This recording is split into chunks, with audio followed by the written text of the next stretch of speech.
He did it with NFL conditions around him. I love Shedeur. Perfect fit. Perfect fit as the New Orleans Saints at pick number 9. Because it's that 2 and 3, you're getting the best players in the draft. And Travis Hunter, Cleveland, maybe Abdul Carter, Giants. But at 9, fifth best player on the board, quarterback they need, division with the number 1 pick overall Price, number 1 pick overall Baker, Michael Penix Jr. In the dome, Shedeur would be ideal. Perfect for the New Orleans Saints. So many edge rushers. After Abdul Carter, who's going to be the next edge rusher off the board? I think the edge rushers dominate the draft tonight. The emergence of the conversation surrounding big play running backs. Ashton Denty, he personifies big play running backs. Saquon Barkley, he's got the conversation around running backs going again. Where does Ashton go tonight? Maybe in the top 5. There's been a lot of speculation about that. Well, there is a unique tradition of riding bicycles in the city of Green Bay. Kids used to bring their bikes over and allow the players to ride them to training camp. That tradition that goes back about a half a century in Green Bay. And a little birdie whispered in my ear, we may see that tradition reenacted tonight.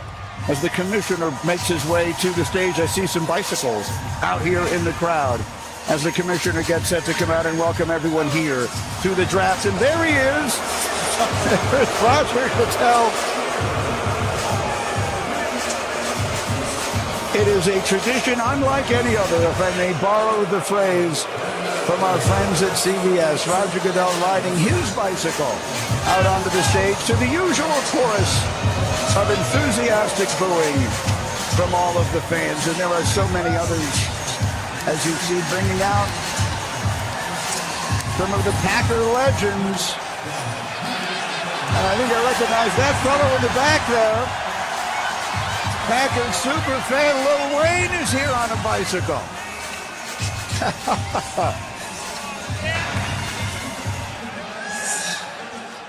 Roger Goodell will open the proceedings for us here. Here's the commissioner. Okay. Come on.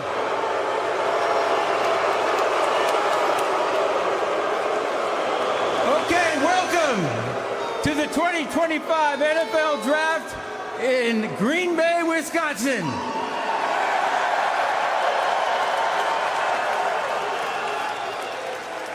People said that Green Bay was too small for this, with a population of 107,000. But we have over 125,000 people here and still counting.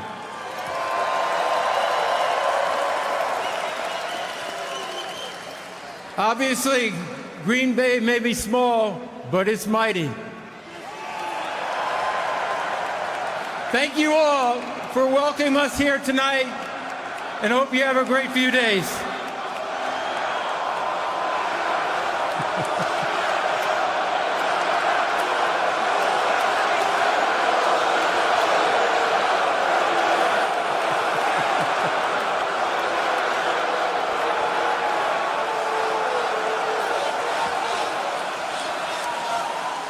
Over the next 3 days, we will welcome in the next generation of stars into the NFL and bring hope to every NFL team, and we may have a few surprises for you tonight. But first, let's hear from some of your Packer greats. Please welcome Clay Matthews, Jordy Nelson, Mason Crosby, Amon Green, James Jones, and Packer superfan Lil Wayne.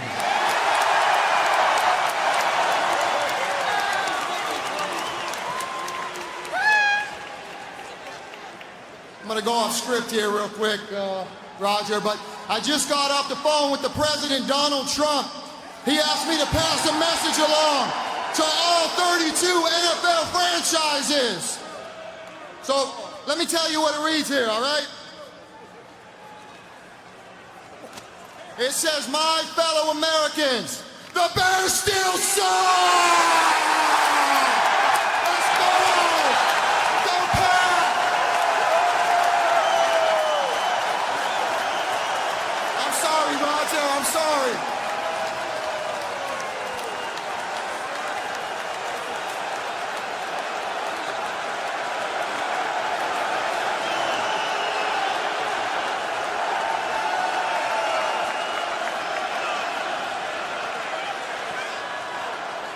Okay, Green Bay. It's time to get the show started. Are you ready?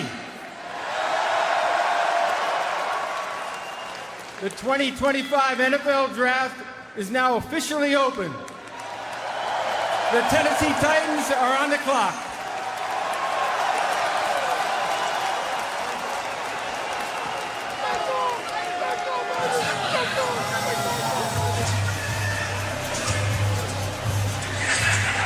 And so those are the words we've been waiting since February to hear. The draft is open, the Titans are on the clock, and here are some of the options that they have. Certainly the overwhelming expectation is that they will take Cam Ward, the quarterback out of Miami, but Travis Hunter is available and expected to hear his name called early tonight. The two-way superstar Abdul Carter, the pass rusher extraordinaire out of Penn State, wearing the legendary number of Micah Parsons. Will he be that level of good on the next level? The two quarterbacks, Cam Ward, again, we expect him to go number one tonight. Is it the right decision? We'll talk about it. Shedeur Sanders, will he hear his name called tonight at all? That's one of the big questions we've been discussing for weeks on the talk shows leading up to this night. The man who has almost all of the answers, almost all of the time, is our Adam Schefter, and he's with us all evening long. Shefty, what does everyone need to know as we get underway? Well, thanks, Greeny. The Cleveland Browns, New York Giants, and New Orleans Saints all inquired about the availability of Cam Ward to the Titans. All were denied, despite the fact that the New York Giants offered their first-round pick this and next year, along with other picks. The Titans were sold on Cam Ward's workout. Their new general manager, Mike Borgonzi, came from the Chiefs, where he worked with Patrick Mahomes. And Cam Ward's instincts, the way he sees and feels the field, reminded him and them of Patrick Mahomes. And so now they are poised to make Cam Ward the fourth number one overall pick to work under Titans head coach Brian Callahan, joining Peyton Manning, Matthew Stafford, Joe Burrow, and Cam Ward right there, Greeny. All right, Shefty, thank you very much. So, Mel Kiper Jr., you and I have been talking about this on our podcast, the First Draft podcast, going back to September. Shedeur Sanders was your number one quarterback on the board then. He has remained that way throughout. Do you believe the Titans are making the right call tonight, taking Cam Ward number one? Cam Ward, I get it. The arm talent is undeniable. I understand that. He can be creative. He can escape. He can do things that Shedeur can't do. But if Shedeur gets an offensive line in front of him, the exact same thing I said about Tom Brady when he came out as a sixth-round pick after Giovanni Carmazzi from Hofstra went in the third round because he was more athletic and more talented physically, athletically. Saw what happened there. When you look at Shedeur Sanders, everything you want an NFL quarterback to be, he has. Toughness in the pocket, unflappable. Final 2 minutes of a game. Look at the precise, accurate passing. Short, intermediate, deep. He does all that. He was sacked a lot, right? So he's got to get the ball out a tick faster. He didn't have any help. The offensive line, blown block after blown block. Olay block after Olay block. He had no chance. He had to try to make plays, and he did. Guess what? The completion was kind of through the roof. Not many balls hit the ground. When he needed to come through for this team, he did. This notion that he's not that athletic is ridiculous nonsense. He can move, he can roll right, roll left, third and 8, he can get you a first down with his legs. This kid has what the NFL wants. Talk about conditions in the NFL. Muddy pocket, right? Pressure all the time. No running game. His leading rusher over the 2 years of Colorado averaged 350 yards for the season. That's it. That's Ashton Jeanty and Amarian Hampton in a game and a half. Are you kidding me? No running game, no offensive line to put up the numbers he did. He, to me, deserved to be. And I think I understand Cam Ward. You want a 6'3", 230-pounder. You want a guy with a rocket arm. You want a guy with 4.6 speed. It's not Shedeur Sanders. Cam Ward, stronger arm, more talent. I get it. But I'm telling you, Shedeur Sanders, old school, pocket. You can win big in this league. It's been proven time and time again. But the two things that everyone points to when you're talking about quarterback play, the two things that everyone wants is great decision-making and accuracy throwing the football. And I know, Booger, you're going to talk about these two things. And it's the two things that Shedeur Sanders has built his career on, and yet we continue to try and knock this young man down for things that really people don't hang their hat on. He has plenty of horsepower in his arm. He has plenty of mobility, as you mentioned. I don't understand it either, but I'll tell you this. I believe the Tennessee Titans are making the right pick with Cam Ward. because he does all the things that Shedeur can do, and he does have special horsepower. And look, this comparison right here, the style of play, it is like Patrick Mahomes in terms of the creativity and the ability to buy time in the pocket and do things that are unconventional that may have you screaming at home when you're watching on the TV screen, but then it turns out to be big plays. Patrick Mahomes has made a living doing this. Yes, he's with one of the greatest coaches of all time, and Andy Reid, who has found a way to harness it. But that's what Brian Callahan's going to have to do for Cam Ward. Harness it. Make sure he does it judiciously. Off-platform throws. Just look at this. Buy time in the pocket, escape out to the left, and then throw it like you're throwing the first base. It looks like Derek Jeter playing for the New York Yankees. But he puts it on a rope and puts it right where it needs to be put. Patrick has done this time and time again in the NFL. Now, I understand Patrick done in the NFL. Cam Ward hasn't played a snap. This is just a comparison, and you'd be hard-pressed to tell me that you don't see the same thing that Mike Borgonzi saw, that we're showing on this screen, and this is why Cam Ward's the #1 overall pick. All right, Booger, so settle the tie here. I've got one vote for Shedeur. I've got one vote for Cam Ward. If it was your team, who would you select? Greeny, for me, it would be Shedeur Sanders. And we've become enamored so much by the wild plays, so much by the off-platform throws. But Greeny, we don't take the simple. We don't like the simple sport. And look at what Shedeur Sanders does. He plays the football like an old school position in the quarterback spot. He stands back there in the pocket and he throws the football with accuracy. And it may not be the most special thing you've seen, but it's the prerequisite for the position. Completing the football with accuracy, with timing, great decision, poise. He does all the things that you need to do quarterbacks to do. All right, so the pick is in, and again, we expect it to be Cam Ward, though we've not been officially told that as of yet, and then perhaps the fireworks begin after that. So Cam Ward, a young man who began his career at the University of the Incarnate Word, spent 2 seasons there, then went to Washington State, then made the decision to come out into last year's draft, changed his mind, instead transferred to the U, and look at him now, perhaps about to hear his name called as the first pick in the 2025 National Football League draft. You heard Lewis make the comparison to Patrick Mahomes. That's what everyone in the NFL is looking for. A young man with that sort of talent, those sorts of traits. The Tennessee Titans need a quarterback badly. The commissioner, I'm told, is making his way to the stage to make the announcement of the first pick in this 2025 National Football League draft. There he is. We see him. Here comes the commissioner. The pick is in. #1.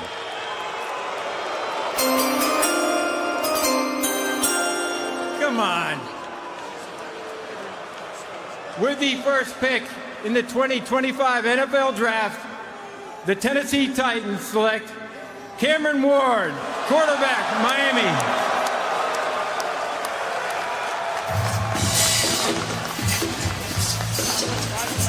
As we said, he made the right call a year ago, going back to school, finished 4th in the Heisman voting in his 1 season at the U. Started 57 games in college, and I am being told as he makes his way to the stage, we will watch Cam Ward make his way to the stage, but I'm being told we have major breaking news. Adam Schefter, what do we have? All right, Greeny, we have the first trade of round 1. The Cleveland Browns have traded out of the 2nd overall pick. They're moving back to #5 to the Jacksonville Jaguars spot. In return, the Browns will get the #5 overall pick, a 2nd-round pick, number 36, a 4th-round pick, number 126, and the 1st-round pick of the Jaguars in 2026. The Jaguars, in turn, get the #2 pick, a 4th-round pick, and a 6th-round pick. The Jaguars are on the clock. The youngest general manager in the NFL, James Gladstone, at the age of 34, new regime in Jacksonville, is taking a huge swing at the 2nd pick, and they are targeting Travis Hunter.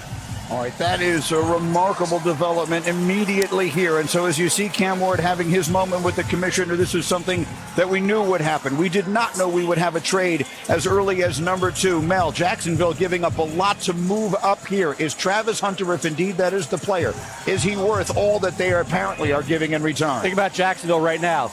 Liam Cohen, right? Head coach. He wants offense. There's no question. Help out Trevor Lawrence, right? What can Travis Hunter do? He can bring you juice to an offense. He can be a playmaker. He can be a touchdown maker. They need help at corner. That's a neat area for the Jaguars. He can be strategically worked in at cornerback late in the first half, late in games. These games are decided in the 4th quarter.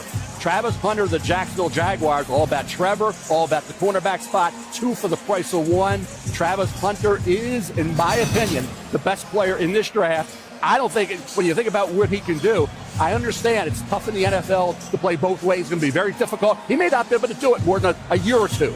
But I think you can always work him in on the other side of the ball. He's going to be offense with Trevor, and then on defense with the cornerback spot being the lead area, he'll figure it out. He has not had the benefit in college up until this point of being able to just focus on one position. So how can you be great at one spot when you're playing both ways, you're out there all the time? Yet he was. He's special, and for Jacksonville to give up what they did, it tells you they believed he was the number 1 player in this draft, and they needed him on both sides of the ball. And Greeny, we're talking about a unicorn, something we've never seen before. And for them to give this up, they believe he's that. And for all this talk about can he play both sides in the NFL, think about this.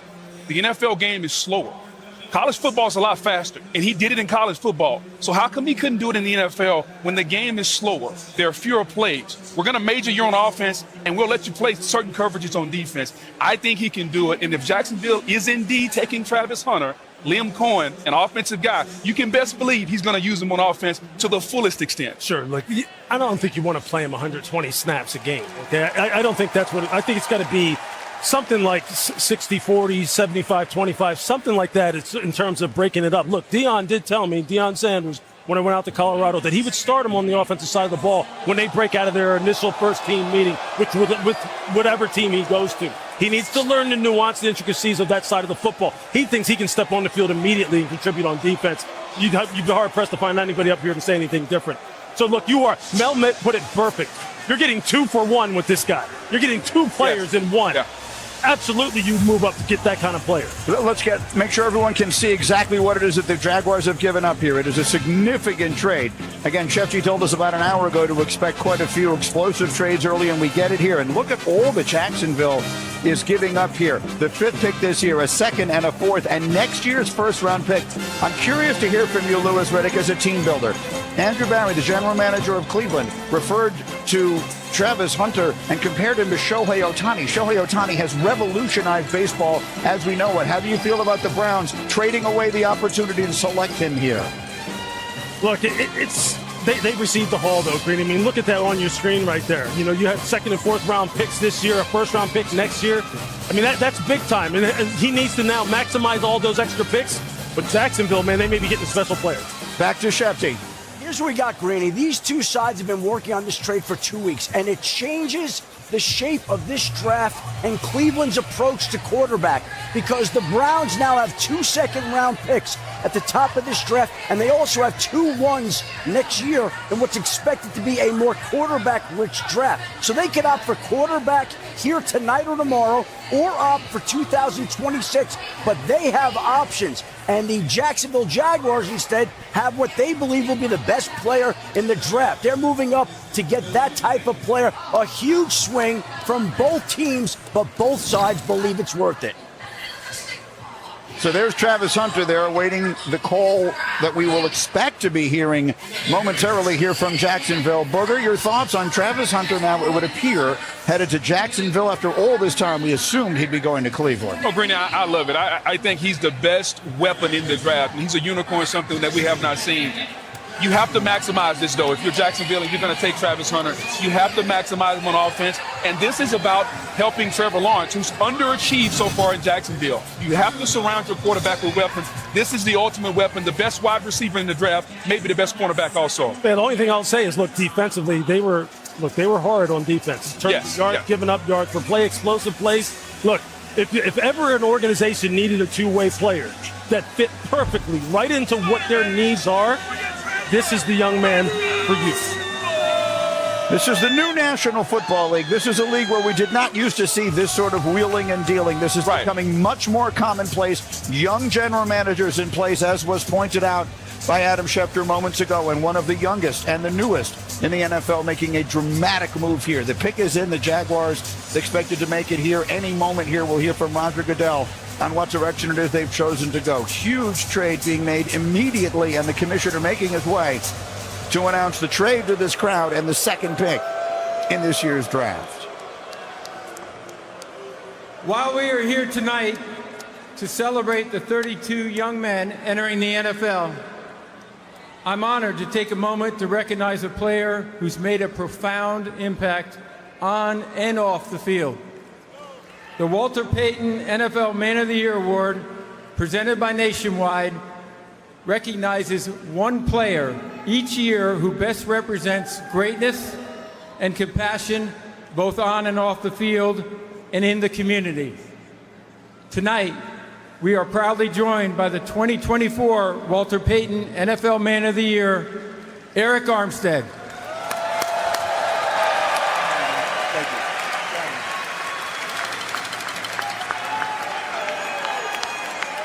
First off, Duval!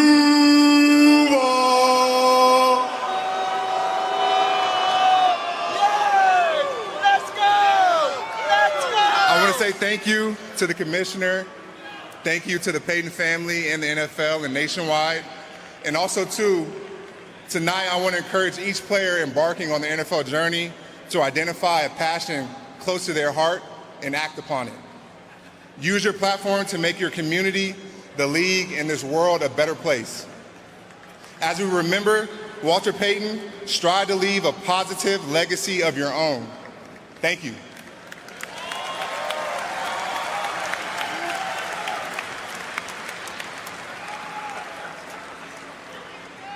We have a trade. The Cleveland Browns have traded the second pick to the Jacksonville Jaguars. And with the second pick in the 2025 NFL Draft, the Jacksonville Jaguars select Travis Hunter, wide receiver, defensive back from Colorado.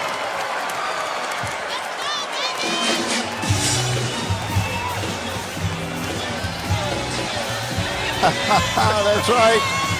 They get two for the price of one. Star on both sides of the ball, but making history is nothing new for this Heisman winner. He was widely considered the best player in the country coming out of high school in Georgia. Chose to play for Coach Prime at Jackson State, making him the first five-star recruit ever to play at an HBCU. And then last year at Colorado, he became the first player ever to win the Biletnikoff Award as the nation's top receiver and the Bednarik Award as the best defensive player in the country. And now he is the second pick in the National Football League draft. Mel headed to Jacksonville. What Brian Thomas Jr. and Brenton Strange, former second-round pick out of Penn State, that Liam Cohen and Trevor Lawrence seem to really like. Now you got a guy like Travis Hunter on the offensive side of the ball, which he was dynamic at Colorado. Talk about the ball skills. How about the football IQ? How about the work ethic? How about counting players on the field, guys, during a game when he's out there playing on both sides just about every play? He's worrying about how many players were on the field. That's the underrated part of Travis Hunter, his passion for the game, his knowledge of the game, that football IQ. There are a lot of great players who have played in the National Football League, all right? A lot of great pass catchers in particular who have fantastic ball skills. I was fortunate enough to play in an era where a lot of them really made their name. But this guy right here, I'm telling you this, when I was out there at his pro day and he was catching the football and running routes, one, the ball never touched the ground, and two, he didn't have gloves on, and you couldn't hear the ball hitting his hands. Some of the most natural hand-eye coordination and ball tracking I've ever seen in my life, and I've seen some great players. This guy truly is, as Deion likes to put it, he's him.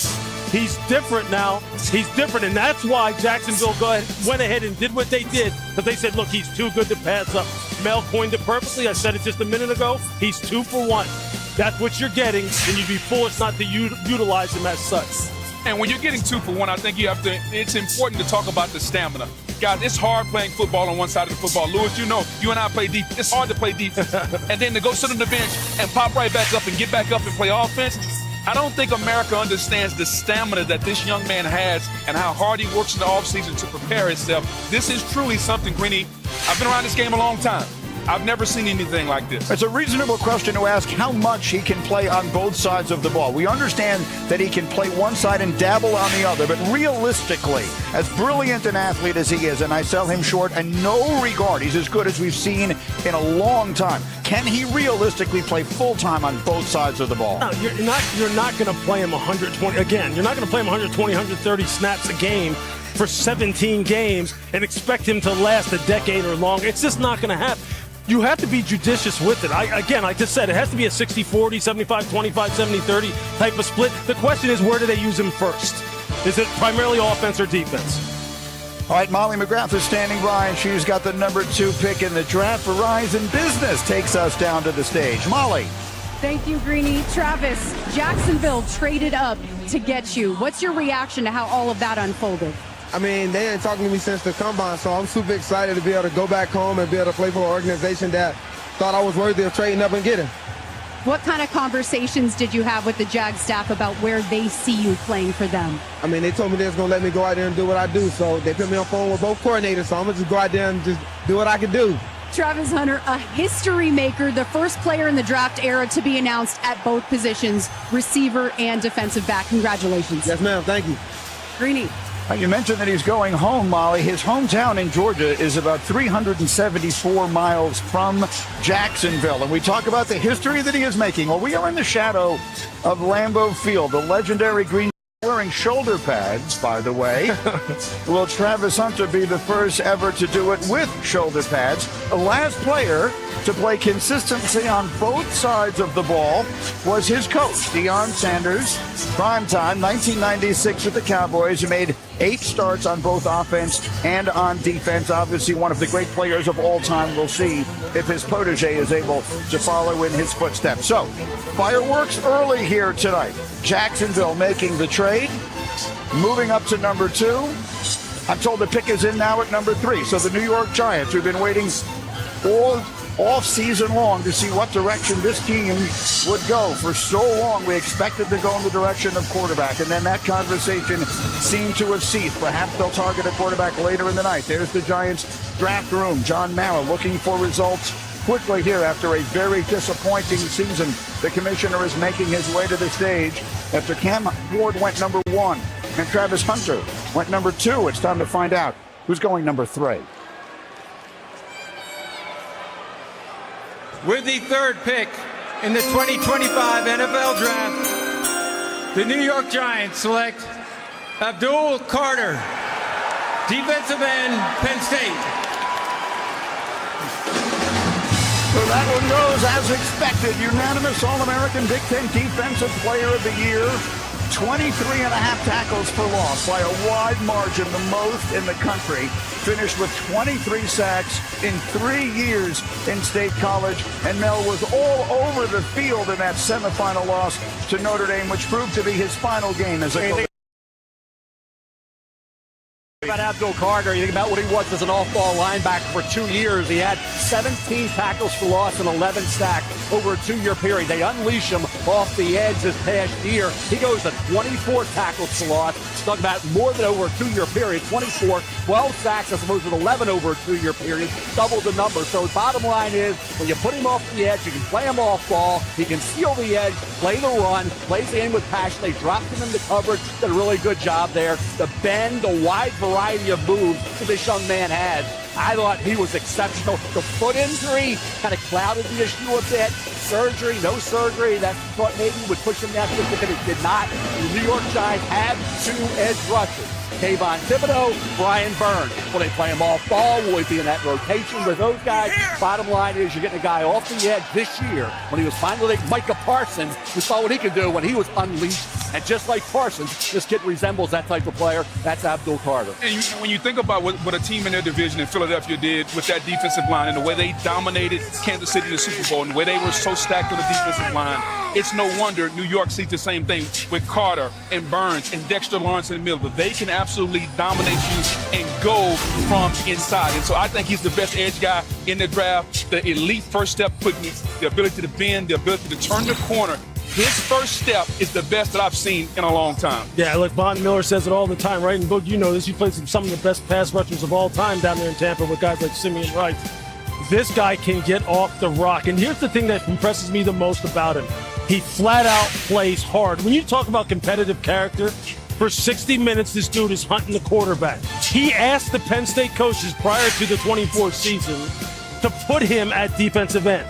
He asked for the switch. They were wondering how he was going to handle when they put him in a 6 technique, right? Yeah. Head up over the tight end. When tackles started coming down on him and double teaming him, whether or not he was going to be able to withstand it and come back again and again and again. He continues to get better at it.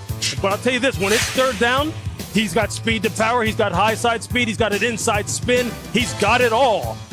Incredible, incredible player. He wears the same uniform number that Micah Parsons did. Will he follow in those footsteps as far as effectiveness in the NFL? Verizon Business takes us down to Molly, who is standing by with the third pick of the draft. Molly. Thank you, Greeny. Abdul, your dad trained you your entire childhood. What was that moment like after your name was called with your dad and the rest of your family? Yeah, it was surreal. I wouldn't be here without him. I'm just blessed, thankful for my family, thankful for everybody who helped me get to this moment. I can't wait to celebrate this moment with my family. You grew up in Philly. You grew up an Eagles fan. How are you going to bring the Giants back to dominance in the NFC East? Yeah, I'm all New York. New York getting everything from me. All the passion that I have, all the love that I have, all the excitement. On third down, they're going to get loud. I'm going to get that big play, make my best pass rush, make that big explosive play. All right, congratulations, Abdul. Thank you. Greeny. Hi, Molly. Thank you. Abdul Carter is the third defensive player selected in the top 3 overall by the Giants in the common draft era. The others, Lawrence Taylor and Carl Banks. So Travis Hunter is off the board. How about his college teammate, Shedeur Sanders, waiting to hear his name called as round 1 of the NFL draft continues from Green Bay on ESPN.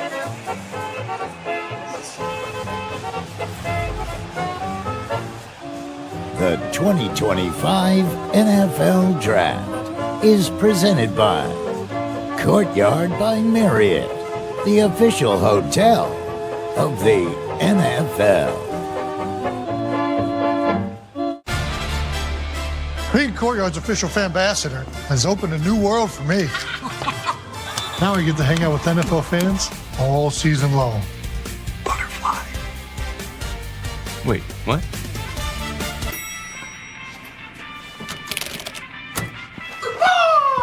Yeah. See you on game day.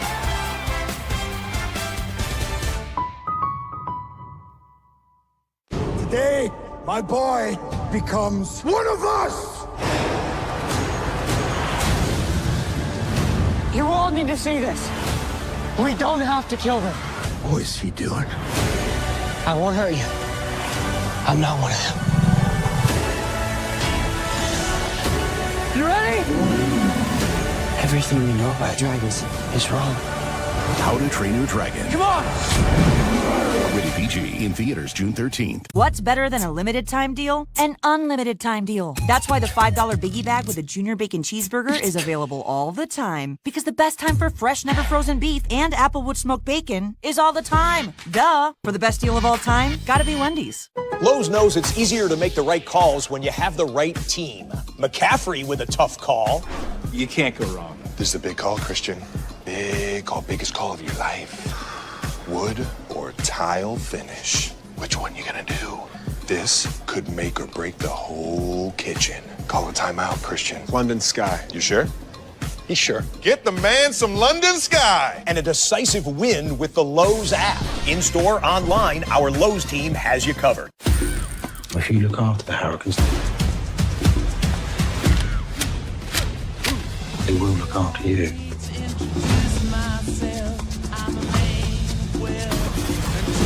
This put the entire family in the crosshairs.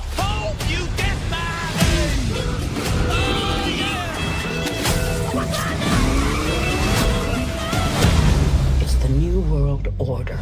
Mobland, new series now streaming on Paramount Plus. Hey, you know you're not actually allowed to drink in a beer commercial?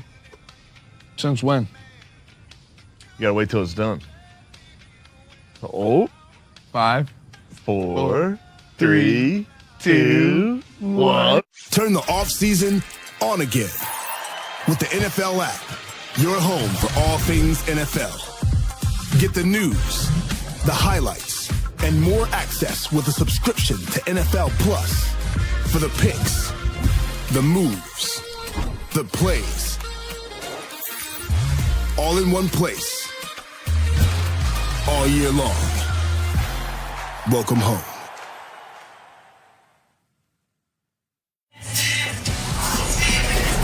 Welcome back to Green Bay. Time now for a draft moment powered by Shopify. Let's look at what's happened so far tonight. Top 3 picks of this year's NFL draft. Number 1 went exactly as we expected. Cam Ward drafted by Tennessee. Number 2, all heck broke loose immediately. Jacksonville trading up from number 5 to number 2 with the Browns and taking Travis Hunter, the sensational two-way star out of Colorado. Number 3, the New York Giants. Quarterback needy, but deciding to go after the quarterback Hunter. Abdul Carter, the defensive end from Penn State, is the pick until the New England Patriots on the board, and their pick is in. The commissioner is making his way to the stage to announce the Patriots pick here with their new coach, Mike Vrabel. Which side of the ball does he look to go on and build around their young quarterback, Drake May? Here's the commissioner with the Patriots pick. With the 4th pick in the 2025 NFL Draft, the New England Patriots select Will Campbell, tackle, LSU. Here's a young man who has been a star for a long time. Came out of Monroe, Louisiana as the highest-rated offensive lineman that state had produced in 7 years. Was a starter at LSU from the day he set foot on campus. In all, he started 38 games, was a consensus All-American bug as a junior last year. Greeny, I've known him since he was 18 years old. He's always been a left tackle. He was the left tackle at LSU, and he'll play left tackle in the NFL. I know there are concerns and questions about the arm length. He had that same arm length in the SEC where he lined up against the competitors week in and week out. You're talking about a guy who's a natural bender, elite athleticism. He has the balance to recover. If you beat him on the outside, he will turn and come back on the inside. His recovery is some of the best that you'll see at the left tackle position.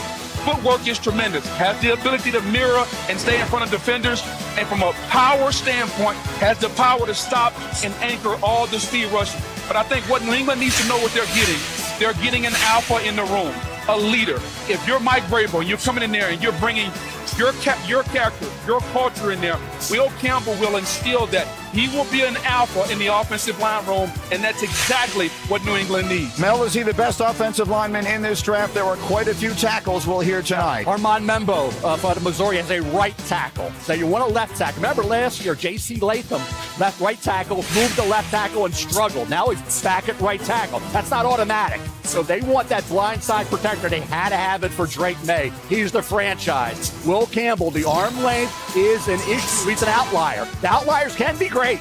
There's no question. Will Campbell's run blocking phenomenal. Pass protection though for Drake May, who will get the ball out. He'll protect Will a little bit as well in that regard. I'm keeping an eye on though a couple things here now as the draft unfolded. The Giants, right? Giants have Abdul Carter. They have a quarterback room right now of Wilson, Winston, and DeVito. Said the last month. Sounds strange, a law firm, quarterback room a little iffy, right? What do they do at quarterback moving forward? With Shador maybe dropping, we'll see where he goes. What does Cleveland do? They are a quarterback needy team, but you got Ashton Genty sitting there, right? They're looking for a defensive end opposite Myles Garrett. They want a wide receiver as well, and they also have that big need at the quarterback spot. And we have New Orleans sitting there at 9. I've said all along that's the perfect team because it's a dome stadium, Atlanta Dome, Carolina, Tampa Bay. So we have teams now on how are they going to maneuver now for quarterbacks. A straight team, quarterback needy, how do they attack it? I'll tell you what, I don't know what they're going to do, but I can tell you what right now Mike Vrabel's doing, and he's walking around in that draft room shaking hands. So I'll tell you this, they have gone to work really this offseason and trying to make sure Drake May is taken care of. Okay, they get Morgan Moses, they plug him in to right tackle. Garrett Bradbury going to play center now, and now you got Will Campbell, who on that highlight right there, we didn't mention some of the things that he was doing on that highlight, but we talk about his arm length being sub 33, but he's got hands like cinder blocks. And when you're talking, he uses those hands as well as anybody in this draft. Look, I think methodically New England is addressing all the things that all offseason we said they need to address. Will Campbell will be a decades-long left tackle bookend for them. This was a no-brainer pick in my estimation. It was the expected pick. So the players that have been drafted thus far, for those of you who've not followed the process all through the last few months, they've been the players that we were expecting to hear called tonight. Obviously, the huge shocker was Jacksonville trading up to number 2, and so the Browns are now on the clock. They will make the next selection, having traded back at number 5. In the meantime, Verizon Business brings us back down to the stage, and Molly is there with Will Campbell. Molly. Well, you're just the second ever LSU O-lineman to be picked in the first round. I can see that you're emotional here. How meaningful is it for you to represent this program in the state of Louisiana? It means everything. They did so much for me and my family, and for me to be able to represent them the right way, I'll never be able to repay them for what they did for me.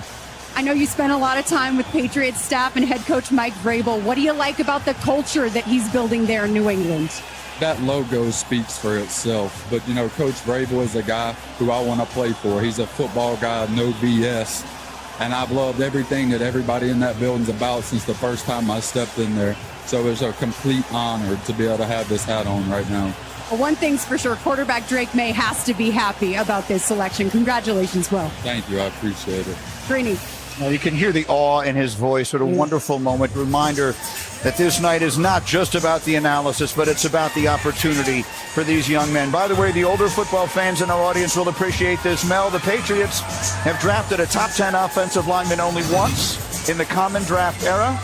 It was John Hanna, who was 4th overall in 1973 and may very well be the greatest guard that ever played. Yep, no doubt about it. They are hoping that obviously with Will Campbell, you think about what he can be at that left tackle spot. One of the more critical picks so far in this draft was Drake May is going to have to be that franchise quarterback they hope he can become. All right, we're at number 5. Again, this is the Cleveland Browns. They traded back. Originally had the second pick, moved back here to 5. And here comes the commissioner to announce the selection.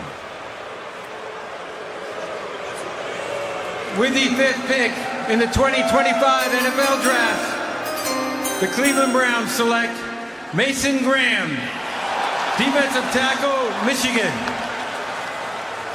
So after all of the speculation about all of the surprises we may get outside of the trades, these have been the players we were expecting. Mason Graham is a 2-time All-American from Los Angeles. He was the defensive MVP of the Rose Bowl the year the Wolverines won the national title. Was a star wrestler in high school as well. Jim Harbaugh called him a gift from the football god when he brought him to Ann Arbor, and Mel Graham lived up to the hype. Everybody said Graham was dropping. And there was even Walter Nolan could maybe go ahead of him, defensive tackle out of Ole Miss. But Mason Graham, 3rd on my big board. Cleveland made that deal, kind of threw it out of whack a little bit. A little bit of a curveball with Mason Graham, not on that one grade, but on the fact that they have other neat areas. But defensive tackle is one of those. Mason Graham, heavyweight wrestling champion. And you can see that in terms of leverage. Low man wins in the NFL. The versatility, the violent, active hand, the reactability, diagnostic ability. Stats were not off the charts, but if you watched him, he was disruptive, Bug. He made an impact game in and game out. Consistency, the ability, I think, to impact the football game where quarterbacks hate it the most, up the gut. When you play that position, Greeny, inside, you better have a couple of things. You better have a quick first step. You better use your hands well, and you better have great balance. He has all 3 of those things. He can make tackles from tackle to tackle and even outside the tackle. I love his motor. I love his disruptiveness and his ability to use his hands. You have to have strong hands to control the center, to control the guard, to get those guys off you. People think that nose tackles and 3 techniques can't make plays. He is a disruptor, a playmaker. Here's the thing I want to see. Can he continue to get better as a pass rusher? Can his pass rush arsenal continue to get better? Because right now, it's not up to par with what we've seen in the likes of Grady Jarrett or Aaron Donald, those impact, or Chris Jones, those impact 3 techniques. He's got to get better as a pass rusher. Yeah, that was one of the things that I struggled with when evaluating him was, look, there's no question he's a great player. You talk to the people in Michigan, they love him. They love all the things that Boog just talked about, specifically his motor. They love him when he's on the move, yes. When you're running games and stunts, and he's the looper, when he's a guy who you can kind of like get on some edges, get some angles. Look, he'll be working with one of the best pass rushers in the NFL, Myles Garrett, but can he produce rushing the passer? Let's go to the stage, Verizon Business, and Molly McGrath. Take it, Molly. Thank you, Greeny. Mason, you were a tone setter for Michigan's defense. What kind of attitude and toughness are you bringing to Cleveland? I mean, just fierce competitor. I want to come in there and win, get to the top and then, win a Super Bowl. So that's, my one mission coming in, and that's what I'm going to do. A Michigan man is going to the state of Ohio. How are you going to make amends with those fans after what you did to the Buckeyes the last 3 years? I'm sure we'll get along pretty well coming here pretty soon. All right, good luck. Thank you. Congrats. Thank you. Greeny. That's exactly right. Heading into what would have been considered enemy territory previously, but now the new favorite son of the Cleveland Browns, Mason Graham, an outstanding player. So now the Vegas Raiders are on the clock. And what a fascinating decision they have ahead of them here. Early in this process, Mel, we were talking about Shedeur Sanders here. He has a long history with Tom Brady. That conversation has pretty much died away completely.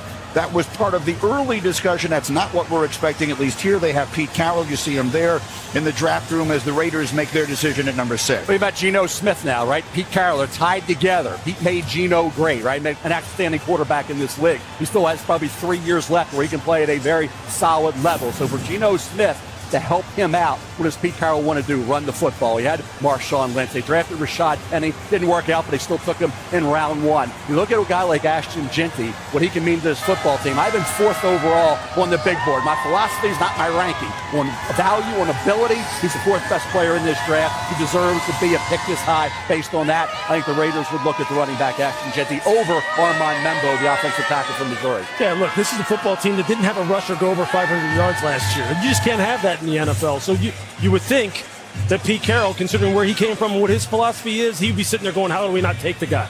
Yeah. It's a team that has a lot of holes, and so one might think that taking a running back is a bit of a luxury for a team with as many needs as this team has. We're going to find out right now. I see the commissioner making his way towards the microphone. Here come the Raiders at 6.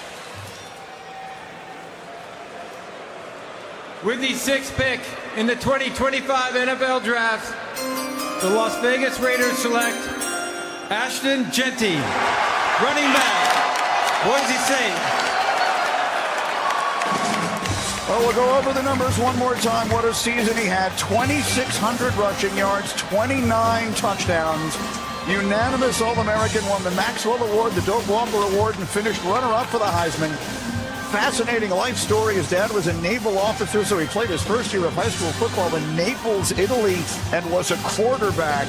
Ultimately wound up in Frisco, Texas, then to Boise for college, and now he is a Las Vegas Raider. Spectacular all-around running back. He was a workhorse. He only had one game where he had 30-plus carries in 2023.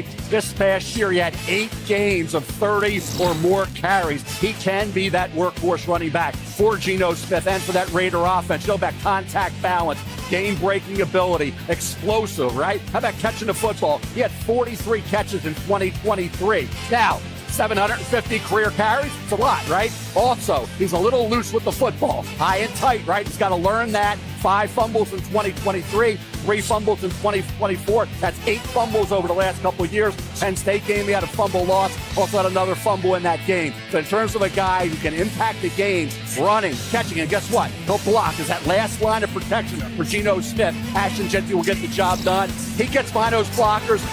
Defenders and players can't even locate him. And then he's gone with the contact balance and the game-breaking speed. Hey, I'm against running backs in the first round, but on ability, like I said, 4th best player in the draft, and Pete Carroll wants to run the ball and take some of that pressure off of Geno Smith. I love it. You finally come around to the running back after all these years. I'll meet you halfway on that. I love it. Brady, it's a few things as a running back you have to have in the National Football League. Can you make the guy miss in the hole? He can do that. From a contact balance standpoint, when you get hit, can you absorb the first hit and then continue on? He can do that. And then the third thing, can you take it to the house? He does all 3 of those things well. That's why he'll be a successful NFL running back. Greeny, I had the privilege of seeing this young man up close and personal at the Fiesta Bowl this year. And I said when we were preparing for that game, this is Emmitt Smith.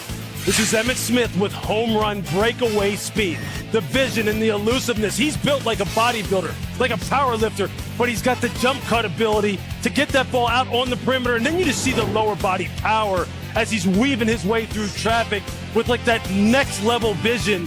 He's going to rip off plus 20, 30, 40-yard runs on the regular. Emmitt Smith, he did this on the regular at the NFL level.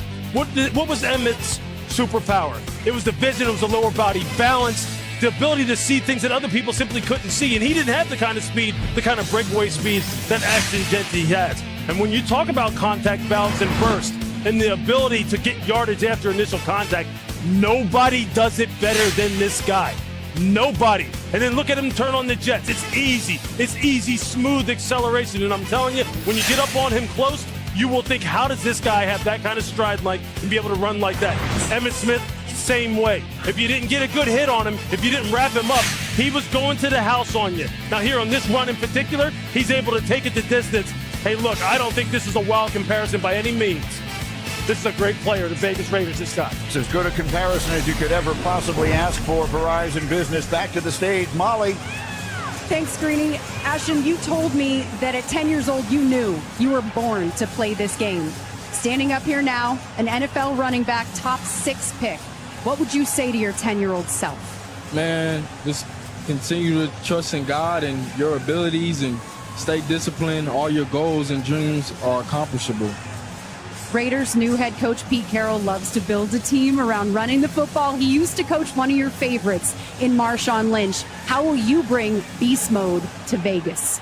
Yeah, I think just that same energy, that attitude he comes with, that nobody can tackle them on the football field. All right, congratulations. The highest selection ever for a Boise State player. Thank you so much. Greeny. Molly, the Raiders averaged 3.6 yards per rush last year, last in the NFL. Look at the celebration. Lone Star High School, Texas. Congratulations. You have produced a first-round pick in the NFL draft. We'll be right back.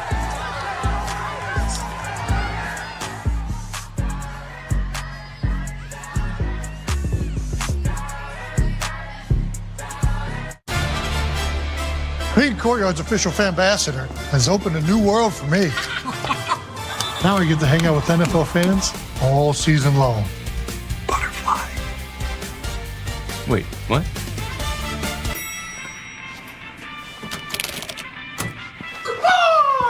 Yeah.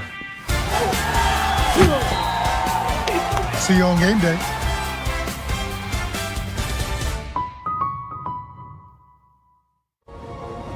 Trains. Trains that use the power of Dell AI and Intel, clearing the way so you arrive exactly where you belong. If it's war, I want to win. This is do or die. Make it worth it. Andor Season 2. New episodes Tuesdays. Only on Disney+. At AT&T, we confidently guarantee our network. Oh, no. What we can't guarantee, you and your teammates being too connected. What up, Chet? Double oh no. I texted you guys I was gonna wear. I wore that last week. I got dressed first this morning. I thought you said you were gonna wear A connection means something. That's why with AT&T, we'll proactively make it right with a credit for a full day of service if there is a network interruption. That's the AT&T guarantee. Ego, the #1 rated branded cordless outdoor power. Experience our most powerful blower that exceeds the power of gas. The industry's most powerful cordless pressure washer and a string trimmer so smart it loads the line with the push of a button. Find an Ego retailer near you. You know, Nationwide is so much more than a great insurance company. They're one of America's largest financial services companies, too. Just like I'm so much more than quarterback Peyton Manning. I'm also debating Manning. And honestly, this might be my best sport. I would argue that it's not. I think it might be. No, it's not. Is to. It's not. Is to. It's not. Is to times infinity, no takebacks. You can't do no takebacks. That's debatable. For your insurance and financial needs, Nationwide is on your side.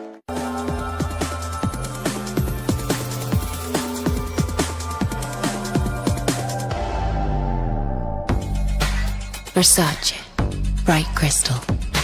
At Macy's, the fragrance destination. Welcome back to the 2025 NFL Draft, presented by Courtyard by Marriott. Back in Green Bay, where these teams have been very economical with their use of time. The picks have been coming in quickly. The New York Jets pick is in with their new brain trust, their new head coach, Aaron Glenn. A lot of needs for this team. Let's see which direction they go. The 7th pick of the draft is in, and here comes the commissioner to make the announcement. With the 7th pick in the 2025 NFL Draft, the New York Jets select Armand Membou, Missouri, tackle. Right tackle. He is from just outside Kansas City. became a starter midway through his freshman year. So he started 30 games at right tackle for the Tigers. And Mel, his performance at the Combine is what really vaulted him up this process. No question, he proved he could be a right tackle, not a guard. Now, I think it's a tough call for the Jets because Tyler Warren would have made a lot of sense, tight end out of Penn State. But I think Armand Mumbo's plug-and-play right tackle. They have to feel he will be a Pro Bowl right tackle. 29 starts over the last 3 years, 25 starts the last 2 years at right tackle. Powerful hand. Get to the second level as a run blocker could improve in that area. The kick out, the footwork overall, powerful punch, the way anchored, the hand placement was excellent. And like I said, once he showed he had the length and he had the ability physically, athletically to be a right tackle, not have to kick inside the guard. That's what solidified Armand Membu as a top 10 pick, Lou. Yeah, I mean, he's a plug-and-play guy, right? Last year's first-round pick, Ola Fascino, stays at left tackle now. Membu just moves out to right tackle, and they just slot him right in there. They're really solid on the interior already. This young man, I'll tell you what, he dominated people this year. Yeah. Some of this, it was hard to find things not to like about a guy as big as he is, 330 plus, sub 5 seconds in the 40. Incredible prospect.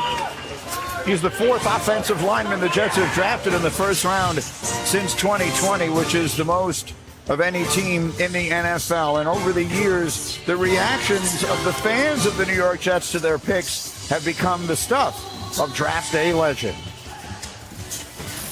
The Jets' second-round selection, Marion Barber. Johnny Mitchell, tight end, Nebraska. And the fans are letting it know which way they want to go. Kyle Grady.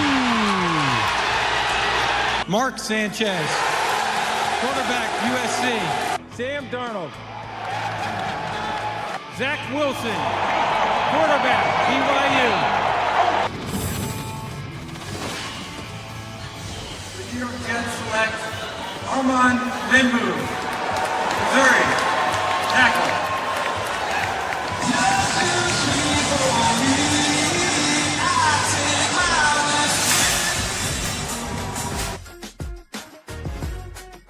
When this baby hits 88 miles per hour, you're gonna see some serious.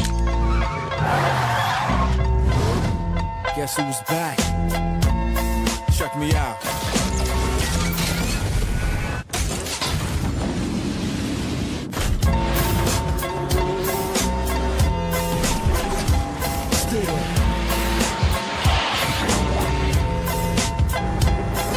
The best tires in the world have Goodyear written all over them. Still the beats bang, still doing my thing. Since I left, ain't too much change.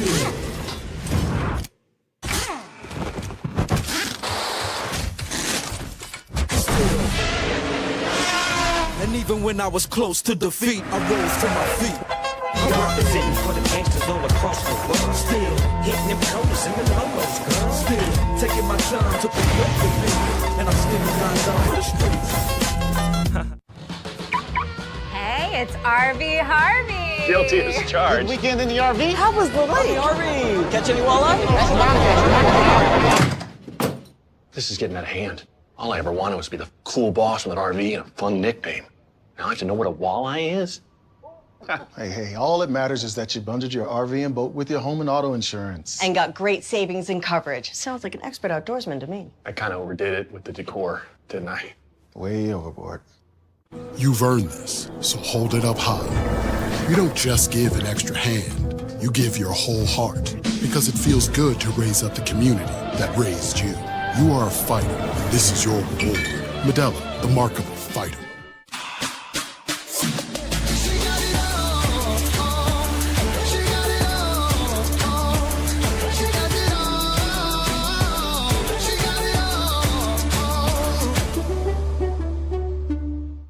On Chewy, save 35% and shop all your favorite brands. For any taste or any diet, at prices you love, delivered fast. For low prices, for life with pets, there's Chewy. Taco Bell's new $5, $7, and $9 Lux Cravings boxes give you extravagant options, including the decadent Cantina Chicken Burrito. For less, choose your Lux Cravings box, only at Taco Bell.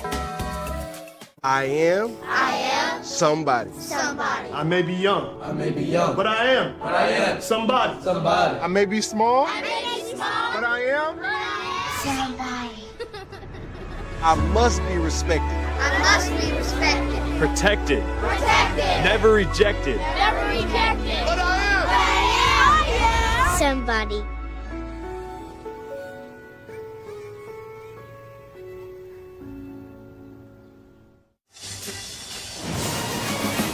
Back in Green Bay, Mel, let's look at your best available players, brought to you by Courtyard by Marriott. Not yet had any major reach, Greeny, in terms of the first 7 picks in this draft. Who's still available? Shador Sanders, quarterback, I think ideal for New Orleans. Tyler Warren, the Jets passed on Brock Bowers. Now they pass on Tyler Warren to take Armand Members. So Warren's still available. Maybe it's the Bears coming up.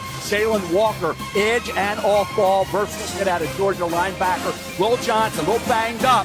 Did go through the process 100%, so he dropped a little bit, but a heck of a player. 9 career interceptions, 3 career pick sixes as well for Will Johnson. If you're just joining us, most of the picks that we've had tonight have been the players we expected to be drafted. There was one major change, which was the draft trade up early in the trade. The Jacksonville Jaguars moving up to number 2 with the Browns. The 8th pick is in the Carolina Panthers, and here's the commissioner. With the 8th pick in the 2025 NFL Draft, the Carolina Panthers select Teteroa McMillan, wide receiver, Arizona. Oh, so that one isn't what we expected. Outstanding player. They call him T-Mac. He was born in Hawaii. Went to Arizona as the highest-rated recruit in the history of that school. Mel, his last 2 seasons, he had 174 catches for over 2,700 yards and 18 touchdowns. Yeah, he had drawn comparisons to Mike Evans over the last couple of weeks. Everybody thought maybe Jacksonville, right, with Liam Cohen would go that direction. They, in fact, moved up to get Travis Hunter. Think about where we are with Teteroa McMillan. He's 19 right now on my big board. So he is a reach. I thought Matthew Golden from Texas would be the first receiver taken, but hey, the ability to make the contested catch is his forte. That's why Drake London was a comp, and certainly Mike Evans. If you want to stretch it to Evans, I would not do that. I think when you look at Teteroa McMillan, doing it against college cornerbacks, not being able to get great separation is the reason why I thought his stock dropped a bit. We've all talked about he loves volleyball, right? Okay, hey, you got to be an athlete to play volleyball. He loves the sport. The NFL, you got to love it to be able to compete against the great corners in the NFL. His production over a 3-year period was consistent. Noah Fafita came on at quarterback, really helped his cause, but 84 catches this past year speaks volume. The kind of ability he had, 8 went for touchdowns. The catch radius, the length, the contested situations go his way. And the NFL guys, will there be enough separation? Can he get it done, Lou, against NFL cornerbacks like he did in college? And I love this pick for Bryce Young because you give him a bigger body to throw the football. Currently, he was throwing Xavier Legette and Adam Thielen. So now you're giving him a bigger body, bigger catch radius. He doesn't have to be as accurate. But when you talk about the contested catches on the college level, if you can't get open in college, how are you going to get open in the NFL? Like, that's my biggest concern for him. I get the body control. I get how pretty he looks. I get the contested catches. But can he get open in the NFL? Drake London is a fair comparison. He didn't take off in the NFL in Atlanta until they moved him inside in the slot and allowed him to get some free releases. So will they have to move T-Mac inside, or can he get open on the outside? Well, which is where he played plenty at Arizona. He played in the slot quite often in Arizona. And Jed Fish, who coached him down there before he left to go to Washington, did some really nice things with him as far as getting him on linebacker, getting him on safety, where he could use some of that subtle movement in the way to get open. And his catch radius is something Bryce Young's going to absolutely need. And you're right. As you see him here hugging the commish, all these guys, you can just see like the relief that they have when they go up here. But Ted's going to have a good career in Carolina. He just needs to make sure he takes care of business. A very nice moment there as he placed the lay on the commissioner there.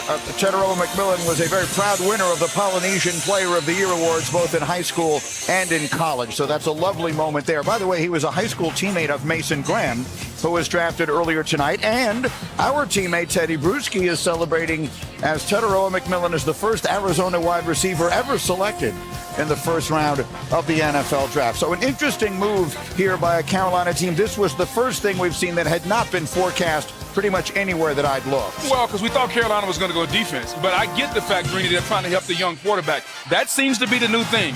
Do you fortify the defense and keep the points down?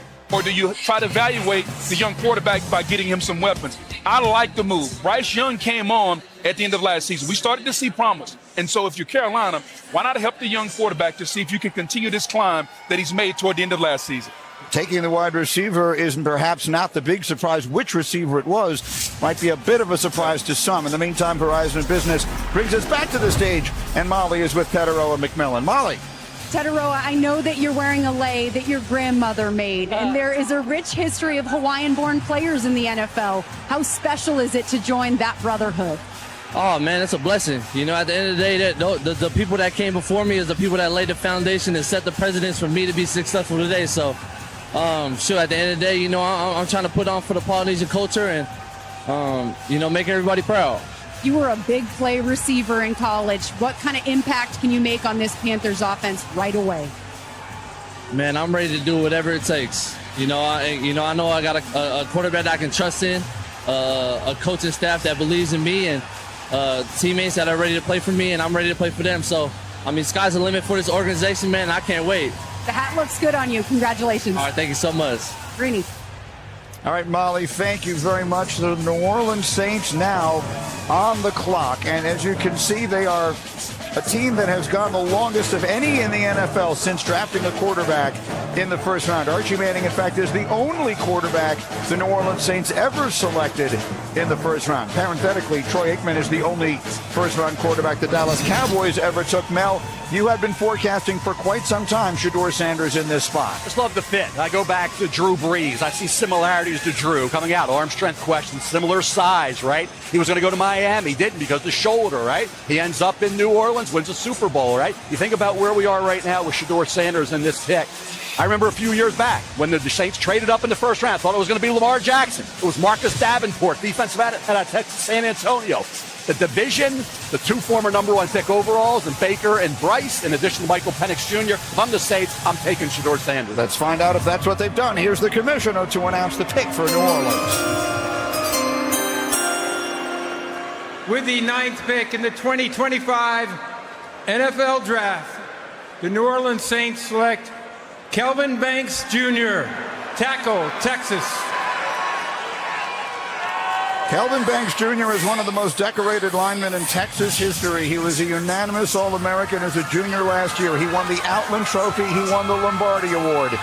He was a starter as a true freshman coming out of Houston. He started all 42 games he played. And Mel, he was a huge part of the resurrection of Longhorns football under Steve Sarkisian. The offensive line's an issue. I just wonder who's going to be playing quarterback for this football team moving forward. You think about where we are right now in that division. Shedeur Sanders is sitting there. You take Kelvin Banks Jr., who didn't have a great year at Texas. Now, he was a little banged up. But there were times where some guys were getting the best of Kelvin Banks Jr. You have to go back really to 2023 to see Kelvin Banks Jr. at his best. Prior to that, when he came in, he was outstanding. In August, he was projected to be maybe a top 5 pick. Like I said, he didn't play up to the level of the talent this year. Was a little banged up, Lou, but the talent, when you go back to 2023, when he was 100%, was in abundance. Yeah, look, I talked to Steve Sarkisian recently about Kelvin Banks, and he could not rave about this young man more in terms of his competitiveness, how good of a teammate he is. He's a guy who overcomes adversity. Like, he had dealt with some things as far as health in his family. It never distracted him. He was continuously there for his team. As you mentioned, he wasn't 100% healthy, but when he is, this guy is smooth and fluid as water. Big, heavy hands, got a nasty playing personality. He can pass protect with the very best of them, and the New Orleans Saints need it. They're one of the very worst teams in the NFL in terms of pass block win rate in 2024. You're right, Mel. They better find a quarterback in order to protect and someone who can help them compete in the South and in the NFC overall. But this guy's a building block. They needed a player like this, and he is a culture builder. Sark could not be happier and more effusive in his praise for Kelvin Banks. And it kind of goes with how Mickey Loomis built his team. 8 out of the last 10 picks, Greeny, have been offensive linemen for defensive linemen for Mickey Loomis and the Saints. He understands how to build this team. Yeah, he may need a quarterback, but this is a young man. He's got to play. He's got to finish a little bit more, finish his blocks. But I love, as Lewis says, a building block for the Saints as they look for their quarterback in the future that they have to get at some point. In our countdown show, Adam Schefter suggested the Saints may be looking to target a quarterback in the second round. Meanwhile, we have an update on the scheduling release. Laura Rutledge and Colleen Wolfe join us. Laura. Ladies and gentlemen, NFL fans everywhere, hold on to your hats because boy, do we have an announcement for you. Live from the heart of the NFL Draft right here in Green Bay, Wisconsin. That's right, Colleen. The schedule release marks a pivotal moment in the NFL calendar. It sets the stage for a thrilling season. Yeah, this is when we get to geek out over every single game and bye week, the primetime revenge and rematches, those late season divisional dates that end up deciding playoff spots. And who's playing at Lambeau in December? Ooh, we're going to have to find out. You'll find out soon, okay? How about these rookies, the players who are drafted here tonight? When and where do they make their NFL debuts? We're going to find that out as well. Let's not forget the expanding lineup of international games as well as Christmas, Thanksgiving Day. There's so many captivating matchups. It's the best. Yes, because nothing says holiday cheer like watching your team destroy another. So, without further ado, everybody, get it together, mark your calendars, set your alarms. The schedule will be dropped on May 14th. There we go. Lock it in. We can't wait. You can tweet it out, tell everybody, and don't miss it. Be sure to check out all the great content from the NFL team sites, the club's social channels around the schedule release. Tune into NFL Network as well as ESPN2. So much. Full coverage of the thrilling 2025 matchups. May 14th, just around the corner, too. I know. It's basically here at this point. Guys, get ready and buckle up for the greatest season of your lives. So there you have it, May 14th, which is a Wednesday, the 2025 NFL schedule release show. We will have the full Monday Night Football schedule for you as well. The schedule release will stream on ESPN+. You may be wondering why are they booing so loudly here now, and that is because the Chicago Bears have just been announced as on the clock, and in fact, their pick is already in. There is no rivalry in any American professional sport, and that includes all of them, quite like the Bears and the Packers, which goes back to the very beginning of the National Football League's history. And so these Packer fans will boo the Bears even more loudly than they boo the commissioner. Here comes Roger Goodell to announce Chicago's selection at 10.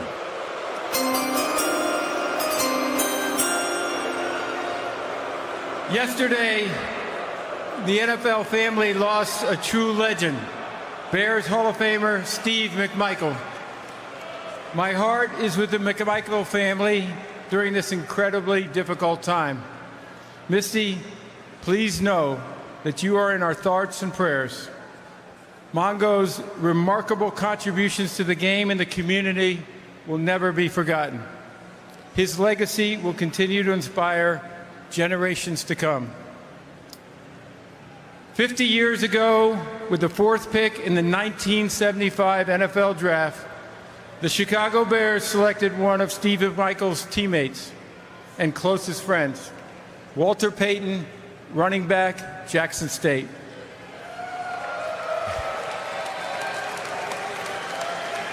Walter would go on to rush for nearly 17,000 yards and 110 touchdowns over 13 seasons, all with the Chicago Bears.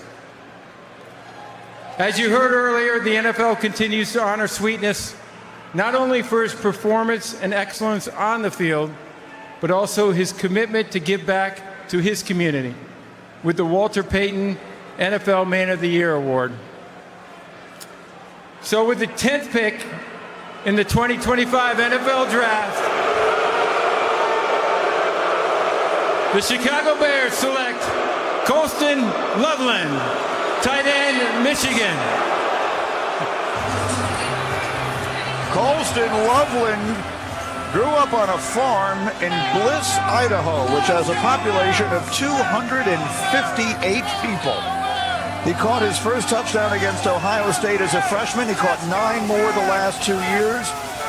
He caught 56 catches in 10 games last year, most by a tight end in school history, a finalist for the Mackey Award. Mel, interesting that he goes ahead of Tyler Warren, who had been expected to be the first tight end off the bat. The Colts at 14, got to be sitting there hoping Tyler Warren slides down to them a few picks from now. But look at Colston Loveland. His shoulder injury, he's going to be fine, ready for camp, no issue there. They had quarterback problem at Michigan with J.J. McCarthy moving on to the NFL. his 56 catches, single season record for a tight end, so he was still productive. He can stretch the deep middle. He's a tremendous athlete. He snatches the ball with his hands. Blocking needs to improve. But what did they want? They have Cole Kmet. They want a third receiving option, a receiving entity. You talked what Brock Bowers was last year. You have DJ Moore. You have Romo Dunze for Caleb Williams. Now you add that big-time receiver. He can get down the middle of the field, and he can make big catches, and he has run after the catch ability in Colston Loveland, Boog. Very rarely, Greeny, do you get a tight end that can threaten the defense at all three levels. Short, intermediate, and he can go deep. As a defender, we don't prepare for tight ends to go 30, 40, 50 yards down the field. He can do that. Essentially, he plays like a big wide receiver. And you talk about the matchup problems. Giving a young quarterback another chess piece to work with. This is the ultimate. I think Sean Payton calls him a joker. This is the ultimate joker now that Ben Johnson and the Chicago Bears have for Caleb Williams. Yeah, the thing about it, though, about him is the fact that even though he is such a great athlete and he comes off the ball so fast and can really stretch the middle of the field so quickly, if you go 12 personnel, right, with 2 wide receivers, 2 tight ends, and you go sub and put a defensive back on the field, this guy will maul a defensive back in the run game if you go with a light box and go nickel, because he will block your rear end off. This is look, Ben Johnson. This is exactly the kind of chess piece he wants, man. Caleb Williams too. He has to be looking at him going, "This is perfect." Colston Loveland, the third tight end selected by the Bears in the first round since 1960. One of them was Mike Ditka in 1961. The Niners will choose next on ESPN.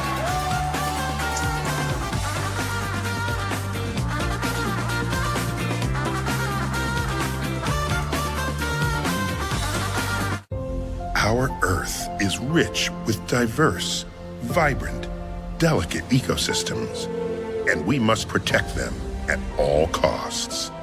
Together, we can discover the wonder of our planet before it's too late.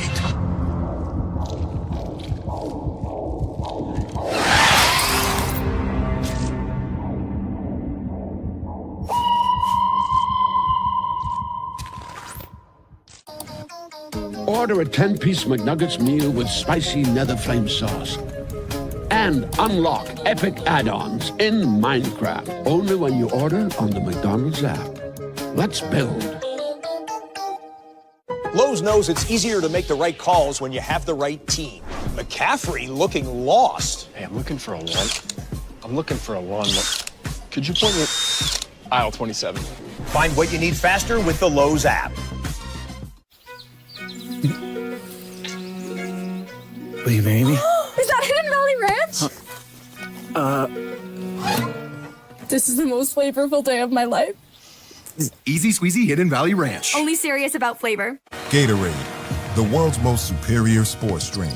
Designed to rehydrate, replenish, and refuel. It fuels the best because it is the best.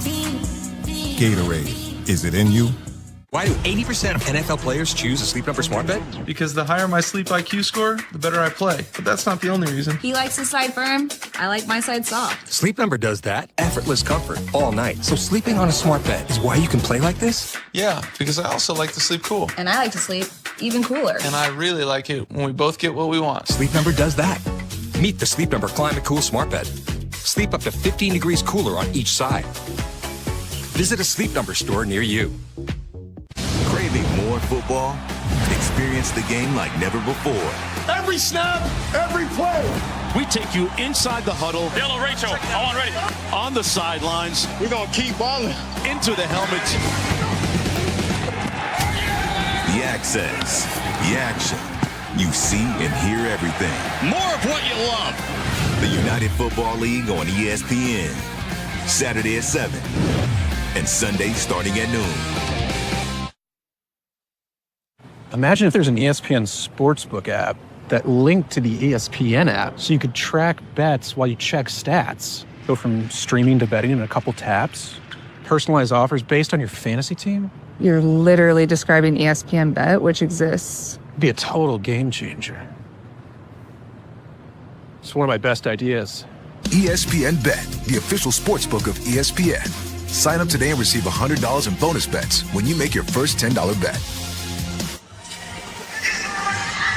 Welcome back to Green Bay. The San Francisco 49ers are on the clock at number 11. You are looking at a picture of Shedeur Sanders, who is in Texas tonight waiting to hear his name be called. Now, it has been one of the big storylines leading up to this draft that if Shedeur Sanders or any of the quarterbacks lasted beyond the 9th selection of the New Orleans Saints, take a look at the teams who choose here through the teens, if you will, up until the Steelers pick at number 21. Not any obvious expectation that any of these teams would need to select a quarterback. So, Adam Schefter, what should we be expecting?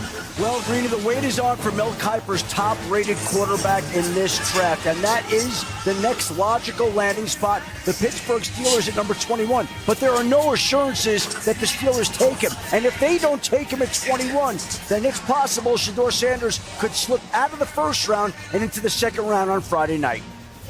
All right, Shefty, thank you very much. And obviously, at any point, a team could wind up trading up and in, so we'll have to wait and see how this unfolds. In the meantime, our house announcer, Alan Roach, has an announcement. Please direct your attention to the main stage video screens for a special message from United States service members stationed at Yokota Air Base in Japan. Hello from United States Forces Japan. I'm Sergeant Mitchell Johnson.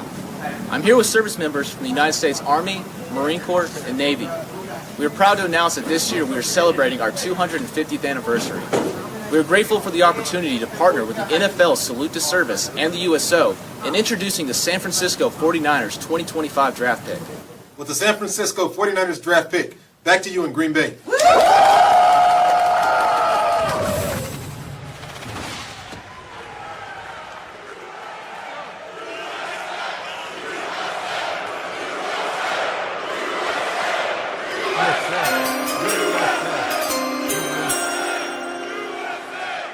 Thank you to our men and women who serve in the United States military for your sacrifices to defend our country's freedom.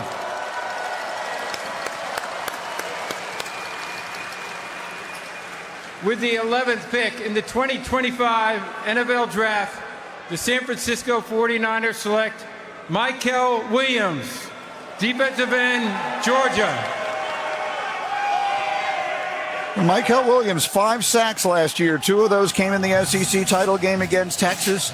He was a 5-star recruit from Columbus, Georgia. 14 sacks in 3 seasons after starting his very first game as a true freshman, and still very young, Mel. He won't turn 21 years old until late June. Yeah, he had a high grade going into the season, Greeny. Then he had that ankle injury, left ankle injury against Clemson, came back from it and played and didn't shut it down. Continued to play, continued to be somewhat productive. He had 9 tackles for loss, he had 5 sacks, he forced a couple fumbles. He looks the part of an edge rusher in the National Football League with his size, his long arms, 34.5 arms, and huge hands. What he needs to do is get a more repertoire of moves going, coming after the quarterback off the edge. I thought he played the run great. He has a strong run defender off the edge, but as a pass rusher, I thought a little bit more work. That pass rush specialist that these teams have will have to get the most out of Mykel Williams, folks. He's got the things that you cannot teach, the traits, the height, the arm length, the ability to set the edge and play the run. We know he's technically sound playing at Georgia the way Kirby Smart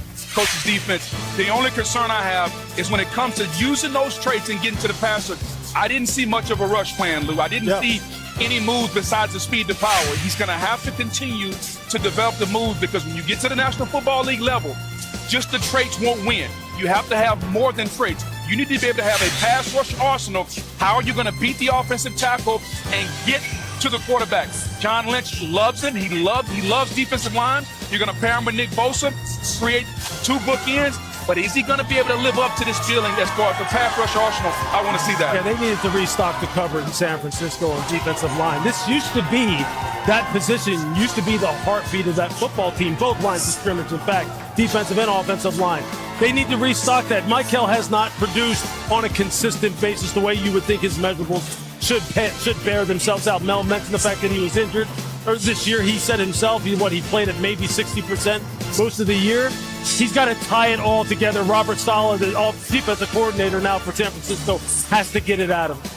Mykel Williams, the first player ever out of Georgia to be selected by San Francisco in the first round in the Common Draft era. And so the Dallas Cowboys selection is in. An interesting one to make with their new head coach, Brian Schottenheimer. Here comes the commissioner to the stage.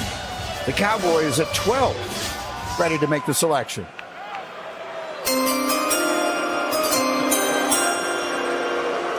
With the 12th pick in the 2025 NFL Draft, the Dallas Cowboys select Tyler Booker, guard, Alabama. He was a first-team All-American who just turned 21 2 weeks ago. Grew up in New Haven, Connecticut. Headed down to the IMG Academy where he was coached by former linebacker Pepper Johnson. Played in 38 games at Alabama. Started the final 27. All but one of those, Mel, was at left guard. He's a powerhouse inside. He will beat you up. I'm telling you, it's a heavyweight fight when you go up against Tyler Booker, and you better bring it because he will beat you up. As a run blocker, he'll drive you off the ball. He never stops. He sustains. And I thought he was in pass protection, Boog. Outstanding. Now, he's phone booth guy. You want movement? It's got to be scheme kit. Movement's not his game. But as a guy that has a power blocking team, he can drive you off the ball. And I thought, like I say, his pass pro skills at Alabama were excellent. And I love this pick for the Cowboys. One Hall of Famer retires in Zach Martin, and you draft another guy who's I think has that kind of potential as a guard if you use him the right way. His power, his ability to take a man and move that man against his will. That's what the offensive linemen try to do. He can do that with the best of them, Greeny. Understand how to use him. You don't need to pull him around the edge and allow him to get on corners. Allow him to go downhill and displace the defenders and climb to the second level. This is a need pick. I think he's the best guard in the draft, and it fits what the Cowboys had to do.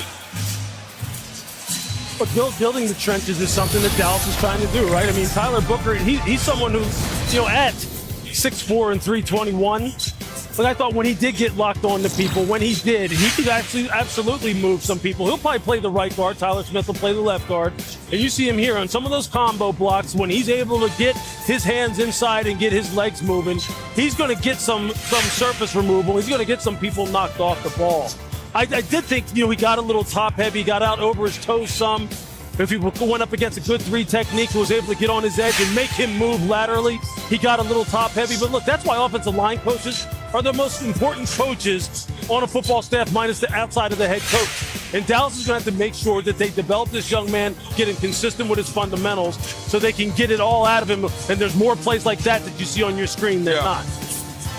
So Alabama, by the way, now 17 consecutive years that they have had a player selected in round 1. 16 had already been the longest streak for any school in draft history. So our colleague Nick Saban, very proud, no doubt about that, in his retirement, doing the telecast tonight for us on ABC. So Bama once again with a first-round player, and the Dallas Cowboys making their selection there at number 12, which leaves the Dolphins on the clock here at number 13. And the Dolphins, an interesting team to consider here as a fight in that AFC East. We should have Molly in a moment here with Tyler Booker and the joy, the unbridled joy that he brought out onto that stage. Just such a joy to watch as you see the emotion of a young man having this opportunity to be drafted by the Cowboys, obviously becoming a household name. Certainly, we talked about plenty on Get Up all morning long. Let's talk to Verizon Business. Takes us down to the stage, and Molly McGrath is with Tyler Booker. Molly. Tyler, a lot of emotion from your family in the green room. You came out onto this stage with a lot of emotion. What's going through you? I'm just glad to be a Cowboy. This is really a dream come true. It's truly a blessing. I actually trained in Dallas, so I fell in love with the area. And the whole process, I was like, man, it would be great to be a Cowboy. And the Lord works in mysterious ways. Shout out to God. Trust and believe in God. If you're ever going through something, like just trust in God, He got you. Those who know you emphasize your leadership and character. What are the Cowboys getting in you? They're getting the same thing Alabama got. They're going to get a leader, somebody who loves to work, somebody who loves practice, somebody who loves his teammates, somebody who's going to aim to win multiple championships. I can't wait to further this tradition of success in Dallas. I'm so excited. Congratulations, Tyler. Thank you so much. God, have a good one. Greeny. Booger, you were talking about in our meeting this morning, the emotion of moments like this. Look at him and his family. And now, as we continue to watch the celebration of these young men, we also bring you tonight something special from NFL star George Kittle and his friend Red Guardian from Marvel Studios' Thunderbolts, which will be available only in theaters on May the 2nd.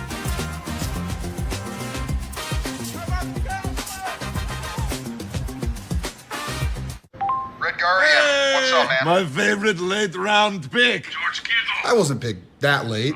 Many teams doubted you. Red Guardian was doubted too. Shouldn't you be, like, saving the world with the Thunderbolts? I'm looking for sleepers in later rounds. Maybe they will get their face on Wheaties box, like you. I'm not on a Wheaties box. You sure about that? You sure, huh? I mean, you could have picked a better picture at least. Look.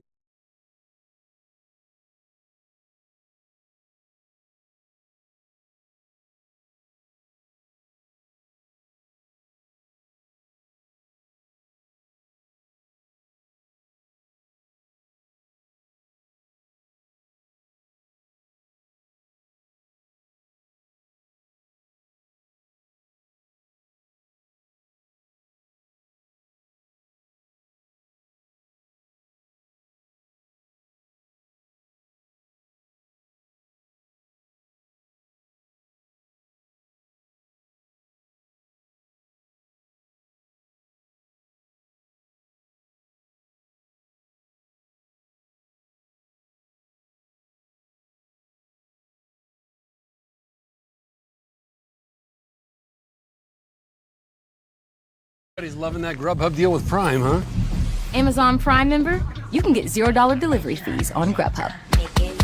Go to Amazon.com/Grubhub, activate your free Grubhub Plus membership, and start ordering with $0 delivery fees on Grubhub for top restaurants and your go-to spots. Eligible orders only. Terms and additional fees apply. Should we just start carpooling? I can control the radio. Never mind. $6 never tasted so good. IHOP's Breakfast Faves combo is now just $6. Featuring IHOP's world-famous buttermilk pancakes, crispy hickory smoked bacon, and 2 eggs cooked to order your way. All for just $6. Part of the new $6 House Faves menu. I don't really like committing to things. I'm scared. But when Verizon announced that I could lock in a low price for 3 years, I mean, yeah, that's what I'm talking about.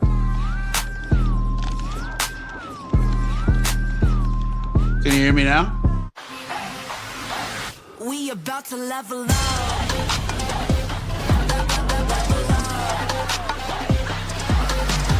We about to level up. The new star of the seas. Book your vacation today. This is the legendary light beer. If this can could talk, it'd tell stories. And if you've had one, you probably got a story worth telling. Here's the 50 years of Miller Time. I got something coming up.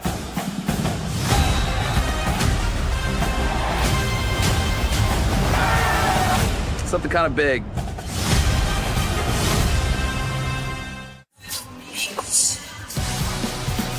Welcome back to Green Bay, where the Miami Dolphins are currently on the clock. We are a dozen picks in to round one here of the 2025 National Football League Draft. Just moments ago, the Dallas Cowboys selected Tyler Booker, if you were just joining us, and the Dolphins are on the clock. The picks have been made. Picks have been coming relatively quickly tonight. Very few of the teams have taken the full 10 minutes they usually do. So the Dolphins are on the clock, and the commissioner is here to announce the selection. With the 13th pick in the 2025 NFL Draft, the Miami Dolphins select Kenneth Grant, defensive tackle, Michigan. And one of the stars of the national title team 2 years ago, an All-American this past year. Great size in the middle of that D-line, over 330 pounds, runs well, brings plenty of experience. Melly played in 41 games at Michigan. Yeah, him 30 on a big board. I think when you look at the fluctuation in both weight, because when he gets a little heavy, I thought his endurance, the stamina played a little high, wore down in some games. That's an issue. I think when he plays at the right weight, he can be a guy who can affect the path of the quarterback throwing the football, because he can break up passes. He can be disruptive. Certainly you look at the violent, active hands. He showed that as well as Mason Graham did at Michigan. He was really, going into the year, thought to be almost on a par with Mason Graham. So when you look at Kenneth Grant, Calais Campbell now is an Arizona Cardinal. Defensive tackle, because of that move, became a need. Kenneth Brantley, they manage at weight, don't have games where you, like I said, the endurance, stamina you need to be able to play full steam ahead for 60 minutes. When you play high, you're neutralized. And that's what happened with Kenneth Brantley. But when he was on his game and the weight was where it needed to be, he was a really good football player. And he was a guy I thought should get better once he's in the NFL, once he learns to do that. If you're thinking about his ceiling, think Dexter Lawrence from the New York Giants. That's the type of big man he is that can move. Athletic, can run, can make plays. This is not just a guy that's going to be a fire hydrant and sit there. This is a big man that's 330 pounds, Rennie, and he can run, he can move. He's got to become a better rusher, and I think he has all the tools because he is a twitchy 330 pounds. He uses his hands. I need more out of him in the pass rush game, but from a run standpoint, he can lock down just the way Dexter Lawrence did at Clemson. Yeah, the coaching staff in Michigan, Wink Martindale, the defensive coordinator, thinks that this kid has tremendous upside. Anthony Weaver, the defensive coordinator in Miami, they need some beef on the inside. Gave up too many yards after contact last year as far as run defense. He'll help that. All right, so we are 13 picks into this draft, and as we bring our research producer extraordinaire, Evan Kaplan, into the conversation, these picks have had a very distinctly different feel, Cap, from the first 13 a year ago. Yeah, Greeny, what a difference a year makes, right? Last year, the first 14 picks in the draft were all offensive players. That is the longest streak at any point in the common draft era. So far this year, through 13 picks, 9 offense, 5 defense. That adds up to 14. That's because Travis Hunter, we're counting on both sides of the ball, and only 1 QB so far in the first 13 picks tonight.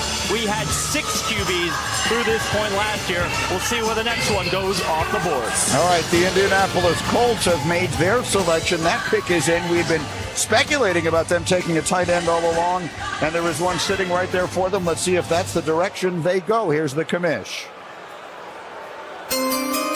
With the 14th pick in the 2025 NFL Draft, the Indianapolis Colts select Tyler Warren, tight end, Penn State. Well, they had to be doing a dance in their draft room. This could not have fallen better for the Colts. Tyler Warren is the best tight end in Penn State's rich football history. He won the Mackey Award as the nation's top tight end last year, catching 104 passes, Mel, in what proved to be a 16-game season for the Nittany Lions. Keep in mind, he didn't have a lot of receptions going in the year because Theo Johnson was there. Became a New York Giant. Theo Johnson did. That opened up the opportunity for Tyler Warren to become a focal point in this offense. He was a chess piece. They were creatively utilizing him in a lot of ways. Had him as a wildcat quarterback. He was a quarterback, left-handed quarterback, southpaw in high school. Great basketball player in high school. Contested catches go his way. He's got strong hands, excellent hand-eye coordination. He's a powerful young man. Running the football after the catch, running with that football. He's a fullback. He is a powerful guy. You can't tackle him. One guy cannot get him down. He'll catch it off your shoulder like he did with Lathan Ransom, the safety from Ohio State. Like I said, he came through. He threw passes this year. Then throwing passes. H-back, move tight end. He can do so many things as that versatile chess piece. That's why I thought he may have been a New York Jet. They pass on Bowers, now they pass on Warren for the O-lineman, and that allows a guy like Tyler Warren. After Loveland went a little earlier, Tyler Warren goes to the Colts, and a major need for them was tight end. When you sit and you talk to this young man, Greeny, you just kind of go, this dude is just a flat-out football player. He's a flat-out athlete. He was a 3-sport player in high school. He played baseball. He played basketball. You see some of his basketball highlights. They're ridiculous. They're throwing alley-oops and stuff. So he's going up and getting the ball like this over top of people's heads. We got to talk to him a couple times this past year, man, and and then on top of it, he's so smart. The ways in which they use him, I mean, in Indianapolis, Shane Steichen's going to be like, hey, look, man, we can put this guy just about anywhere because he's just so smart, has so much mental horsepower, is so versatile. You're right. I mean, he fell right to him. I mean, how cool is that if you're the Indianapolis Colts right now? You got maybe the best player at the position, and he fell right to you. You didn't have to do a thing. This is just a listing of all the different places that he lined up over the course of his college career. By the way, the last time the Colts took a first-round tight end worked out pretty well. It was Dallas Clark, who was an all-pro. And again, the celebrations are on in the hometowns tonight. Mechanicsville, Virginia, is where Tyler Warren is from. And as they were celebrating in his home in Glen Allen, they were also celebrating at his high school. Congratulations, guys. You produced a first-round pick in the NFL Draft. We'll be back in Green Bay in just a moment. You're watching the 2025 NFL Draft. Presented by Courtyard by Marriott. Hey. Aunt May. Thanks so much for hosting, sweetie. I hear you found someone special. Yeah, he's a keeper. Is that dog food in the fridge? It's not dog food. It's Fresh Pet. Real meat, real veggies for Peter. That's Peter? Should have known.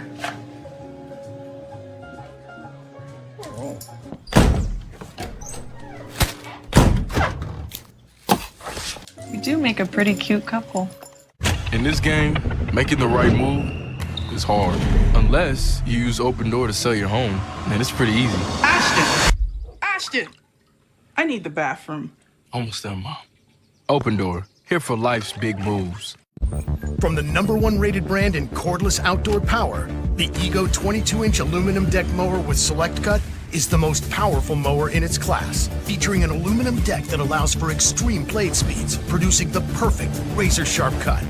Designed for durability that's guaranteed for life. All powered by Ego's patented 56-volt arc lithium battery.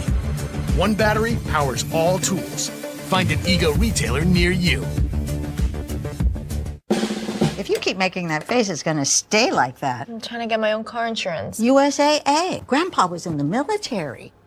He shared membership with your mom so she could share with you. Easy. USAA. Check if you're eligible today. Bounty Mega Roll lasts longer, so you can tackle applesauce and avocado, berries, butter, coffee cream, drippy fingers, deviled eggs, and empanadas red and green. Bounty Mega Roll lets you clean spills without running out. And mommy's glass of Zinfandel. Bounty, the quicker picker-upper. Check out the new whip. Tight, tight. Fully custom. How many Bud Lights can you fit in that puppy? As many Bud Lights as it takes. That's a lot of Bud Lights. You have to give me one of those.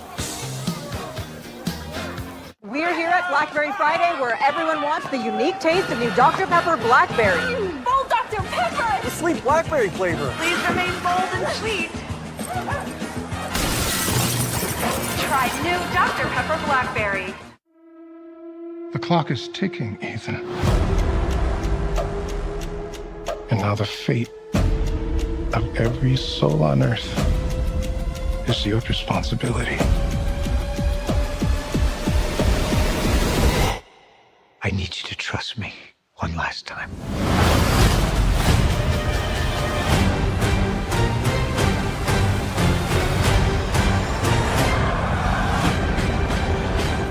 $5 duo at BK. Step up to the plate and have it your way. Get two of your faves, it's up to you. Just figure it out, then hit the drive-thru. BK, have it your way. Welcome back to Green Bay. The Atlanta Falcons on the clock with the 15th pick. Mel, let's look at your best available players, brought to you by Courtyard by Marriott. As Shedeur Sanders, and this is looking like Aaron Rodgers. Could be Mike Boomer Esiason back in 1984, slid to the second round. Think about Brett Favre as well, Geno Smith. This has happened before. And guess what? All those quarterbacks turned out to be pretty doggone good. So for Shedeur Sanders, the key right now is 21 Pittsburgh. He gets past Pittsburgh. Who maneuvers to go get Shedeur Sanders, or they wait until he falls in their lap, right? That'll be interesting, because guess what? He will come back to haunt some of these organizations and pass on them. Count on that. The ESPN Draft Day predictor surprised, perhaps, that Shedeur Sanders hasn't been drafted yet, but not stunned. Maybe the bigger surprise is that Jalen Walker is still on the board. Jalen Walker had, according to our predictions, less than a 1% chance still to be available here at the 15th selection. The Atlanta Falcons are a team that certainly could use defensive help. Would that be a pick that makes sense here? Yeah, let's go back to Mel's graphic for a moment here if we can. We talk about quarterback sliding, and these have been some of those that you were talking about. Yeah, this is based on my grades and all the mocks and everything I was doing then. Who was the surprise? You see Geno Smith all the way into the second round. Jimmy Clausen, bust, second round, right? Brady Quinn, two Notre Dame quarterbacks. disappointment. Look at all the hits. Aaron Rodgers, Geno, Chad Pennington dropped to 18. He was expected to go a lot higher. Brett Favre, second round. Boomer Esiason. Bengals had 3 first-round picks. Didn't take Boomer. He went in the second round. Look how that turned out. Dan Marino dropped to the end of the first round. Cal Davis and Ken O'Brien went ahead of him. So it worked out really good for 6 of the 8 quarterbacks that slid from where they were ranked. We're waiting on Will Levis. I know everybody's, Will Levis should be on that list. Got more 2 years, guys, okay? I'll wait on Will. Maybe Will is one on that list. He will be. We'll see how it works out. But 6 of the 8 that slid hit. Yeah. I think Shedeur Sanders will as well. Look, it's always important to the players when they go because you want to get drafted as high as possible because there's some satisfaction that comes with that. But where you go ultimately is what matters even more. And he just needs to get to the right place now. And what we're showing here is a look at the uniqueness of Lambeau Field and Green Bay. This is just across the street. These are just people in their home celebrating and enjoying themselves here in the shadow of Lambeau Field. It's one of the things that makes this place so extraordinarily special. Lambeau Field, which will this season be hosting the 69th consecutive season of Packers football, making it the longest continuously used stadium in the National Football League. So a special place to hold this extraordinary event. So the Atlanta Falcons, again, a team that has struggled on defense, struggled for pass rush. One of the few teams that has used all of its allotted time so far to give us all an opportunity to catch our breath. But I'm told that Roger Goodell has the pick in hand and is making his way to the stage now. So the Falcons will announce their selection here. It will be Atlanta, then the Arizona Cardinals on the clock after them, then Cincinnati, Seattle, Tampa Bay, and Denver rounding out the top 20. Here's the commissioner with the Falcons selection. With the 15th pick in the 2025 NFL Draft, the Atlanta Falcons select Jalen Walker, defensive end, Georgia.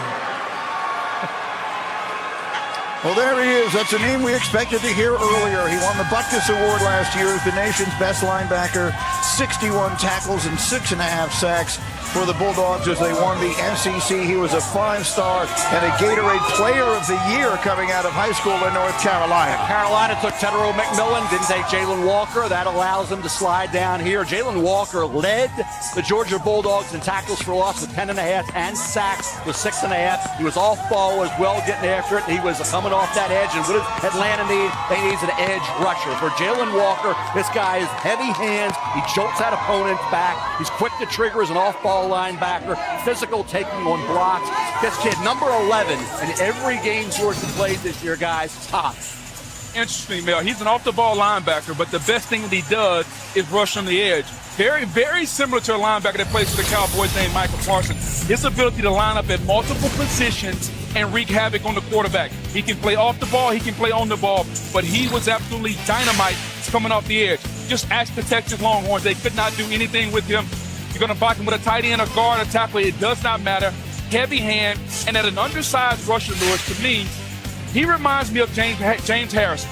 I'm not concerned about that he's only 6'1". We saw James Harrison at 6'1", play outside linebacker for the Steelers and dominate. Coming off the edge, rushing against offensive tackles. I think Jalen Walker can do the exact same thing at the same height. Yeah, look, James Walker's a freak now at 5'11", 250 or whatever he was. You know how good he is. Yeah, exactly. Look, Jalen's interesting because it's not a whole lot of technique involved with him. He just plays so hard, and he's so explosive, as you can see, through his core, with his hands, and he never gives up. Effort sacks are something that they're not effort sacks to him. They're just normal. That's just the way he plays. It'll be interesting to see what Raheem Morris does with him and where he plays him because he does play all over the place. 2-point, hand down, off the ball, spy guy. I said in my notes, I said, this guy's going to be a hell of a blitzer. I pity any running back blitz to step up in the A-gap and take on this dude.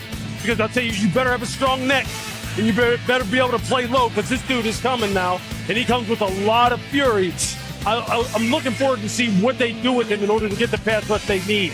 Well, and to that point, if at first you don't succeed, just keep trying and trying again. The Falcons have been trying to fix their pass rush since Vic Beasley. This is another effort for Raheem Morris and this defense trying to fix this pass rush. Hopefully it works for him this time. Yeah, absolutely. It's interesting that Mike Green is still on the board for Marshall, who is fantastic. Yes. This is the first time the Falcons have used a top 15 pick on a defensive player since Vic Beasley in 2015. And we'll continue from Green Bay in 30 seconds after this word from Thrivent. For some of us, personal finances aren't just personal. We use money as a tool to help all the people we hold in our hearts. Loved ones, neighbors, the communities we call home, and the causes we care about. At Thrivent, we help you plan your financial picture with the bigger picture in mind. Because the most important thing isn't what you're planning for, it's who. Thrivent, where money means more. All right, and so we continue here live from Green Bay, where the Atlanta Falcons have just made Jalen Walker from Georgia the 15th pick in the draft. The Arizona Cardinals are on the clock now. They will select next, and Cincinnati, Seattle, Tampa Bay, and Denver will round out the top 20 picks before we get to Pittsburgh at number 21, and that's the next spot where we might expect to see a quarterback. Mel, how about Arizona and what we should expect from the Cardinals here at 16? Well, I talked about Calais Campbell going back there, so you look at the defensive tackle, you think about a guy like Shanae Barron or Will Johnson, cornerback there, and being very versatile, and then Matthew Golden, that third receiver, that speed option. Matthew Golden ran 4.29 on the heels of a heck of a year. He was the go-to guy for the Texas Longhorns. I was surprised Ketterow McMillan went ahead of Matthew Golden. Matthew Golden, after coming over from the Houston Cougars, was outstanding. You know, he had, I think, 2 drops all year, concentration drops. This kid comes to play. He's a professional playing that wide receiving spot. So they have some really good options set up here. I think we'll see where they go. Do you go defense? Because, like I say, Calais Campbell is there. Could he mentor a young defensive tackle? Or do they go corner, safety like Barron or Will Johnson, or help out wide receiver with Kyler Murray getting Matthew Golden? Well, that's what I was going to say. And you talk about helping a young quarterback. It doesn't necessarily need to be wide receiver. You can help him with an offensive tackle also to protect him up front. That seems to be the thing, helping these young quarterbacks. Look what they did in Carolina. They went and got a receiver. Help the young quarterback. Look what they did in Chicago. Went and got him a tight end. You got to help him, whether with some weapons on the outside or protection up front. Yeah, look, Jonathan Gadden, the head coach down there, former defensive coordinator, basically runs the defense. They just can't rush the passer very well down there. They need some juice off the edge. They need some juice on the inside. Look, they went and signed Josh Sweat from free agency. Josh Sweat from the Philadelphia Eagles, who wound up pairing it up in the Super Bowl against Kansas City. And you're right, they still do need wide receivers. And they drafted one, obviously, last year high in the draft, and Marvin Harrison Jr. had something of an up-and-down season in his first year there with Arizona when their quarterback, Kyler Murray. So the Cardinals pitch is in, and the commissioner is making his way to the stage for the announcement of the Cardinals at 16. With the 16th pick in the 2025 NFL Draft, the Arizona Cardinals select Walter Nolan, defensive tackle, Mississippi.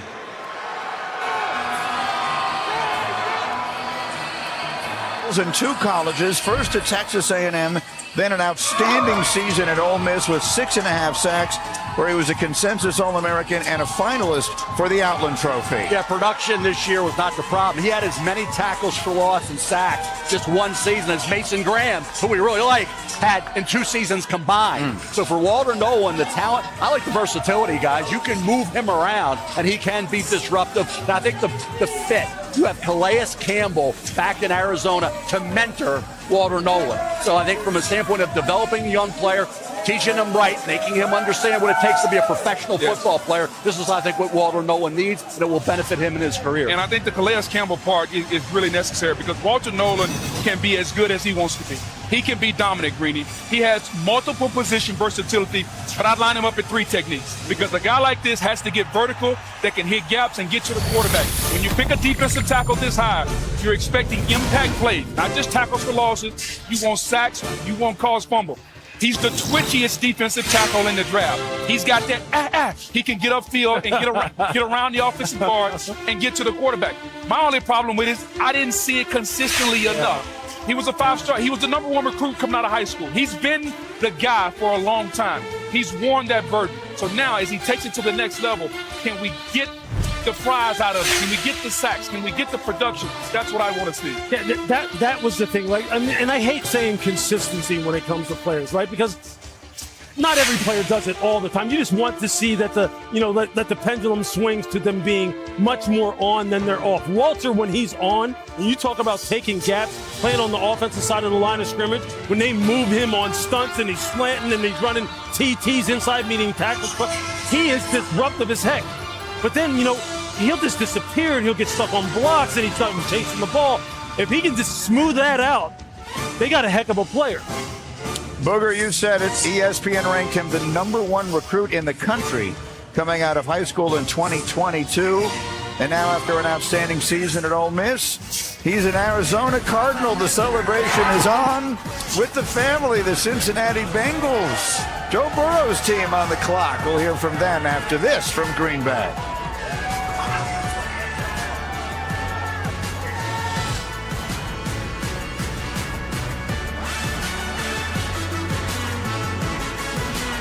You think you know me? Why I do what I do? From day one, it's always been about them.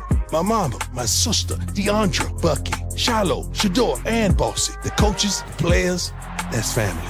Every move, every sacrifice, every step along the way. See, the spotlight may follow me, but I pour all that light into them. Cause it's never been about me. It's always been about family.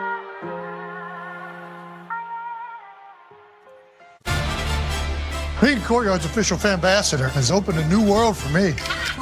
Now I get to hang out with NFL fans all season long. See you on game day.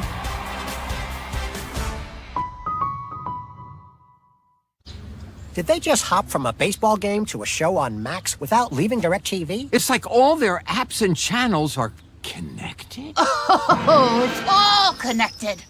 Shows, movies, sports, cooking shows. Oh my God. Is she talking to us? Tell me, how does DirecTV put all your favorite stuff on one home screen? Uncanny content suggestions based on your watch history? Or mind control? Were you recently electrocuted? A better way to watch whatever you want to watch. Well, I, for one, am intrigued. Looking for a reason to try the $5 meal deal with new McValue? Here's 1, 2, 3, 4, and the price makes 5. So much. Get more than you expect with the $5 meal deal with new McValue. Lowe's knows it's easier to make the right calls when you have the right team. Dak going for it, and he fumbles. Brilliant recovery with the Lowe's app. He always delivers. And so does the Lowe's app. In-store, online, our Lowe's team has you covered. Death is coming for us because we were never supposed to exist. If you can see how all of this fits together, we might have a chance. Final Destination, Bloodlines, May 16th, rated R. Turn the off-season on again. With the NFL app, your home for all things NFL. Get the news, the highlights, and more access with a subscription to NFL Plus. For the picks, the moves, the plays. All in one place. All year long. Welcome home. The Copa del Rey Final and El Clasico on ESPN Plus. Copa del Rey Final up for grabs. A throne to claim. Brilliant effort, exciting game. Legacies to defend. And there's the goal they were looking for. History to be made. But Mbappe's through here with the jump. What a classy finish for Real Madrid. When kings collide, the world watches. And that is it. Game, set, match. The Copa del Rey Final, exclusively on ESPN Plus and ESPN Deportes. Welcome back to the 2025 NFL Draft, presented by Courtyard by Welcome Marriott. back to the 2025 Draft in Green Bay, Wisconsin, where we are now on pick 17. The Cincinnati Bengals, a team that lost Sam Hubbard, a defensive end, to retirement all season. They're still talking to Trey Hendrickson about a new contract, but the two sides still have not gotten close to a deal. So in the interim, the Bengals are expected to look at this spot for more pass rush help. All right, Shefty, thank you. And that Bengals pick is in. They have the three big players to deal with during this offseason, and thus far, Hendrickson is the one they have not. They've taken care of the two wide receivers. So the offense looking good. The defense, major questions. Here's the commissioner to announce the 17th pick as we begin the second half of the first round of this draft. The commissioner enjoying the musical performance. And here's the selection.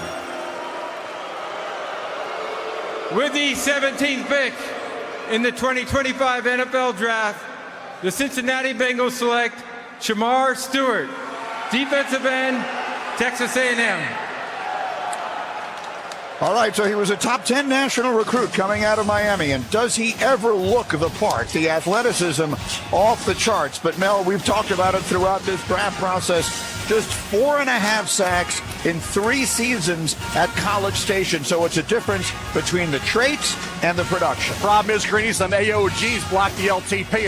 That's AOGs, another occupation guy, right? The guys will not be playing professional football, neutralized and handled. Shamar Stewart, 1.5 sacks the last 3 years. That's 4.5 for his career. The last 7 games of the year, 3 successive seasons, he didn't record a sack. This against college offensive linemen. Now, if you want to say, will he beat Danielle Hunter?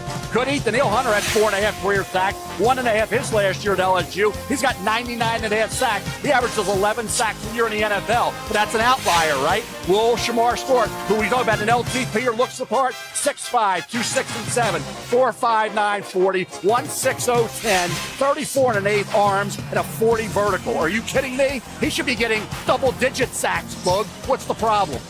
Mel, here's the thing I'll tell you. I'd rather drive a Mercedes than a pickup truck because I like to drive fast. At least I know I can go fast in the Mercedes. And it's up to the defensive line coach to get the best out of him, because you can take this young man with the traits that he has and his speed. He has the potential to be a double-digit sack guy in the National Football League. A lot of disruption, not a lot of production, but the tools are there. Mike Tomlin has a saying, if the guys didn't need coaching, I wouldn't have a job. He needs coaching. He needs to understand his pass rush move and how to finish at the quarterback. That's what the NFL is about. I love this pick for the Cincinnati Bengals, and I just wonder how this is going to impact Trey Hendrickson and what they do with him. You know what? They need somebody like Trey Hendrickson around to show this young man how to rush the pass, right? Think of some of the players that you played with. When you have other guys who you can sit and watch, like, it's not just going to be on their new defensive coordinator, Al Golden. He can't just be the one who's going to teach this young man how to pass rush. There's got to be people in the locker room that are going to help him as well. He plays hard as hell. I mean, hard. They move him from a 9 technique outside the tackle. They'll put him over the nose. And he can collapse the pocket, but he just doesn't have a plan. Verizon Business takes us back to the stage. Molly is with Shamar. Molly. Thanks, Greeny. Shamar, scouts and GMs all rave about your physical gifts. You have a longer wingspan than LeBron James. How were you built to play in this league? Man, I'm built for it. I'm made for it. I'm a hard body. I'm made from this. I'm ready. The Bengals' new defensive coordinator, Al Golden, known for his aggressive style. How can he bring out the best in you? Man, just tell me going straight line, I'll figure everything else out. All right, well, Lamar Jackson and Joe Burrow's jobs just got a little bit harder in the AFC North. Congratulations. Thank you. Greeny. Molly, thank you very much. Shamar Stewart, again, the magnificent physical talent. The production that hasn't always lined up to it, but a player we did expect to hear his name early tonight. Mike Green still on the board. A lot of pass rushers in this draft. It was interesting to see in which order they would fall, and now they are starting to do just that. The Seattle Seahawks are on the clock, followed by Tampa and Denver, and we'll be back in 15 seconds after this word from Thrivent. With Thrivent, your personal finances aren't just personal. We use money as a tool to help all the people we hold in our hearts. Because the most important thing isn't what you're planning for, it's who. Thrivent, where money means more. All right, we are back in Green Bay. The Seattle Seahawks are on the clock, and an interesting offseason for Seattle after they send away Geno Smith and they sign up Sam Darnold. So it's sort of a new era there with their second-year coach Mike Macdonald. What direction should we be expecting now for the Seattle Seahawks here, picking at number 18? We talked about a lot about the interior of the offensive line, and Tyler Booker is gone, and there's other guys that are available, and I think we talked about versatility, Boog and Lou, and that's where Gray Zabel, North Dakota State. I know there's some teams in the late first round were hoping he would slide through the cracks, but the versatility to play every position on the offensive line, practice at center at the Senior Bowl. Gray Zabel, I know he could have gone anywhere he wanted. He stayed at North Dakota State, loyal to that program, and he can play anywhere on that line, but he could be a Pro Bowl guard at the pro level. Especially if they feel really good about their 2 tackles, those young tackles they've taken in the draft, Charles Cross and Abraham Luke. If they feel really good about those tackles, then I agree with Mel, attacking the interior of the line is the way to go. A quick note as we await the commissioner, there's been 1 trade so far. The fewest in any first round in the common draft era is 3. We'll see if those start, but here's the commissioner. With the 18th pick in the 2025 NFL Draft, the Seattle Seahawks select Gray Zabel, guard, North Dakota State. So there he is, Mel. There's your guy. You just mentioned it. He had NIL offers to leave North Dakota State, but stayed in part so he could play with his brother. And as a result, he won his second FCS championship last year, got invited to the Senior Bowl. He was great there. This, by the way, is the fourth year in the last 5 the Bison have had an offensive lineman selected in the draft. Yeah, you look at it, start the first 3 games at left guard in 2023, moved to right tackle for the rest of that season. This past year, he's at left tackle for North Dakota State. He's getting the job done again, getting it done there. Started the final 36 games of his career. 41 overall at left tackle, left guard, and right guard. As they practice at center at the Senior Bowl in Lewis. The technique and the fiery approach. He's got a defensive mentality. Gray Zabel, no doubt, in Mobile, impressed a lot of offensive line coaches. No doubt, especially with his play on the interior, center, and guard. You go back to 23, as you mentioned, and you watch him there where he started those games at left guard. He looked like a Pro Bowler. He looked like a guy who's going to be all rookie immediately, and he's going to challenge for a Pro Bowl spot. The arm length does show up at tackle for him. He doesn't have that kind of physical range to deal with some of the pass rushers he would deal with in the NFL. But at guard, he's plug and play. So he's headed to Seattle. The Tampa Bay Buccaneers will be next. Congratulations to Gray Zabel and his family. Again, the Bucs are on the clock, then the Broncos, then the Steelers. When will we have our next quarterback selected? We'll find out shortly. We're live in Green Bay. We're back in a moment on ESPN.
Cleaning your dog's teeth can be hard.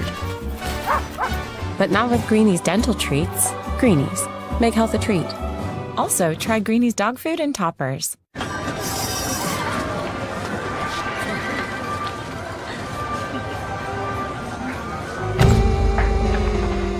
trusted you. I trusted you. I trusted you. I trusted you.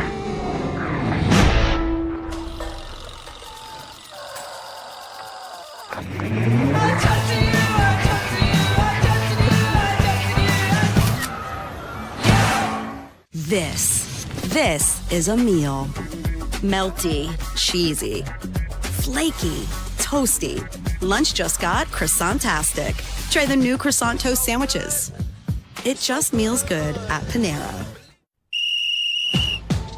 Chime exists to help everyday Americans make it. When you build your credit to build yourself up, when payday comes on your terms, when your girl math starts mathing, oh yeah, you're making it.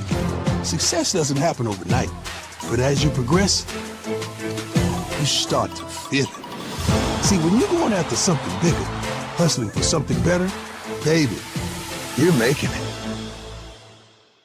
Graduates, today you enter the real world, ready for whatever lies ahead, except for the following, which you are likely to find exceedingly difficult. Going to a 9-to-5 job, doing your taxes, putting on a duvet cover, taking off a duvet cover, realizing you're never gonna go to the gym. This guy knows what I'm talking about. In summary, life is hard, but saving money by bundling your home and auto with Progressive is easy. Oh yeah, deciding what's for dinner every night for the rest of your life.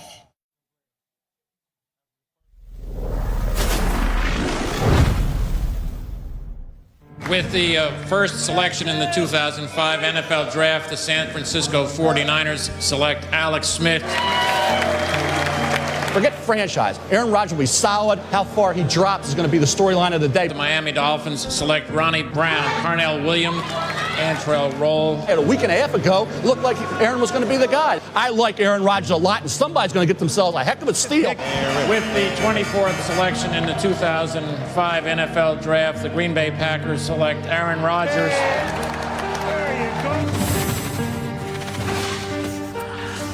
We're back in Green Bay. Time now for a draft moment brought to you by Ego.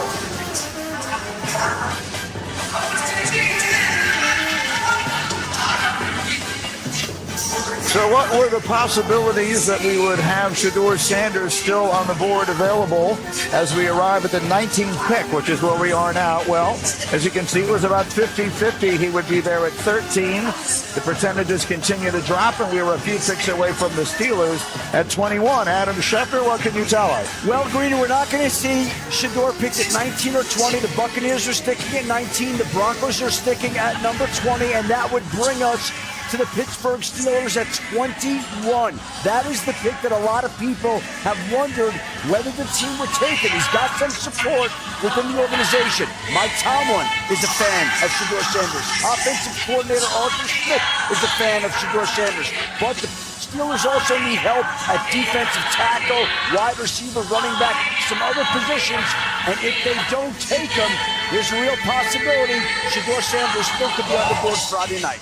All right, Chef V, and there you saw Shedeur with his legendary father and longtime coach, Deion Sanders, been his coach all through his life. But the Buccaneers are on the clock right now, and here comes the commissioner with the 19th selection.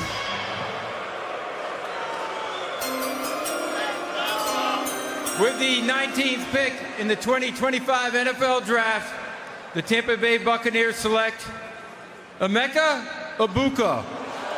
Wide receiver, Ohio State. That's a little bit of a surprise. A terrific player.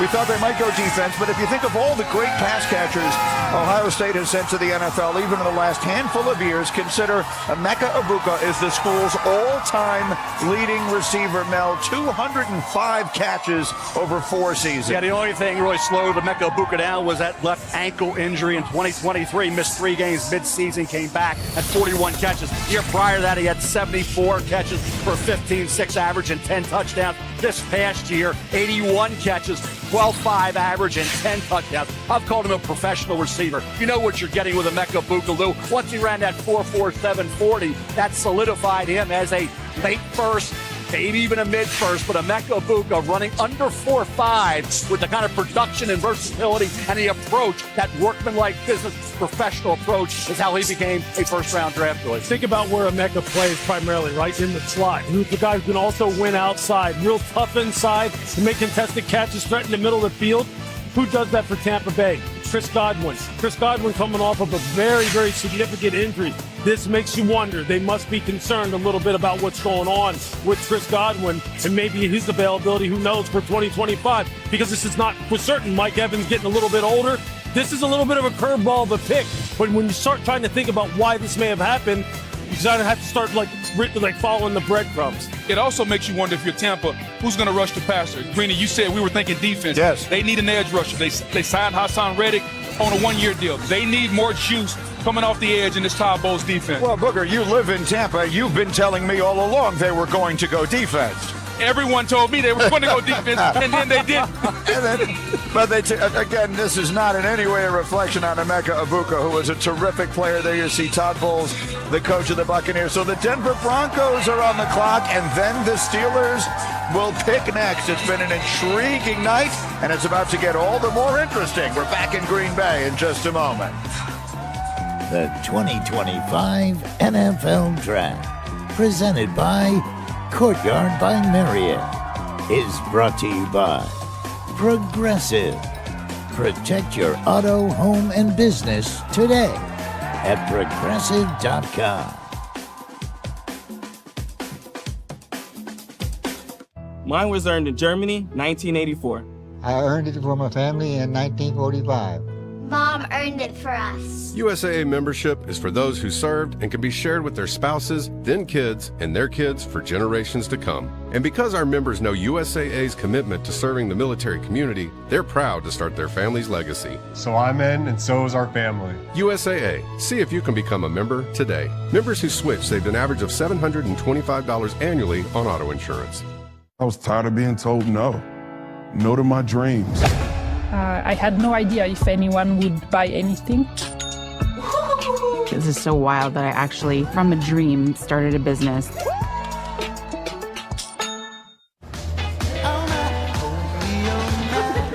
You did. I know. Is this yours? Yeah, Ma. No way. Yes way. Well, get in.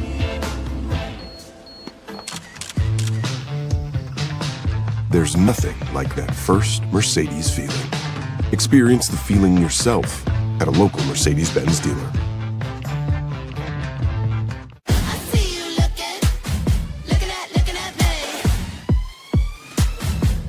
Really?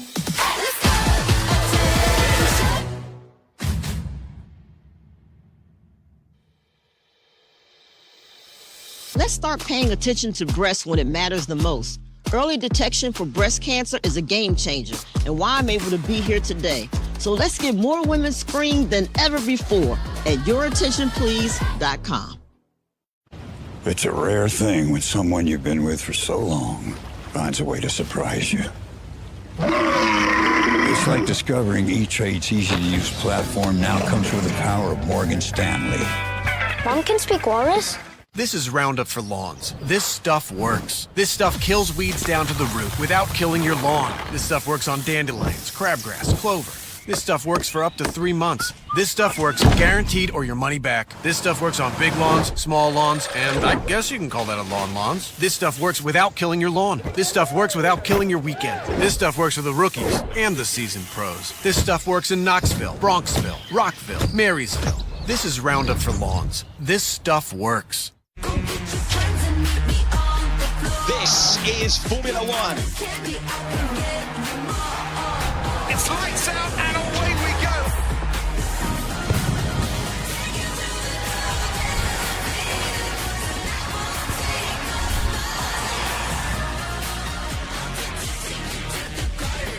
The season continues in Miami, Sunday, May 4th on ABC, the exclusive home of F1. Welcome back to Green Bay. The Denver Broncos are on the clock at number 20, and right now it's time for a look at Mel's Best Available, brought to you by Courtyard by Marriott. Yeah, you got some good ones. Shador, I'm amazed right now that he's still on the board, as I was with Aaron Rodgers. New Orleans, hey, I'm going to wait and see who makes a move to get Shador Sanders before I start talking about those organizations that will haunt them. Will Johnson, we talked about the injury. That is affected where he went. Good corner. Had he been healthy through the process, would have been a top 10 to 15 pick. I love Amari and Hampton for Denver. I've said it for 3 months. They need a running back who's complete. He is to help out Bo Nix. Josh Simmons was the best tackle until he got hurt in October in that game against Oregon. That's why he's still available. Right tackle, left tackle could play guard as well. And I'm surprised Matthew Golden. Once he ran 4.29 on the heels of a great year in Texas, on the heels of 2 really good years at Houston with the Cougars. Matthew Golden did anything and everything in Texas, got open, caught the ball, and then ran great. I'm really surprised Golden's still here at this point in the draft. Did an interesting night, very strange one in some ways. We had the enormous trade at the very beginning, Jacksonville moving up from 5 to 2, but that has been the only trade we've had so far in round 1. And I'll mention again, the fewest in any first round in the common draft era was 3. And that goes back to 1971 is the most recent time. So we've generally had a lot more than that. The Broncos pick is in, and here comes the commissioner with a special guest to make the selection. Okay, here we go.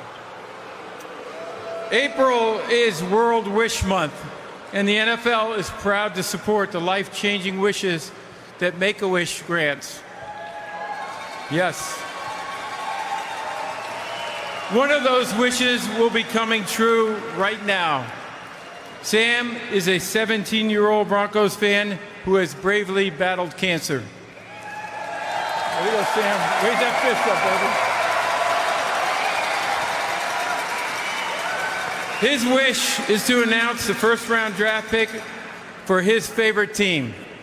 Please join me in cheering on Sam as his wish comes true. Take it away, Sam. Let's go, Broncos. Thank you.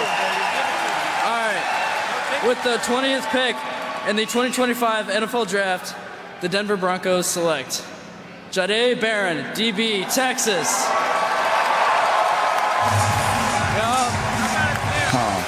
It's a wonderful moment. Jahdae Barron, a young man, grew up in Austin, much decorated in his final season with the Longhorns. Mel, a consensus All-American, won the Jim Thorpe Award as the best defensive back in the country, had 5 interceptions on the season. Yeah, 2 Texas Longhorns ran great at the combine and needed to. Matthew Golden, I've been talking about the 4.29. How about Jahdae Barron running a 4.39 when some thought he'd run 4.45 to 4.5 at 5'11", 195 pounds. Plays everywhere in that secondary for Texas. Super smart, can blitz, intercepts passes. I talk about it. Doesn't miss many tackles at all. He had 67 tackles, 5 interceptions, 11 pass breakups this past year. Jahdae Barron did. Short tackler, instinctive, versatile guy. He play anywhere in the deep patrol. Yeah, this is another guy that Steve Sarkisian, the head coach of Texas, just raved about.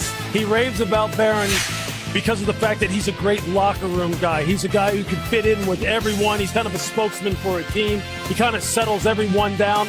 And as far as on the football field, you're right. He's super versatile. Can play inside and outside. Has great instincts, great vision, route development and understanding, and the willingness to come up and hit, play strong at the catch point. That's what Vance Joseph's going to want out there in Denver, where they play some pretty good defense. Him and Patrick Surtain II, that's a pretty good group of corners right now when you're talking about the Denver Broncos. And as you start to look at it, he's a faster version of what Brian Branch does for the Detroit Lions. A multiple position player that can play inside, outside, that can play in the middle of the field. He can do it all, kind of a joker on defense. He will be used very well in Denver. Yeah.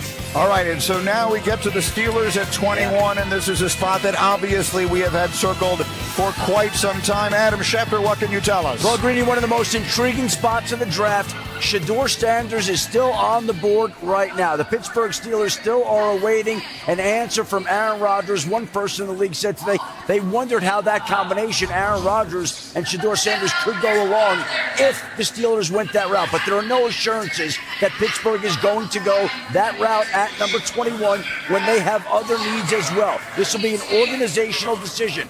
If they take Shedeur, he has a new home. If they don't, then we have entered into a really intriguing part of the draft where Shedeur Sanders and Jackson Dart are alive. And interestingly, the belief around the league is that the Saints and the Giants both really like Jackson Dart.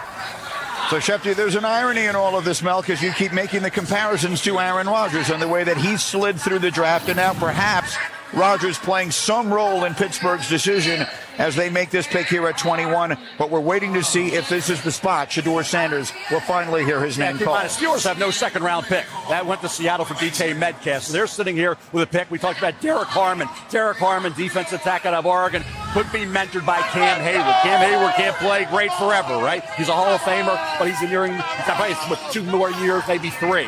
So you bring in maybe Derek Harmon. How do you feel about Shedeur at 21? Have him at 5. This organization has not had won a playoff game in 9 years. They haven't had any losing seasons in a long time, but 21, they haven't won a playoff game in 9 years. In this division, with Burrow and Lamar and the AFC loaded with great quarterbacks, and you have Mason Rudolph, and there's Shedeur sitting there, and you have no second-round pick. Where's the young quarterback coming in, Boog? I'm taking Shedeur Sanders. I prefer him in New Orleans. I don't know what the Saints were thinking there. That's their decision. I disagree with it. But if I'm Pittsburgh, Shedeur Sanders, the pass on him at this stage at pick 21, Boog, come on.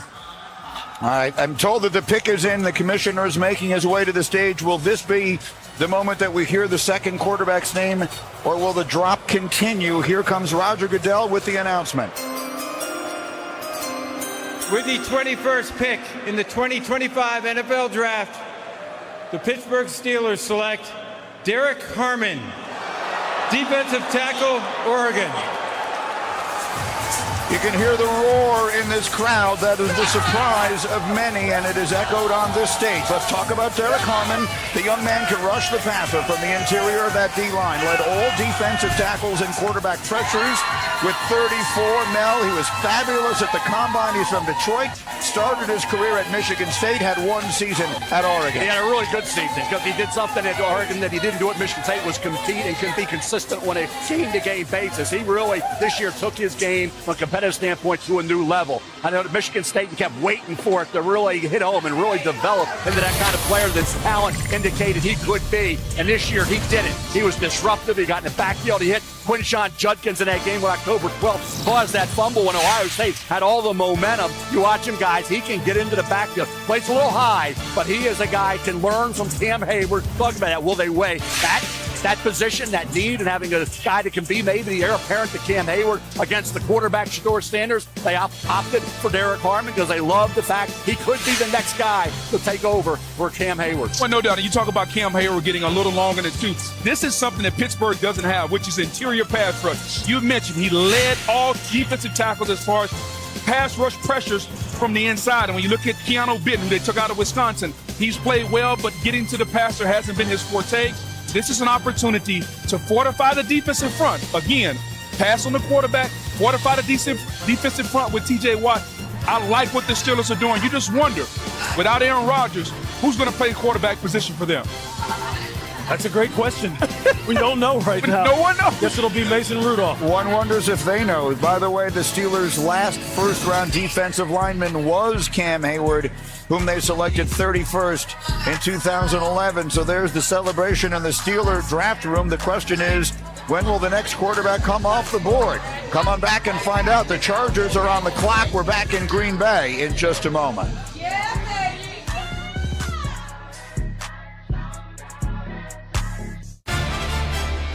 Being Courtyard's official fan ambassador has opened a new world for me.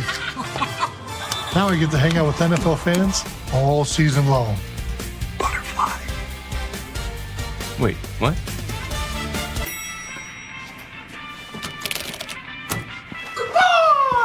Yeah. See you on game day.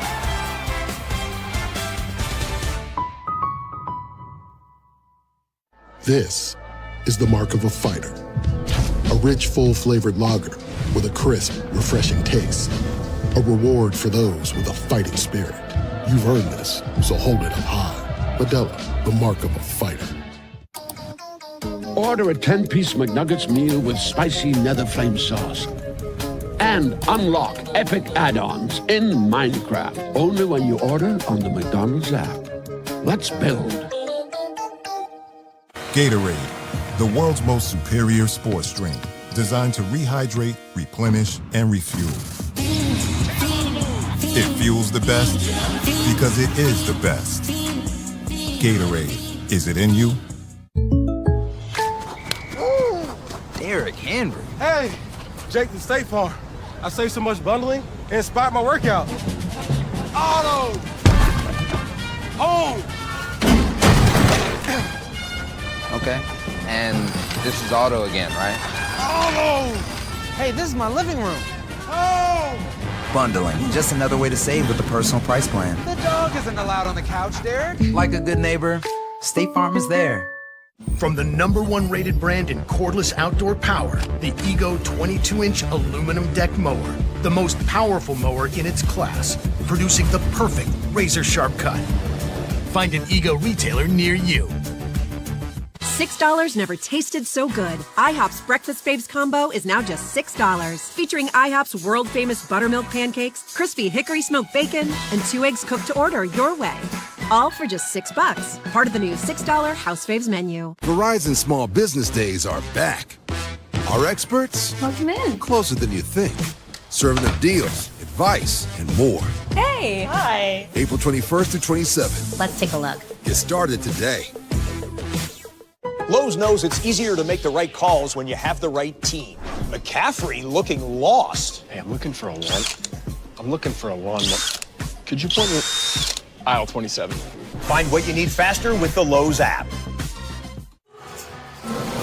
Welcome back to Green Bay. Mel, time for another look at your best available players, brought to you by Courtyard by Marriott. Yeah, it'll be interesting with Shedeur because I got a list of some guys who were great in the NFL, but they were old school pocket passers, and where they slid, how the NFL didn't really regard them highly coming out of college. That's a long list of names, and quarterbacks went on to be outstanding in the National Football League. Will Johnson, the injury affected him, pushed him down.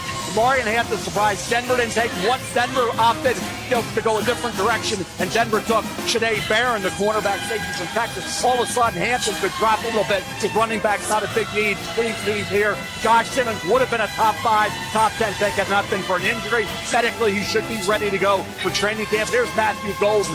He would fit what the Chargers are looking for as well. Who catches the football and has great speed with that 14-9. The Chargers needs right now interior offensive line, wide receiver, tight end, and they could not stop the run. 27th in per carry average allowed last year. There isn't any question, however, this has become now the story of the night. Shedeur Sanders, according to our draft day predictor, there was a 96% chance that he would be selected in the first 21 picks entering this draft, 21 being the operative number with the Steelers. So we are now in that zone where we wait to see if any team chooses to trade up from the second round to make the aggressive move. We always act like we're in the 6th round of the draft right now, and Shedeur Sanders hasn't been picked. And we're still where Lamar Jackson wasn't taken. And last time I checked, the Baltimore Ravens took Hayden Hurst, a 25-year-old tight end at the time, out of South Carolina, tight end. And then they traded back into 32 to take Lamar Jackson. We're ready to pack it up at the end of day 1 and get ready for day 2, right? There's Lamar Jackson. That list of the pocket passer. Johnny Unitas, cut by the Steelers, passed over, right? Nobody wanted. Dan Marino passed over for Cal Davis and Ken O'Brien, right? Joe Montana went in the 3rd round. Kurt Warner, undrafted free agent. Peyton Manning, people half the league like Ryan Leaf over him, took Phil Foley to take him number 1 overall. Matt Ryan. Jake Long went ahead of Matt Ryan. They took him so far, something for Ken Henney over Matt Ryan. Pocket guy. How'd that work out, right? Drew Brees, 2nd round. Chargers, then Miami didn't take him. Goes to New Orleans, right? How'd that work out? Brock Purdy, Mr. Irrelevant. Kirk Cousins, 4th round pick. They're all traditional drop back pocket passers. I didn't mention the greatest of all time, Tom Brady, 6th round pick. But just think about that list. The NFL didn't like him back when Johnny Unitas came out of Louisville. They didn't like him now. Now they've been burned 9 out of 10 times by passing on these guys. But I don't know if it's that the NFL doesn't like them. I think the NFL is saying that those quarterbacks, maybe like Shedeur Sanders, they don't do anything special. So we talked about earlier in the show about people getting wild with the off-platform throws and all these different things. Shedeur Sanders plays point guard from the pocket, and maybe they're not valuing that in the first round now. But you know what, Boog? It does do something special. The first thing that quarterback whisperers, guys who we respect the most as far as developing quarterback, that the first thing that they talk about when they're talking about what does it take to play quarterback at a high level in the NFL, they don't say wild throws. They don't say great traits. They say exactly what you said in your own highlight. Decision-making. Yes. Accuracy. That's what they say. Shedeur has made great decisions in the pocket, outside the pocket. When he's getting his head knocked off, he's made great decisions. He throws the football with accuracy. The whole arm strength thing, I mean, come on. Look, how many times? He's a nice passer of the football. It's as simple as that. He just is. What this comes down to, look, I'm going to try and look at this from a team perspective, right? Every team likes, teams like players. It's just a matter of what price do they want to pay, right? So they figure for him, if we're judging the landscape right here, we don't need to pay top 15 prices, top 20 prices. Heck, we may not even need to pay first round prices. Does that mean I agree with it? But they need quarterbacks, though. Like You're they right. need the most important position. Hey, they're taking all the teams that are passing on them right now, as Mel just mentioned, are taking a gamble. They're taking a gamble. The teams who need a quarterback, and if you pass on him and he winds up having a Drew Brees type of career, a Tom Brady type of career, which he's totally capable of. You're going to sit back and teams are going to. There's going to be a lot of revisionist history on him. I get that. There's going to be a lot of case studies done on why did people pass on him? Was it because they thought he was cocky? Was it because of his dad? Was it because he was too brash? All the other nonsense that you hear. Because it isn't because of how he plays the game. I agree with you. It's not how he plays the game. All right, we have only had one quarterback selected. We have only had one trade made.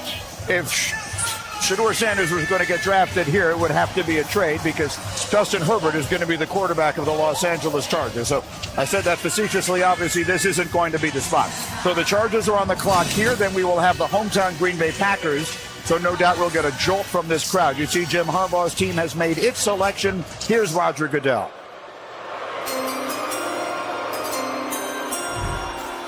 With the 22nd pick in the 2025 NFL Draft, the Los Angeles Chargers select Omarion Hampton, running back, North Carolina.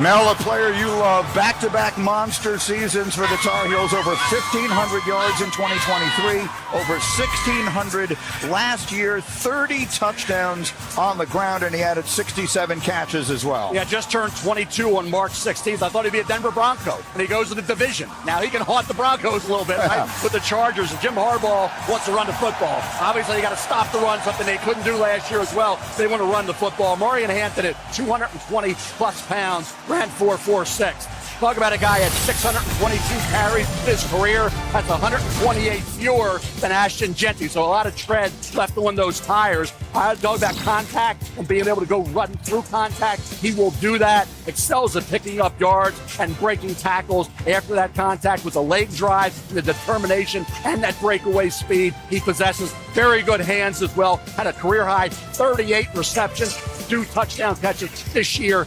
Doesn't have the elusiveness of a Jeanty and the ability there to make people miss on a consistent basis. Pass blocking needs to improve just a bit, but the athleticism and one cut he can go. Marion Hampton will hit that hole hard and he will break tackles. He is a game breaker. That's Joe Mixon. 120 plus pounds. That's Joe Mixon right there. That's what it looks like. Joe Mixon wearing the North Carolina uniform. And you put him in this offense where they want to run the football with Harbaugh coming downhill. This is a perfect fit for Marion Hampton. All right, and so as the National Football League has now taken to bringing the draft on the road, we will reach that moment that we look forward to every year. The home team is on the clock, and just listen to these fans in Green Bay.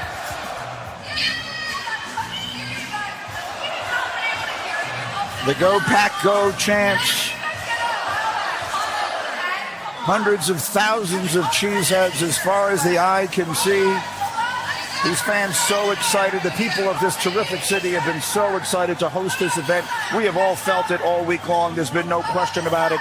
And so with all the energy here, the Green Bay Packers, part of that incredibly tough division, Mel, in the NFC North. A lot of interesting needs. Will this be the year that Jordan Love takes that step forward? What do the Packers need to do to make that move? Quarterback's a positional need area. They're always looking for edge rushers. Obviously, adding another wide receiver. They've had great luck in the second round, taking wide receivers, booking loose. So I look at that cornerback spot. Will Johnson's a guy. You talk about getting a value for a heck of a player. Had he been healthy through the process and not banged up, Will Johnson's a top 10 pick. So when is Will Johnson going to come up? The word we talk about Shedeur. Will Johnson's another guy who's projected way up there. We don't know what his 40 speed is. Those questions about his recovery ability, Lou. But as a corner who can anticipate and break on the ball, 9 career interceptions, 3 career pick sixes. I'm going to be interested to see how far Will Johnson drops. Yeah, it's all about how comfortable teams are with the medical of Will Johnson. That's what it's going to be. And there's going to be some questions about it. He's in that area right now where you start going, the teams that need a corner, a guy like this, a guy who, again, Wink Martindale, who coached him up there at Michigan, said, look, this guy has hands, has ball skills like Champ Bailey. The guy can snatch the ball and take the ball out of the air like that. You think the Pack doesn't need that? This comes down to the medical. Simple as that. Are they comfortable? When they project forward how long he's going to wind up, playing in the NFL, what's going to be the risk, all of that, that's what's going to come down to Will Johnson, because it has nothing to do with how this young man plays. He's fantastic. Especially with what they have going on with Jair Alexander. To me, this has got to be edge or cornerback. You got Mike Green on the table, who led the nation in sacks last year. So edge or corner are at play for Green Bay, I think. Yeah, an underrated guy we haven't even discussed yet. It's going to go in the late first, early second. It's Donovan Ezra-Rocky. Yes. All this kid does is get after the quarterback. He was a sack machine, and he plays hard. Now, he's 247 pounds, so playing the run is going to be a little bit of an issue. But as a pass rusher, pure edge rusher, Donovan Ezra-Rocky was right there with the top guys. Speaking of edge guys, how about James Pierce? Yes. James Pierce is sliding down. James Pierce is a freak now. Like he is. He ran 4.4 at 250 plus pounds. The dude can flat out rush. But again, it's about trust. It's about how comfortable are you. Like, look, there's no reason James Pierce should be on the board right now. When you watch his tape, there's no reason he should be on the board. But you're getting into that area of the draft, Randy, where teams have some questions, right? And so now you're sitting there going, hey, is the value too good to pass up? Because there are some darn good football players still on the board right now. They're going to play real good football this fall. As you told me, it's about mitigating risk. That's right. That's right. You got to try to mitigate the risk based on the talent that you have, based on what you know. And to your point, when you talk about Ezra Raku, talk about Mike Green, all those guys are tremendous football players. Which one do you think you can mitigate the risk? Well, I'll tell you what. With Ezra Raku, there's no risk as far as the person. Understood. Right? I mean, there it's just like, does he have ideal measurables? But as far as the teammate is concerned, we were fortunate enough to cover Boston College a couple of times this year in college football. Ezra Raku is the salt of the earth now. He's a great kid, a great person. And I'll tell you, two other kids, as UCLA Bruins, I call them having an entry with the Kentucky Derby coming up for Saturday in May, right? Yeah. How about Olufemi Oladejo and Carson Schlesinger? Schlesinger off ball was everywhere making best tackles. instincts in the draft. And Oladejo, when they moved them off ball to outside, was Promising getting the quarterback. Yeah. So those are two UCLA Bruins going to be really good late one, early two. No question. So all the speculation here at this desk has been about defense. I've had a lot of Packer fans come up to me this week and say, Greeny, we never take a wide receiver in the first round. It's funny you say that. Matthew Golden is still on the board, Mel. I've said his name about 5 times already with picks. Matthew Golden to me, people say, well, you have 1 year of production. I thought at Houston, for what they were asking him to do for 2 years, he did a solid job. And then this year was supposed to be Isaiah Bond. It was Matthew Golden. Then Matthew Golden ran a 4.29. I don't know what else the kid needed to do. Yeah, you'd like to see 2 years at Texas, but he only had 1 season, and he did it all, and then he ran great. Matthew Golden here, are you kidding me, in the late first round? When McMillan already went and Abuka already went? But Steve Sarkisian, look, he's such a great guy to talk to get insight about his players and about why they developed the way they did. And he says it about Matthew Golden. It took him some time when he got him in order to kind of get him comfortable in his offense. And he wound up taking over the role that many people thought was going to be Isaiah Bond. And he said, look, this guy will do it exactly the way you ask him to. The reason why he ran so fast, he said, I promise you, he worked at it. Nobody expected him to run that fast. It's a testament to his work ethic and his football character. So that reaction you're hearing as the words "the pick is in" just popped up on the screens here, as you can see on your screen as well. So the Packer fans all in attendance waiting to hear who their team will add in this first round tonight. It's been a fascinating first round. Again, we've had only 1 quarterback come off the board. We've had only 1 trade. There have never been fewer than 3 first-round trades. And the last time that we had that few was back in 1971. So the Packers will make their pick here at 23. Their division rivals, the Minnesota Vikings, will be up next at 24, followed by Houston, and then the Rams. So we continue to wait for spots where a quarterback may go, and now we're looking here at the Green Bay Packers set to make their pick. So the pick is in. I'm told the commissioner will be making his way to the stage shortly. A Packer team that had some good moments last year, made a playoff run, but played in such a tough, competitive division. The Vikings obviously had that great year, and the Detroit Lions, despite all their defensive injuries, finishing as the number 1 seed in the NFC, falling short in that playoff run as well. So the Packer fans here dancing and singing and waiting to hear where they go. I'm told the commissioner is finally now going to make his way out. And so the pick is ready. And here comes the commissioner with a very special guest who will be very well received here in Green Bay. Okay, Green Bay, it's your time. To make this historic pick, please give it up for first-team All-Pro, Pro Bowler, 2-time Super Bowl champion, and Packers President and CEO, Mark Murphy.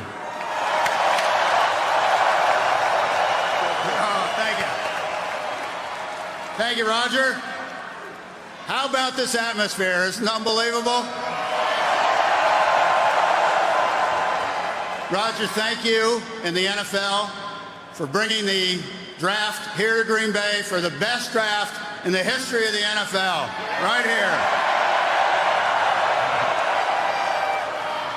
On behalf of the Packers, Packer fans here in Green Bay, Wisconsin, and everywhere, because our fans are everywhere, It is my pleasure to welcome you all to the NFL Draft at Lambeau Field. It is our honor and privilege to host this wonderful event in our community, particularly since we are the only community-owned team in the NFL.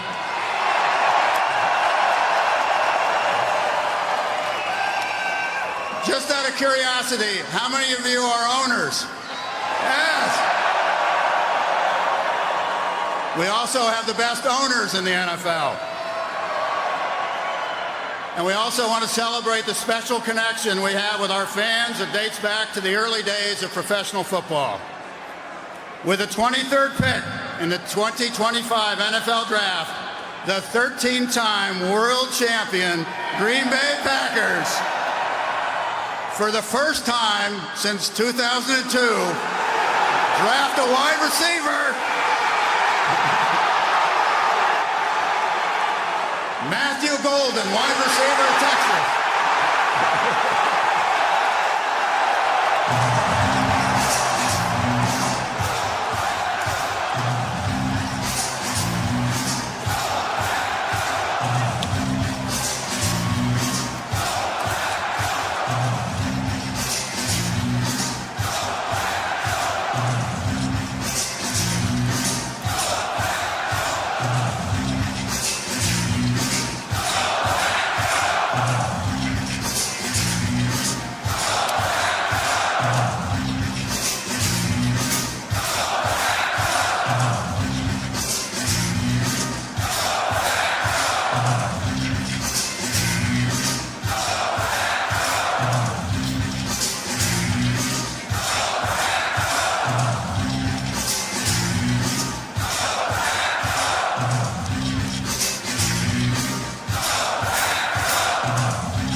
For so many reasons, there is no other team in professional sports quite like the Green Bay Packers, and Mark Murphy did a great job of explaining some of those, and so that was the kind of moment you practically cannot get anywhere else in sports. Matthew Golden is going to address the crowd. Let's hear what he says. Now, he went to the microphone, but perhaps not. Well, he'll address Molly instead. It's here we time, go. baby. Hey, I'm finna bring that energy, man. I'm glad to be here. It's a blessing. Green Bay on 3. Hey, let me get a Green Bay on 3. 1, 2, 3.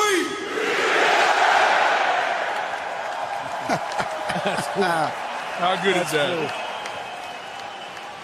All right, Verizon Business to Molly, who is with the man of the moment. Molly. Matthew, that was a warm welcome from your new fan base. What is it like to stand here in front of all these Packers fans? Man, it's a blessing. You know, I put in so much work to get here, and I got my family here, man. It means the most to me, man. I can't thank God enough. I can't thank God enough. At Texas, you stepped up big when the lights were brightest. How will you do that here in Green Bay? That's what you should expect from me, man. You know, I'm a reliable target, and, you know, I get open anywhere on the field, man. Whatever the team need me to do, that's what I'm willing to do. But I'm bringing that dog mentality, know that. All right, welcome home. Thank you. Thank you. Guys. Mel, you mentioned the combine 4.29. That opened a lot of eyes. 58 catches, 9 touchdowns in his one season at Texas. A 16th ranked player on my big board. Packers getting him at pick number 23. We're talking about this year. 9 games, he averaged 20-plus yards per catch. Here he is with the Houston Cougars. Over a 2-year period, he had 76 catches, averaged 13 yards a catch, and 13 touchdowns. At Texas this year, he was outstanding, and he came up big at critical moments in key games. SEC championship game against Georgia, really impressive with 8 catches, 162 yards. Quarterfinal playoff game against Arizona State, 7 catches, 149 yards, and another touchdown. He had 2 to 3 concentration drops. That was it. He's a guy who gets open. He can handle tight coverage. He catches the ball in traffic. He's tough across the middle. He's quick out of his break. He sells the route. And I was impressed with the consistency, game in and game out, to know that he was understated. He was underappreciated all year for what he did for an offense that needed him. And every time they needed a big catch, Matthew Golden got open and made, let's say, 9 games to average over 20 yards a catch. Is pretty impressive. And I was impressed with his ability to separate. That's what a quarterback wants to see. Separation from the defender, knowing that you can throw the football to him on time and accurately. And when you look at Green Bay, it's often said that Green Bay has a lot of receivers. They got a lot of number 2. Might he be the number 1 that they've covered? When you look at Romeo Doubs, Jaden Reed, Christian Watson coming off the ACL. So this is a justified pick for the Packers. All right, so the Minnesota Vikings are on the clock, and we've got Roger Goodell ready to make their pick. For every action, there is an equal opposite reaction. They will be booed as loudly as the Packers were cheered. Here comes Roger Goodell with the selection. With the 24th pick in the 2025 NFL Draft, the Minnesota Vikings select Donovan Jackson, guard, Ohio State.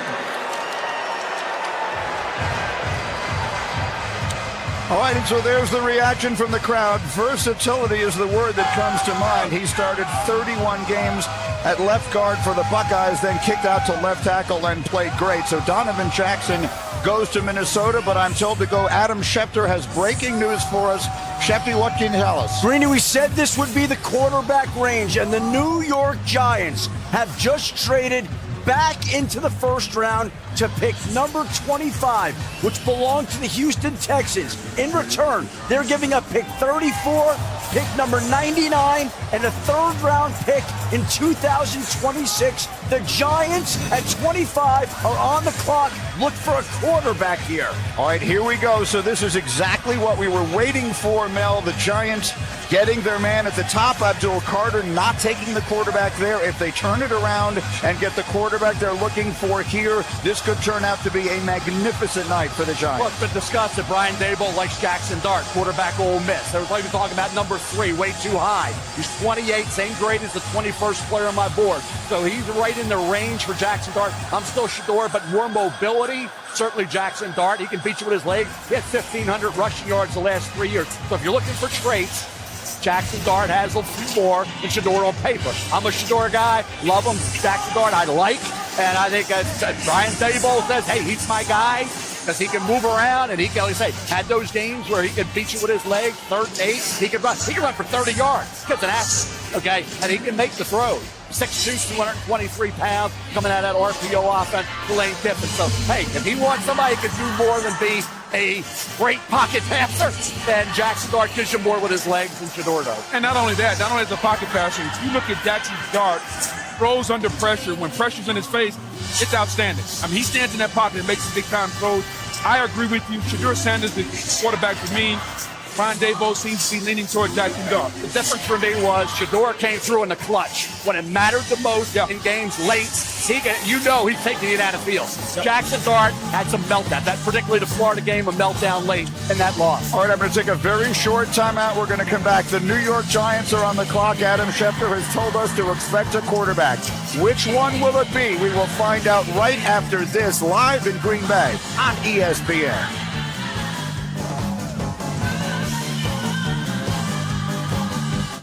Nationwide is so much more than a great insurance company. They're also one of America's largest financial services companies. Like, he's so much more than Saquon Barkley. I'm also Stacon Barkley. Oh, man, it struck my uniform. Whoever did... Common. stress out. I'll never remember all this. Relax, Rook. When things get intense, we get incense. What a nice cleansing surprise. For your insurance and financial needs, Nationwide is on your side. This Memorial Day. I don't think you're supposed to drink that. Summer starts. No. Dogs on the table. You sure that's a dog? Yeah. Rough. With Stitch. No. I'm gonna give you to the count of 3, Stitch. 1. Disney's Lilo and Stitch. Only in theaters May 23rd. Rated PG. Let's talk salary. Great. What do you typically offer for this role? It's competitive. And if it was a number, it would be... A competitive number. With Indeed, you can avoid awkward salary.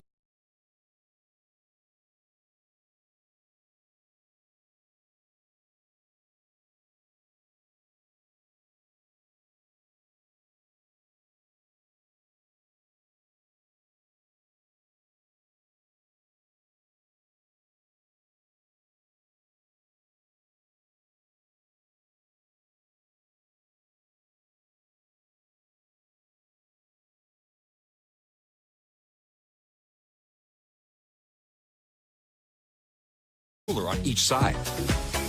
Visit a Sleep Number store near you. I bet it feels like pressed against you, strawberry kisses. I bet it feel like this. Can I come in? Sure, yeah, come on. Don't worry. DashPass saves you money on DoorDash, so you can skip the trip to the grocery store and stay right where you need to be. DashPass by DoorDash. Your door to more savings. A Chewy pharmacy order is on the way for Homer, the homebody who only goes outside when nature calls. So Mom uses Chewy to get his flea and tick meds at a great price. Delivered fast, right to their door. For quality meds, for life with pets, there's Chewy. Craving more football? Experience the game like never before. The access, the action. You see and hear everything. More of what you love. The United Football League. Saturday at 7 and Sunday starting at noon on ESPN. Welcome to the show, the one with unimaginable power and endless entertainment. Phillies, Cubs, big-time talent shines from the friendly confines on Sunday Night Baseball. Sunday at 7 on ESPN. Welcome back to Green Bay, where we have just had our second trade of the night here in round 1. The New York Giants have just traded up into the Houston Texans spot at number 25. And Adam Schefter has told us it is to draft a quarterback. Will it be to take that man, Shedeur Sanders, the Big 12 Offensive Player of the Year, or that man, Jackson Dart, quarterback at Ole Miss? Opinions have been split between these two. Mel Kiper, you have been on the Shedeur Sanders bandwagon since the beginning of the season. Again, we are waiting. The commissioner can make the announcement right now. The Giants, who picked at number 3 in this draft, taking Abdul Carter, the defensive end out of Penn State. This was how many of the Giants fans definitely hoped the night would go. Get the pass rusher early, find a way to get the quarterback that you want a little bit later in round 1. It appears that's what they have done. So we are awaiting the commissioner on the announcement. Here he comes onto the stage to announce the Giants pick at number 25. 25 NFL Draft, the New York Giants select Jackson Dart, quarterback, Mississippi.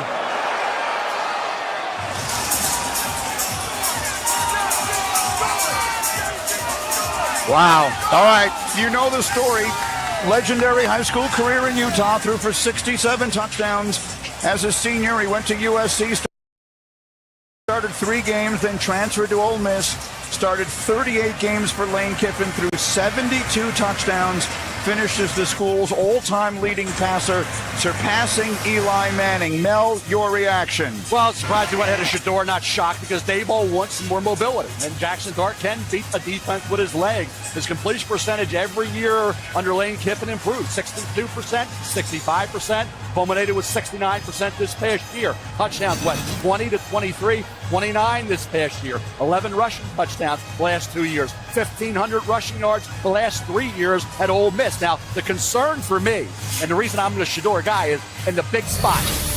Do you come up big? For Jackson Dart, 2 games where Ole Miss faced a then-ranked opponent, LSU and Georgia, he completed less than 60% of his passes, and in each game combined for 2 touchdowns and 2 picks. And then they were looking for a playoff spot late November. He completed less than 60% of his passes with a couple touchdowns and 2 interceptions, and that late meltdown against Florida. So 3 big spots didn't come up big. Shedeur consistently did, despite being harassed. I like Jackson Dart. I love Shedeur. We'll see how it works out. And keep in mind, the quarterbacks that have dropped a little bit, how about the quarterbacks went ahead of them? Brett Favre, Dan McGuire, Todd Marinovich went ahead of Brett Favre. Joe Montana, Jack Thompson, Steve Fuller went ahead of Joe Montana. E.J. Manuel went ahead of Geno Smith, and 3 players were drafted by the Bengals before they took Boomer aside to the second round. So it doesn't always go.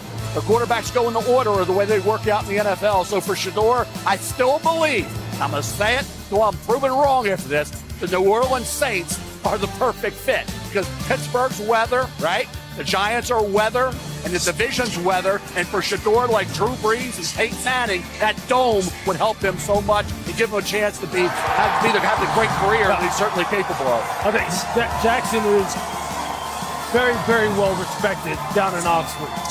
Being a great teammate, he's tough as hell. Another kid who I was fortunate enough to call 3 of his games over the past couple of years. He's got a big arm. He is tough. He can pick up first downs. He can bomb the football. It doesn't always seem to be able to get through progressions as quick as you would like. That's something he's going to have to work on. That's something he'll have time to work on because Russell Wilson's going to command. Are you drafting him for the next GM and the next head coach? We'll see. And you know what? Hey, that's a question for John Mara. But I'm happy for the kid. Let's find out what we can from Sal Palantonio. He is covering the Giants for us tonight. Sal. Well, Greeny, it's pretty clear that head coach Brian Daboll likes Jackson Dart. Why? Because he has some of the same traits that Josh Allen had in Buffalo. That mobility, the dual threat ability, the big arm to get the ball down the field, the toughness. Those are the traits that Josh Allen showed Brian Daboll in Buffalo. That's why Jackson Dart of Ole Miss is here and will be a New York Giant, Greeny. All right, and so, Mel, once again, this is a conversation that is going to be continued. These quarterbacks will be compared to each other for a long time. We know it'll happen. Shedeur Sanders will be drafted at some point here, whether it's tonight or tomorrow. The Giants have made this decision, and we will take a look at the history of first-round quarterbacks in New York Giants history. They drafted Phil Simms in 1979 out of Morehead State, won them a Super Bowl. Phillip Rivers, we know, was not a Giant. He wound up being traded just an hour or so after the pick was made for Eli Manning. They took Daniel Jones a few years ago. We saw that not work out as they would have liked. And now Jackson Dart, the 25th pick in this draft of the New York Giants. Quick thought, Mel, as the Falcons will be making a pick in a month. I just go to the interesting how quickly he gets on the field. Yep. Coming out of RPO offense, you got Wilson, Winston, and DeVito. Now you add Jackson Dart, and they need the young quarterback. No question about that. But will he be afforded the time necessary to develop out of that offense? All right, the Falcons have traded into this spot, and the commissioner will announce their pick right now. The Los Angeles Rams have traded the 26th pick to the Atlanta Falcons. With the 26th pick in the 2025 NFL Draft, the Atlanta Falcons select James Pierce Jr., defensive end, Tennessee. James Pierce Jr. goes to the Falcons and moved into the spot that had belonged to the Los Angeles Rams. Adam Schefter has more for us. Schefter. Well, Greeny, this is an interesting trade. The Falcons get back this first-round pick to take James Pierce and a third-round pick. But in return, the Rams get a second-round pick this year and a first-round pick in 2026, along with a seventh-round pick this year. So this year, where all teams held their initial first-round draft picks coming into the draft, next year, the Cleveland Browns already have the Jaguars' first-round pick from one trade today, and the Rams now have the Falcons' first-round pick next year for this trade. So we only had one trade in the early portion of the night. Now we've had back-to-back picks that get moved. As far as James Pierce is concerned, first-team All-SEC each of the last 2 years, Mel, racking up 17 sacks. Look, I'll tell you, look, I got to see this guy. I'm telling you, This dude has the most potential of any pass rusher in this draft, I believe, outside of Abdul Carter, all right? He could be the next best pass rusher in this draft without a doubt. At 6'5", 245 pounds, 4.47 in the 40. He reminds me of body type-wise of Javon Curse when he came out of Florida. He could go speed to power as well as anybody you see. It is classic. It's textbook. He's got the speed to chase down any quarterback in the NFL. He's got the power to collapse the pocket inside out. When he wants to slant down inside on run stunts, he blows up everything. Everything. He'll track down balls one side of the field to the other. The question with James is this: consistency. Can you get it out of him all the time? Can you count on him? Can you depend on him? Is he always going to be there? Is he always going to answer the bell? Because if he does, Atlanta finally has the rusher that they've been looking for. Because he has it all. The Falcons have been in the bottom 2 in sacks 4 of the last 6 years, including 31 last season. But they've gone a long way to address that tonight, taking Jalen Walker from Georgia earlier and now James Pierce from Tennessee. But the big move made just moments ago, Jackson Dart, quarterback Ole Miss, to the New York Giants, who had taken Abdul Carter earlier in the night. So the Giants with a huge night with all the pressure in the world on their coach and general manager. And our reaction will continue in just a moment live in Green Bay on ESPN.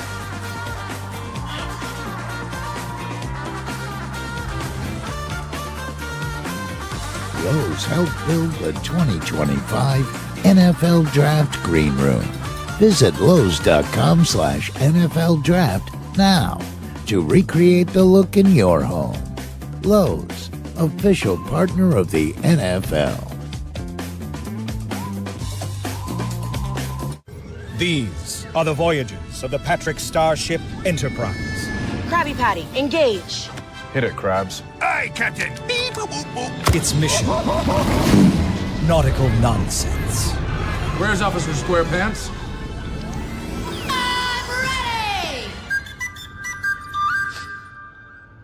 Weird dream. Perhaps it was your imagination.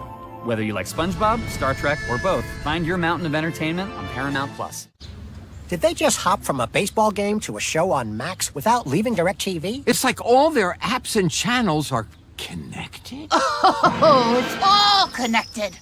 Shows, movies, sports, cooking shows. Oh my God. Is she talking to us? Tell me, how does DirecTV put all your favorite stuff on one home screen?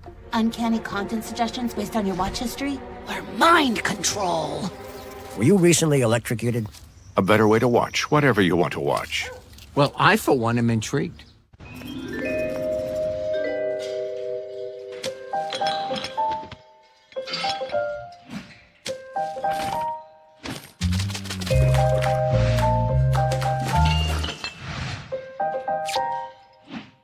Only getting isolated results? Big gains come from AI that works across all your data and applications. The AI built for business, IBM. Oath by Super Hydration Body Wash. The sweet scent of a honeymoon in Fiji. Moisturize with vitamin B3. You better not be using all the Old Spice. Ooh, can you get my bag? Check out the new whip. Tight, tight. Fully custom. How many Bud Lights can you fit in that puppy? As many Bud Lights as it takes. It's a lot of Bud Lights. You have to give me one of those. Yo, I can guard pro in these. I can guard you and route you up. You sure about that? Fellas looking for a quarterback? Let's go! You're right, Billy. These do bring out my eyes. Every shoe for every athlete. Dix is the GOAT. Hidden Valley Ranch is made with real ingredients for real ranch flavor that's impossible to put into words. But that's pretty close. Indescribably delicious Hidden Valley Ranch. Your nerves might be shot. Your hopes might be hiding in the crease. And you might be seeing double. Or you might be feeling the heat. And you might be cursing droughts. And you might be witnessing history. And you might be thinking, oh my God, this is it. Whatever it is, you're in it. And with the Stanley Cup playoffs, that's the only thing that matters. The Stanley Cup playoffs, Monday on ESPN. Welcome back to Green Bay and our coverage of the 2025 NFL Draft, which is presented by Courtyard by Marriott, a member of Marriott Bonvoy. You see the Packer fans are celebrating. They're having fun tonight as their team did something very uncharacteristic, taking a wide receiver in the first round. It's been an action-packed last half hour or so here. Had a couple of trades. Giants traded up and took a quarterback in Jackson Dart. Falcons traded up and took a pass rusher in James Pierce.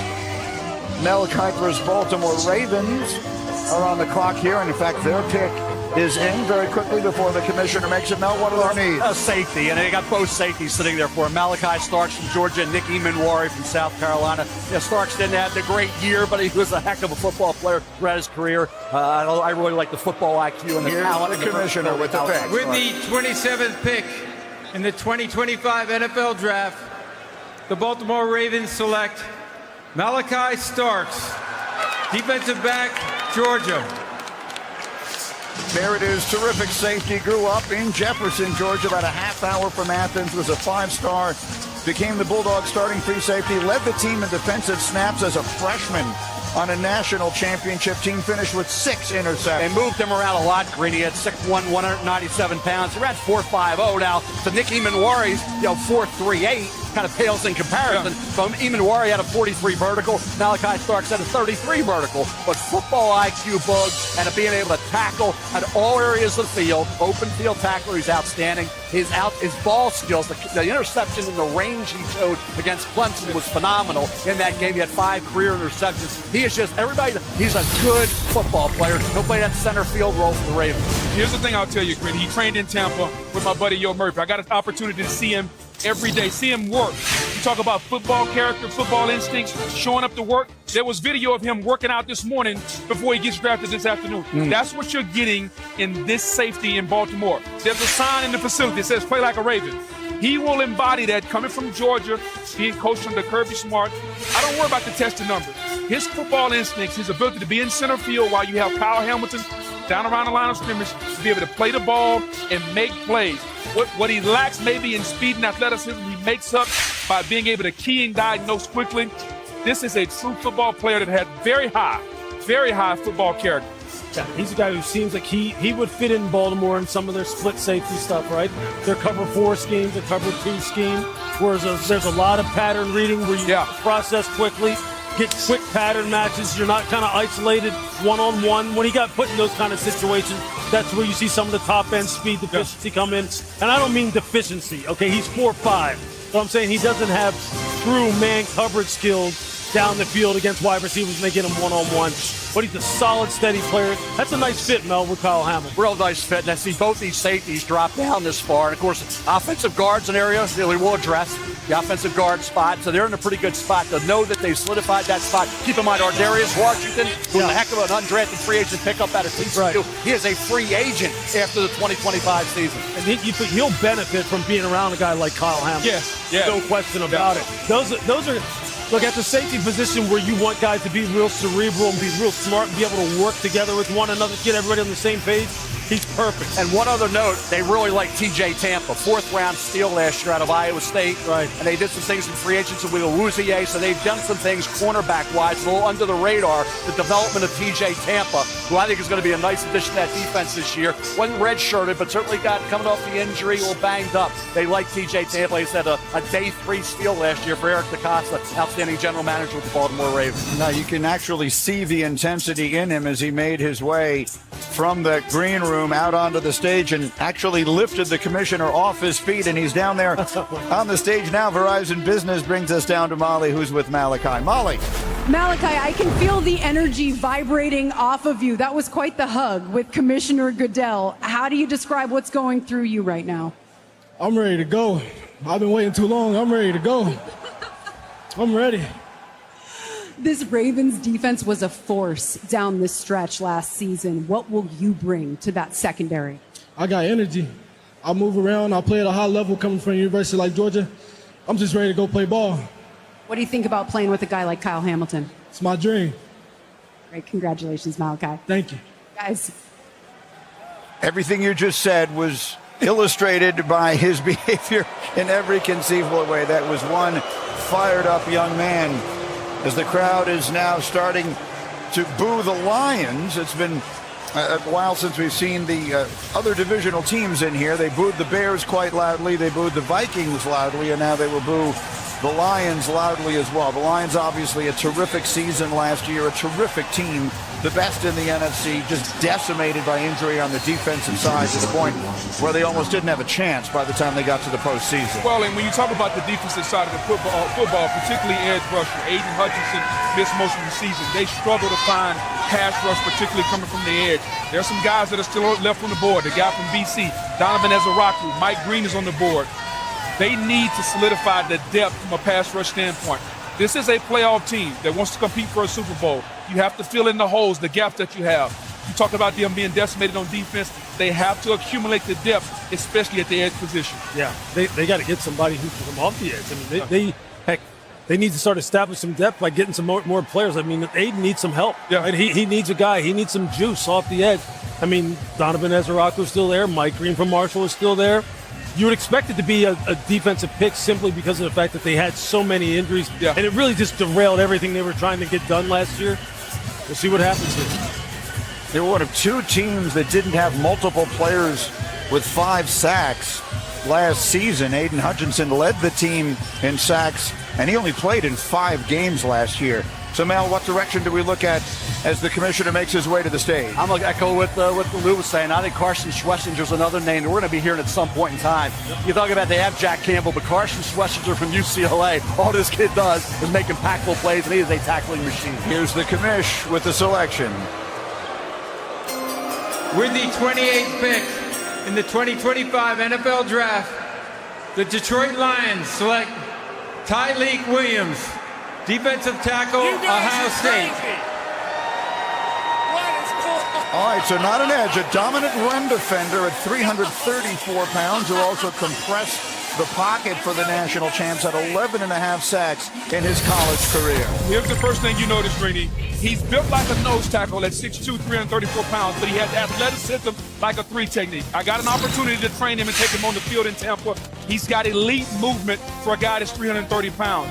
The ability to change direction. When you talk about him playing the run, he plays the run fiercely at Ohio State. His ability to flip his hips and get upfield. He's got the versatility to play the 3 technique position. He can play the 1 or the 3. I think if he slims down a little bit, he could be the quintessential 3 technique. No doubt. I mean, I'm sitting here looking at my notes. He primarily aligned as the 3 tech, and I said the second thing I put was excellent flex, body control, and balance and center of gravity, fluidness of movement for someone with that body that's so thick and so sturdy, able to hold double teams, doesn't get turned, doesn't get his shoulders turned. Hey, they're probably figuring this. We don't like somebody on the outside on the edge.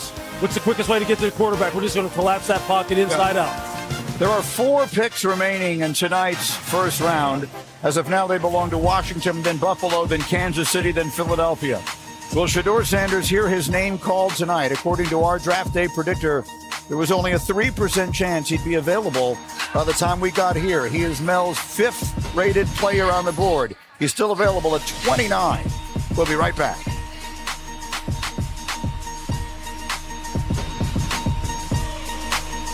Ego, the #1 rated brand in cordless outdoor power, pushes the boundaries of innovation to power the unexpected, all on one battery platform. Experience the industry's most powerful cordless pressure washer with advanced digital controls. A string trimmer so smart, it loads the line with the push of a button. And our most powerful blower that exceeds the power of gas. Ego takes innovation to the next level. One battery powers 90+ tools. Ego, power beyond belief. Find an Ego retailer near you. What's better than a limited time deal? An unlimited time deal. That's why the $5 Biggie Bag with a Junior Bacon Cheeseburger is available all the time. Because the best time for fresh, never frozen beef and Applewood smoked bacon is all the time. Duh. For the best deal of all time, gotta be Wendy's. AT&T has a new guarantee because not everything in life is guaranteed.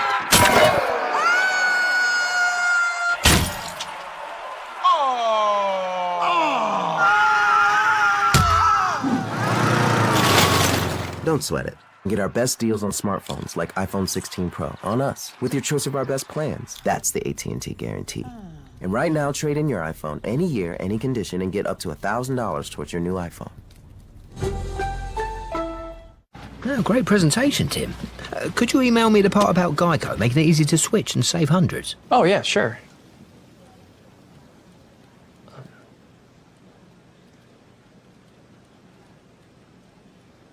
You don't know my name, do you? Of course I know your name.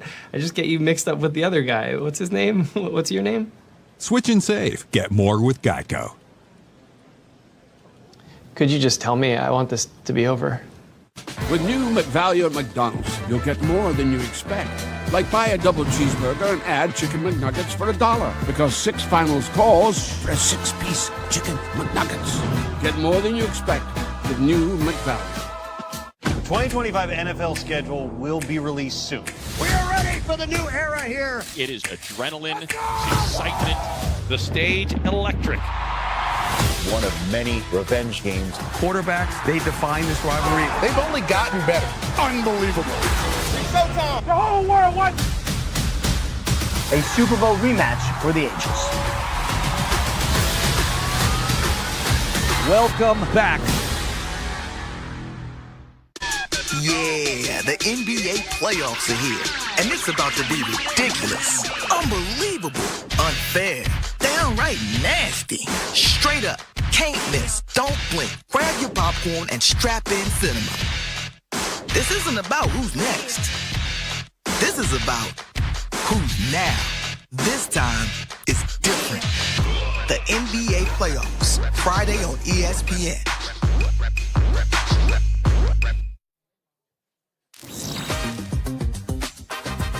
The 2025 NFL Draft is presented by Courtyard by Marriott, the official hotel of the NFL. We're back in Green Bay. The Washington Commanders are making the next selection at number 29 after a magnificent season led by their young quarterback, Jaden Daniels, all the way to the NFC Championship game. And then Mel making all of these additions that we see here during the offseason, most notably Deebo Samuel and Laramie Tunsil. So what direction do they look here? Well, they've got an edge rusher, a big corner, and they want a speedy running back at some point. Obviously, the offensive line keep helping out Jaden Daniels. They did that with Laramie Tunsil coming in. I think when you look at this, it's all about Jaden, but I'd say a big corner. Will Johnson still on the board with his length and athleticism. And Mike Green, pass rusher out of Marshall, is a guy we know from a talent standpoint and the production that he had at Marshall this year. You get off the edge and get after the quarterback. Here's the thing I would say, Greeny. Think about the theme of the night. If you have a young quarterback, you help the young quarterback, either with the receiver or protection. I think they help the young quarterback some way.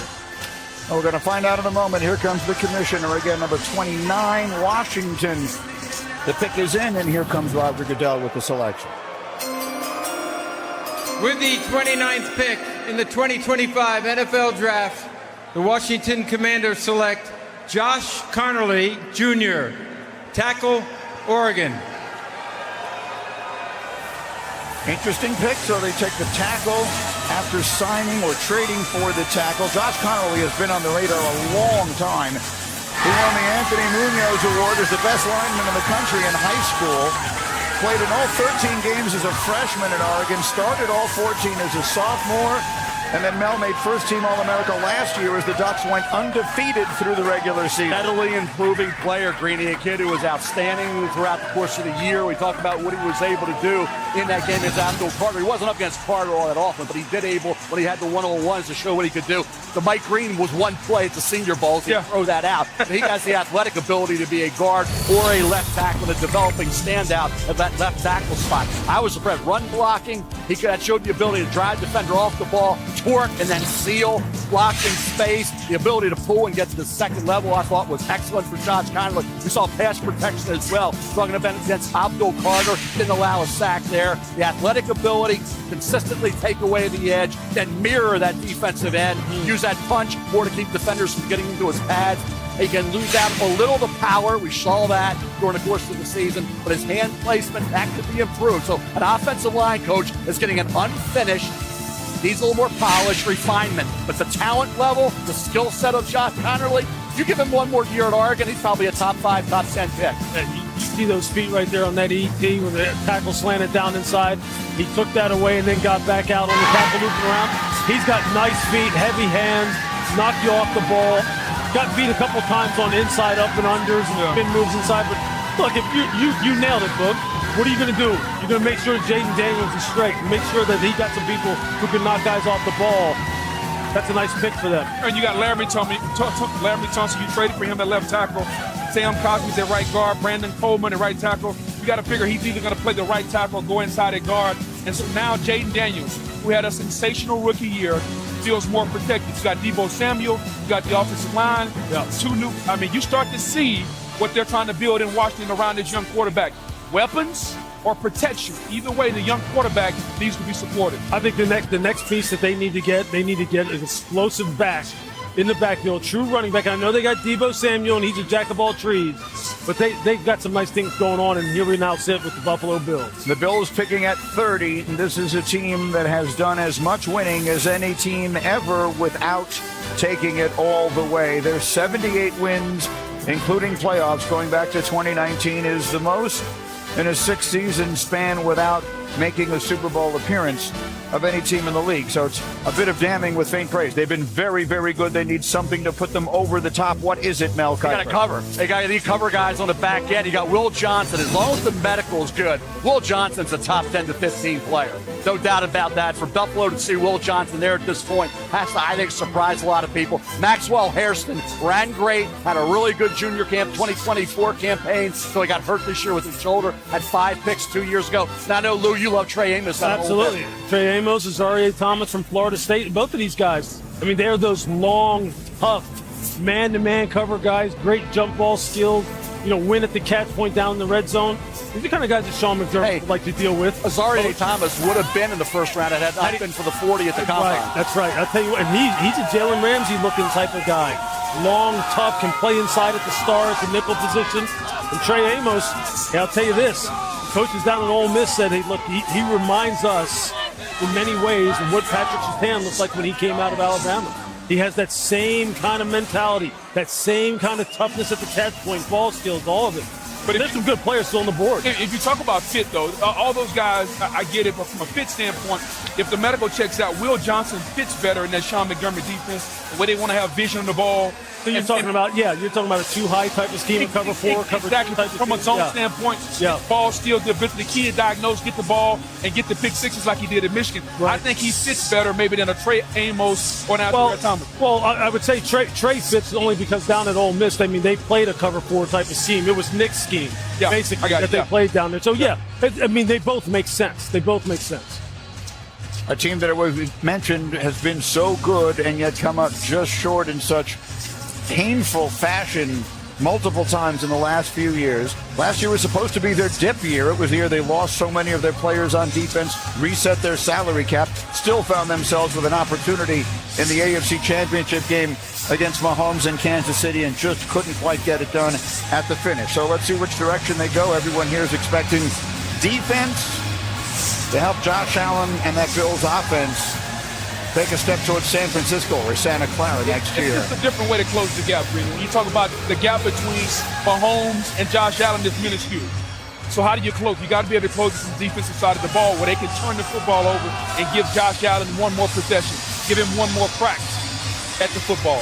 And we can see the commissioner making his way to the podium with a very special visitor to announce the pick. The NFL is stepping up to have an even greater impact as a wish maker for Make-A-Wish. For the second time tonight, we have the opportunity to grant a wish for a deserving young man to announce the first pick for his favorite team. Tommy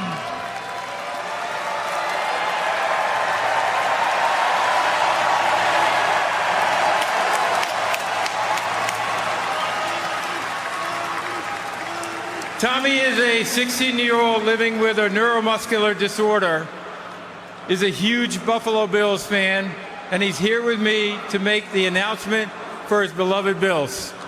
Go ahead, Tommy.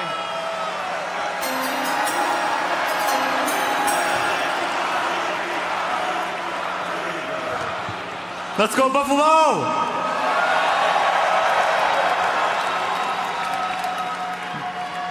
With the 30th pick in the 2025 NFL Draft, the Buffalo Bills select Maxwell Harrison. Let's go! Let's go indeed. Cornerback out of Kentucky who ran the fastest 40 at the combine. So it starts there. He's here. He's a huge personality. 2-year starter, 6 interceptions. 3 of them came back for touchdowns. When he was healthy in 2023, he was outstanding. 5 interceptions, led the SEC, set a school record with 2 interception returns for touchdown in 1 game against Vanderbilt. And then this year he started 7 games, but he missed 5 games with a shoulder injury. Had 4 pass breakups, only had the 1 interception. This is a kid that you talk about speed and recovery ability. Remember Nate Wiggins last year going to the Baltimore Ravens out of Clemson? This kid can fly. His 40 time was outstanding, blazing recovery speed, does well at the catch point, like his ability to plant and drive, the frame. He needs to play with a little better eye discipline as well, but that frame holding up, being able to support the run and be able to hold up physically in the NFL, but the recovery ability, the coverage skills of Maxwell Harrison, when he was healthy 2 years ago, that was excellent, Drew. Yeah, I mean, 39 vertical, 10-9 broad, 4.25, you're talking about in the 40. Like he has the speed and athleticism to make up for some of the deficiencies that he has as far as route recognition and playing it true and playing it clean with consistency. That's what happens. That's why you slip down here to 30 when you have the kind of athletic ability he has. But look, Sean McDermott will get him right. They need to really get some cover guys, some guys who can make some plays on the ball in the secondary. And this is the kind of kid with the kind of traits that you look for down here late in the first round.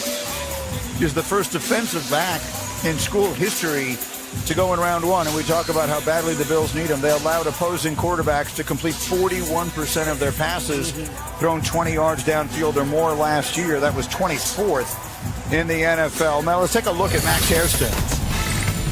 Yeah, I guess I agree. You talk about the ability to recover and to see the size. Only about 180, 183 pounds. That's the concern moving forward with that frame. But you watch him here, Lou, and Kentucky. Drew Phillips came out of his defense last year and did a really good job as a rookie with the New York Giants. Anticipate, burst on the ball, and come up with the interception. He had 5 interceptions 2 years ago. He said 2 in that 1 game for touchdown against Vanderbilt. So, again, here's a kid with the talent. Certainly the Buffalo Bills, they don't need 1. They need 2, maybe 3 cover men to help that secondary. And I just love how they play. If you notice the video, he's playing off coverage with vision on the quarterback. We talked about how Buffalo wants to play with the safeties high and the cornerbacks off, keeping the ball in front of him with the cornerback having vision on the quarterback. He played that to the best of his ability at Kentucky and was absolutely outstanding. So from a scheme standpoint, from a fit standpoint, and then you add the element of how fast he is, this is a welcome addition in Buffalo. Yeah, that's how he needs to play it right there. He needs to play off, hips open, play everything top down, play with good vision. You saw that number 7 who he ran down from Texas. That's Isaiah Bond now. And he ran him down and made that play on that big post where he was beat initially, but he's able to run it down because he's got sub 4.3 speed. They just got to refine his technique, refine his route recognition. And that's what you're looking for here late in the first round. I see him making his way over to our Molly McGrath. Verizon Business brings us down to the stage where Molly has Max Hairston. Molly? Max, you told me that you were going to practice that handshake with Roger Goodell in the mirror. How do you think you did? I think I did good. He almost lifted me up on the hug, but I think I did good. I've been waiting all night for that one. I absolutely love your energy. You are known as a high character leader at Kentucky. What is Buffalo getting in you? Man, Buffalo, they getting the ultimate competitor, the ultimate teammate, and they getting somebody that's going to give Josh Allen the ball back. Let's get to work! All right, congratulations. Before we go, let's see the inside of that jacket. Yeah.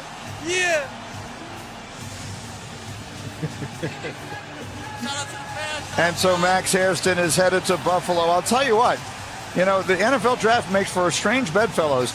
Kansas City and Philadelphia met in the Super Bowl just a few months ago. Now they've swapped picks here. The Eagles have moved up to 31, trading up with Kansas City. We'll get the details on the trade in just a moment. The Super Bowl champs are on the clock, and we're getting ready to finish up round 1 from Green Bay. We're back in a moment on ESPN. That is interesting.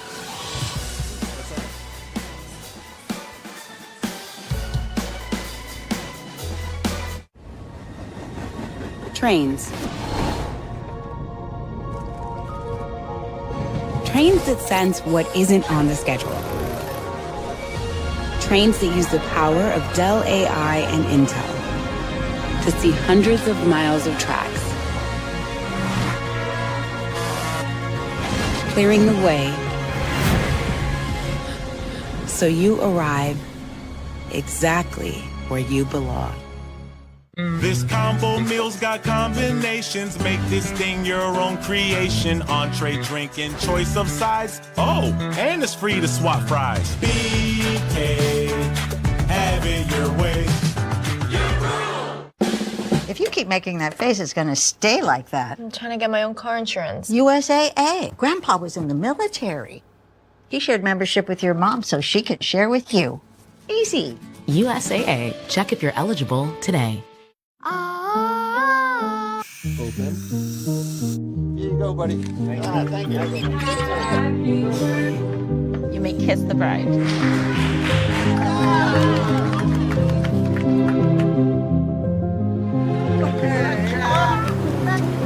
Love you, Dad. Oh my God. It's our baby girl.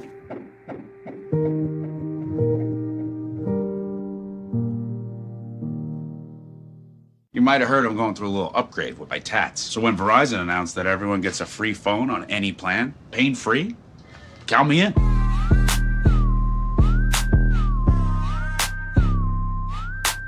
Try and beat it. I'll give you a sec. Lowe's knows it's easier to make the right calls when you have the right team. Dak going for it, and he fumbles. Brilliant recovery with the Lowe's app. He always delivers. And so does the Lowe's app. In-store, online, our Lowe's team has you covered. I won't let you down. I will not give you up. Libre the original eau de parfum and l'ONU, the new alcohol-free citrus floral fragrance, Yves Saint Laurent. At Macy's, the fragrance destination. Being Courtyard's official fan ambassador has opened a new world for me. Now I get to hang out with NFL fans all season long. See you on game day.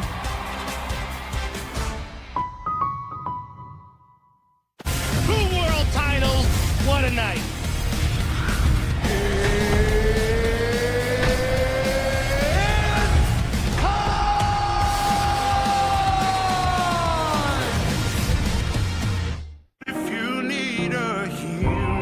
I lived in Italy. An away game was traveling to Germany, France. That was when I started building my passion for football.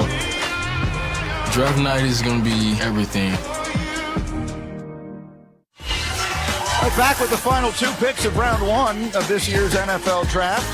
A swap of the final two picks between the two teams who just met in the Super Bowl. You see Philadelphia giving up a fifth rounder this year to move up one spot. We'll see what it is they choose to do. Very quickly, we note, again, we've had the two quarterbacks selected tonight and seemed almost impossible to imagine that we'll see another. So that will be tomorrow's storyline. As for the Eagles pick, here comes the commissioner. The Kansas City Chiefs have traded the 31st pick to the Philadelphia Eagles. With the 31st pick in the 2025 NFL Draft, the Philadelphia Eagles select Jihad Campbell, linebacker, Alabama. Well, this young man has been on the radar a long time. He committed to Clemson at the age of 16, playing high school ball in New Jersey, ultimately flipped his choice to Alabama, where he led the Tide in tackles last year, including 11.5 for loss and 5 sacks. 21 on the big board. Gritty would have been gone a lot higher had it not been for the shoulder injury. He played great all year for Alabama. 117 tackles, team high 11.5 tackles for loss. 5 of those were sacks. Think about this football team, the way Hall of Fame GM Howie Roseman has constructed it. Half the starters, half the 22 are from the SEC. Mm-hmm. Like those proven entities, those guys who played for the big powers in the SEC, and Jihad Campbell did, as I said, guys, he would have gone much higher had it not been for the shoulder injury. Yeah, no doubt. And when you think about what Philadelphia is doing, and you think that they re-signed Zach Bond, but a guy who they got off the street last year, who had an all-pro season and deserved a new contract, and now you bring in Jihad Campbell. It's an athlete, Green. It's another weapon they can add to their defense, which lost some guys up front. They lost Milton Williams. They lost those guys, and so now you add an athlete on the back end, a guy that can roam and make plays in space. It's something to go along with Zach Vaughn to give them a dynamic duo on the back end. Yeah, he's just a great athlete now. I mean, he can fly sideline to sideline. He can play 3-4 outside backer if you need him to, just like he's doing right here. Although this is just a 4-man front, and he's just rushing in their sub package. But he's got nice high side dip and bend and close on the quarterback. You can see why on some of the tape when he was playing off ball, right? And he's coming downhill and he's taking on linemen. You can see the shoulder issues because he didn't have that same pop and be able to get off and get people off of him. But you figure this, if he's healthy and both of those, those shoulders are straight, this is a hell of an athlete. I mean, he just looks great. He's kind of hyped, too. He knows he's going to be a pretty good football team. And they can wait.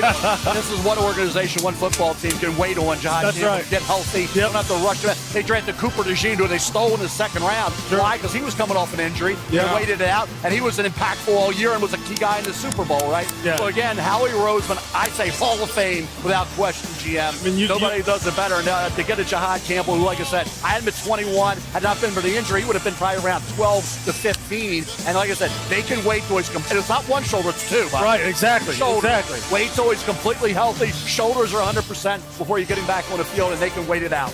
You mentioned Howie Roseman. That was the Eagles' NFL high 11th trade involving a first-round pick since he took over in December of 2015. And he is standing by now. And when I say he, Jahad Campbell is standing by with Molly. Verizon Business takes us down to the stage. Molly. Jahad, the defending Super Bowl champs just traded up for you. How will you repay their belief in you? I'm going to give them 110%, everything I got in me. You know, the richer just got rich. You told me that this week felt like an out-of-body experience. What is it like standing up here as the newest member of the Philadelphia Eagles? Best team in the nation. I mean, what can I say? E-A-G-L-E-S. There we go. Greeny. Thank you. He already knows. Molly, he already knows. That's a great moment. Again, a young man who suffered those injuries, thought he might have to wait until tomorrow night. And here's his name called again in a trade with Kansas City. Shefty, what can you tell us? Well, the Eagles tried trading up earlier in the draft to go get Jahad Campbell, and the trade fell through, but they were able to persevere and trade up one spot. A lot of people might ask, why would you trade up one spot? Well, I think it's to block another team from potentially coming up, especially when it only costs you a 5th-round draft pick and you've got 20 picks in the next 2 rounds to use as ammunition. And now they get a player who, as Mel mentioned, could have gone from 12 to 15. He did have surgery on one of his shoulders. He's going to need surgery on another shoulder, potentially after this season. He's got a knee issue as well, but the talent is undeniable, Greeny. No question about it. That feels a little bit like a steal, and that feels a little bit like why, as you mentioned, Howie Roseman is a legend of the profession. And so you see there's Kansas City. There's their legendary coach, Andy Reid, as they will make the final pick of this first round. They're accustomed to doing that. They've won a bunch of Super Bowls in recent seasons. Mel, what does this team need? I look at a kid, you talk about injuries, right, with Jahad Campbell. How about Josh Simmons at Ohio State? Yeah. Left tackle, was playing great football until he had the knee injury October 12th against Oregon. Could have been a top 5 to 10 pick. Left tackle for Patrick Mahomes. If I'm a team like him, I can wait on Josh Simmons. If he's ready for camp, ready for the start, great. If we have to wait a couple more weeks or a month and a half, fine. If you look at, okay, Boog, I'll finish it up. Go ahead. Here's the thing I'll say about the Chiefs. The only time Patrick Mahomes has lost a Super Bowl is when he wasn't protected. You got to make sure the kid's protected. This has to be some form of protection for Mahomes. But, Mel, I was just going to say, this to piggyback off of Josh Simmons. When he was healthy, at the end of last year, in the first quarter of this season, he's the best tackle in the draft. There's nothing he can't do. He's just coming off of that patella tendon injury. Here's the commissioner to announce the final pick of round 1 of this year's draft in Green Bay. With the 32nd pick in the 2025 NFL Draft, the Kansas City Chiefs select Josh Simmons, tackle, Ohio State. You saw it coming, Mel. He's from San Diego, began his career at San Diego State, started every game at right tackle, in 2022, transferred to the Buckeyes, played left tackle, started every game in 23, and then this year the injury. It's a shame because, as we talked about, he would have been a top 10 pick, and he cleaned up the penalties. He was a penalty-prone offensive tackle, both at right tackle and left tackle. San Diego State, then Ohio State, right? His first year there with the Buckeyes. This year, he was off to the races, and he missed 9 games where he'd have been up against some really good pass rushers that would have solidified him maybe as a top 5 pick. But he missed those games when he got hurt, patella tendon knee injury against Oregon. But guys, when he was playing out there until mid-October, he was outstanding. I mean, last year, week 13 against Michigan, I mean, flex, bend, punch, redirect, anchor, full reach and cutoff. He can do it. He can do just about anything you want him to do. There was you were nitpicking to find something negative to say about his play. If he is healthy, and they have one of the best trainers in the NFL, Rick Burkholder, down there in Kansas City, he will be a bookend tackle. This guy's tape, there's no question. He just has to be healthy. Here's the thing I'll add. I've had that injury.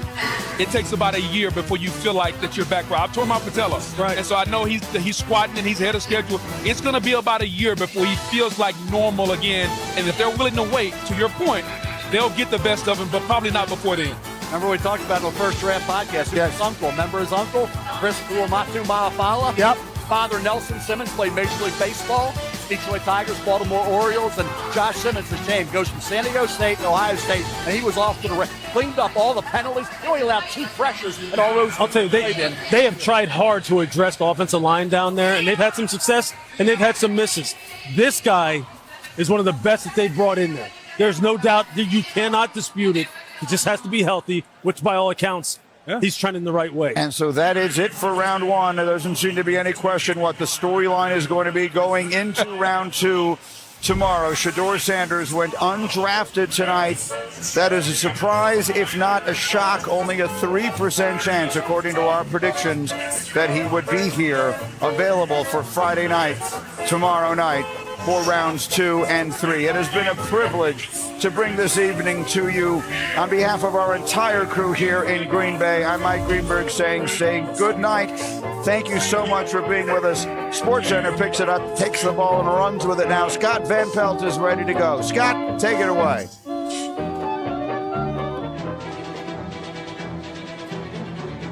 Greeny, thank you very much. Salute to all the hard-working men and women up there in Green Bay doing a tremendous job tonight. Hi there, welcome. This is SportsCenter from the nation's capital. I am Scott Van Pelt. We have a packed show on the way, including visits from Kirk Herbstreit, Nick Saban, Louis Riddick, Field Yates. We have 7 different playoff games in the NBA and the Stanley Cup playoffs. That was a packed show last night without the draft, right? We'll get to that as well. We will start this evening with the trade, which really shook up the top of the draft early as Jacksonville moved up to the number 2 pick, trading with Cleveland, selecting the Heisman Trophy winner, Travis Hunter. The first-time general manager, James Gladstone, 34-year-old, he said he believes Hunter has the potential to, quote, alter the sport itself. Here's Hunter on hearing his name called after Jacksonville moved up to call it. It was super exciting. You know, my family was super excited, and you know, I always had that small belief that I would be in Jacksonville, but I didn't know for sure until tonight. So I was definitely excited and surprised a little bit. I haven't really talked to them. You know, I think they was waiting for this special moment to go in and dive in deep into what their plan is. So I think I just fit the culture in Florida. You know, I'm from Florida, so I think my play style fit the culture. I just did my best Duval back there, but I got you. Duval!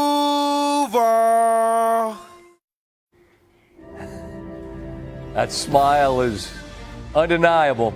Hunter, first team All Big 12 on both sides of the football last season, played more snaps than any other player in the nation. The first full-time defensive player to win the Heisman since Charles Woodson in '97. The first receiver to be drafted in the top 2 since Calvin Johnson in 2007. Kirk Herbstreit joins me now. And Herbie, as you and I were texting earlier, I want to get from you players and fits that you love, but I do want to know your thoughts quickly on Hunter. This is an incredibly talented player on either side of the football. Do you believe he's a 2-side of the ball player in the National Football League?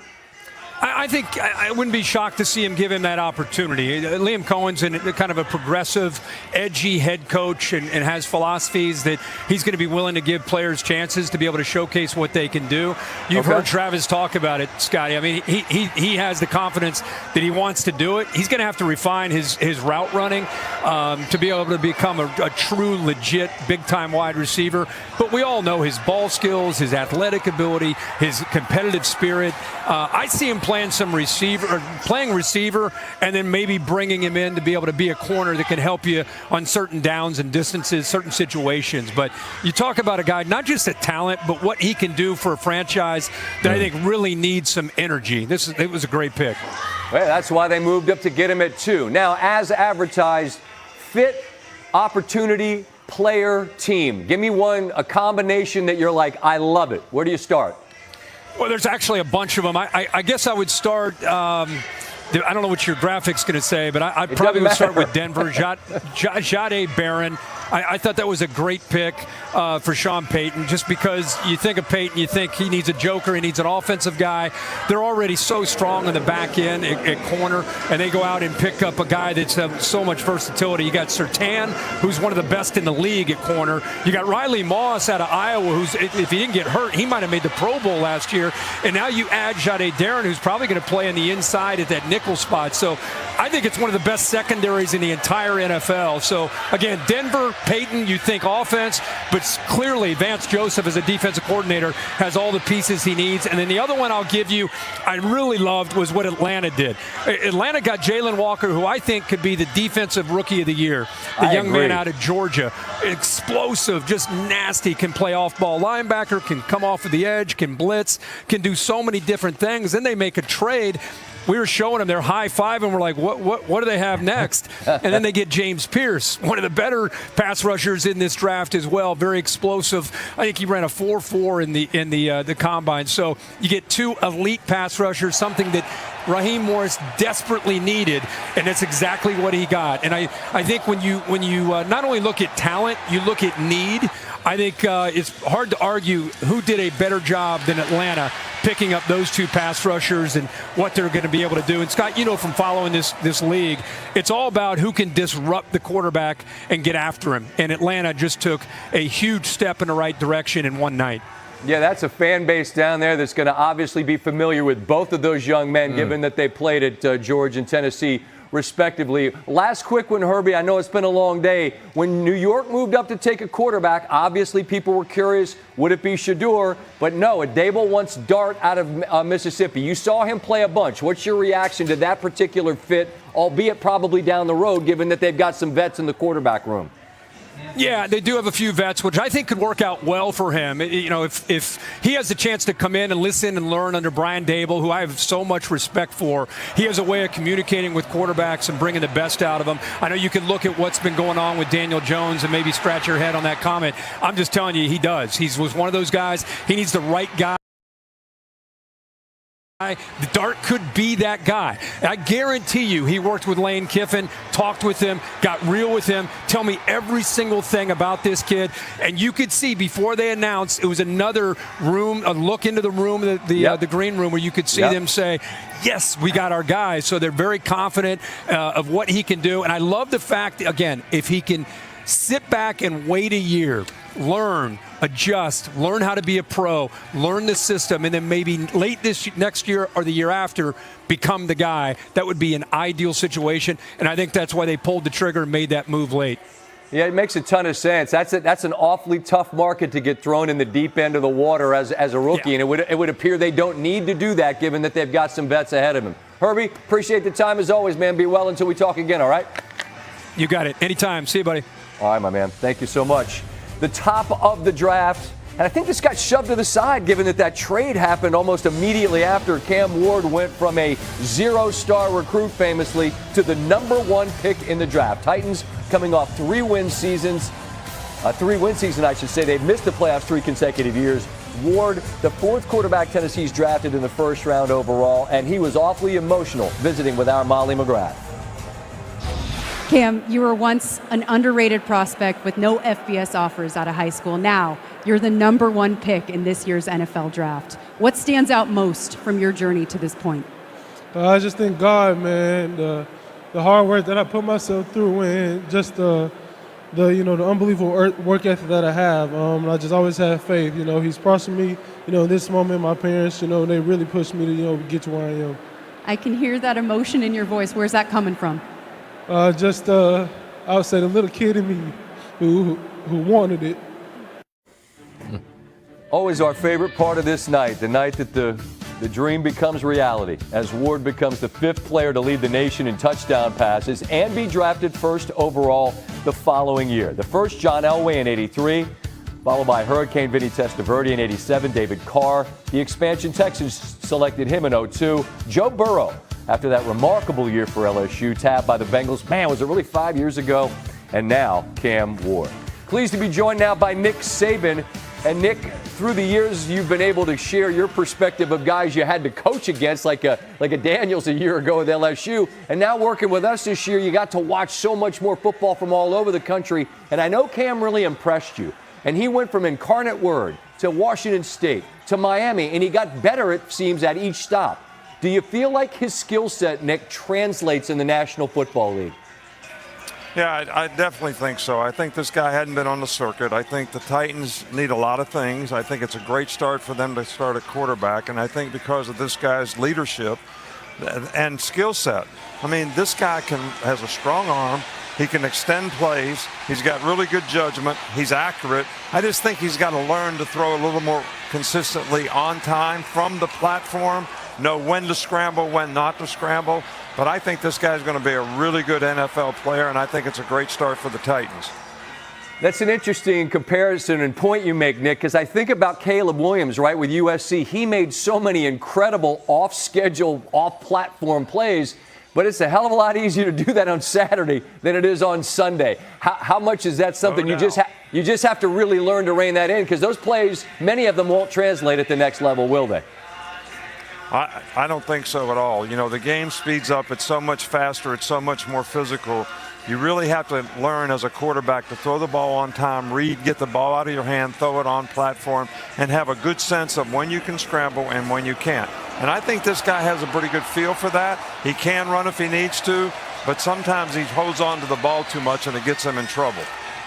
I want to close with a wide open field and a blank slate. I just asked Herbie this question. There's 32 picks. These are the realization of dreams, and it's a combination of fit and opportunity and player. Was there one that when the pick was made, Nick, you said, man, that really makes a ton of sense to me? Well, I think, first of all, you guys talked about this, but I think the Giants had the greatest impact for their team and their organization. But I think Matthew Golden going to the Green Bay Packers with Jordan Love needing a receiver, needing a weapon, and the Packers being a good team that made the playoffs, that has a chance to go far in the playoffs in a tough division, I think that was probably the most impactful pick for that team in their position to take the next step. And Mark Murphy did an amazing job as he gave the pick, and he said for the first time since 2002, and every Packer fan knew, they're taking a wide receiver. That was very well received there. I appreciate your time as well, Nick. Thanks for hanging out late with us tonight, okay? All right, thank you. Have a good night. All right. We appreciate Herbie and Nick Saban being with us. You as well at home. We're just getting started. Still more to come from Green Bay in the first round of the NFL draft. Louis Riddick, what surprised him the most? Field Yates standing by with an eye on Friday, who's still available. That is surprising to him and perhaps to some folks at home as well. As we mentioned off the top, 7 different playoff games. Detroit tied up, welcoming New York to town. Statements made in a couple of Western Conference games as well. That and a whole lot more. Sports Center from D.C. Your brain during rush hour. Some allergy medications can make you drowsy, but Allegra is different. Traffic jam? We got this. Woo-hoo! See? On time. Allegra is fast 24-hour allergy relief with 0% brain interference. It's a no-brainer. From Marvel Studios. The Avengers are coming. This ends today. The summer begins. Let's do this. On May 2nd. That's what they talk about! Marvel Studios Thunderbolts. Get tickets now. Rated PG-13. A moment of love, a dream, a laugh, a kiss, a cry, a rise, a roar. Just stay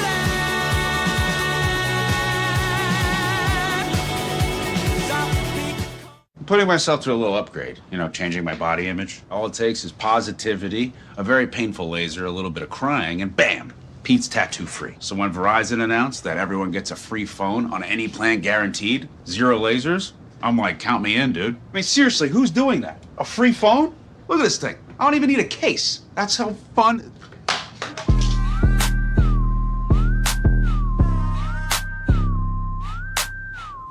Try and beat it. I'll give you a sec.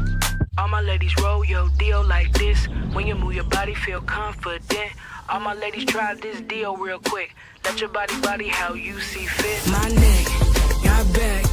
I smell so good, they ask. Dunkin's $6 meal deal. It's a big deal. You get a medium iced or hot coffee, sausage, egg, and cheese, and 6 toasty hash browns. It's the biggest deal in breakfast. Dunkin's $6 meal deal. Make me go loco, loco. Make me go loco. Make me go loco. Come seek the Royal Caribbean.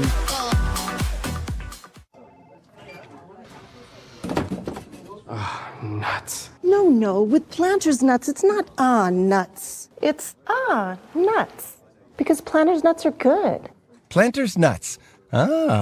Nuts. Hey, you're not actually allowed to drink in a beer commercial? Since when? You gotta wait till it's done. Oh, 5, 4, 3, 2, 1. Yeah, still holding. If my AC company had Agent Force, the powerful AI from Salesforce, an AI agent would have flagged the issue and automatically helped me find someone to service it. What? Wow, you are moist. Well, how'd you get an appointment? Dude just magically showed up. Agent Force, sir. Huh? Oh. Sorry, dude. Cold air's getting out. Agent Force helps manufacturers prevent appliance defiance. It's what AI was meant to be. Feeding a high-quality dog food doesn't have to cost a whole lot. For about $1 a day, you can give your dog the Blue Buffalo food they deserve. Real meat first, healthy ingredients, natural nutrition. Try Blue Life Protection Formula today.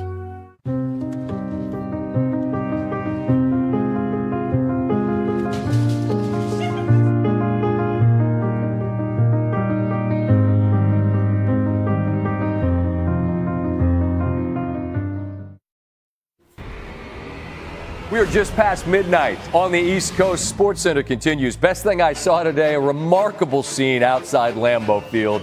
Hundreds of thousands of folks there. And when the Packers made their pick, the 23rd pick, their CEO, Mark Murphy, announced the selection, and he threaded the needle and got it just right. For the first time since 2002, draft a wide receiver. Matthew Golden, wide receiver, Texas. Green Bay, it's time, baby. Hey, I'm finna bring that energy, man. I'm glad to be here. It's a blessing. Hey, let me get a Green Bay 3. 1, 2, 3. He'll figure out if it's go, Pack, go. Yeah. That's fine. He's new. He just got there. He's going to get a chance to stay for a while. The first wide receiver drafted in the first round in more than 20 years. The speedster out of Houston and then Texas. We welcome you back. Sports Center continues. Plenty more draft coverage coming, including Louis Riddick, Field Yates, and his best available. My thoughts on draft grades. Steve, you ready for that? Yeah. But first, some more context on this night.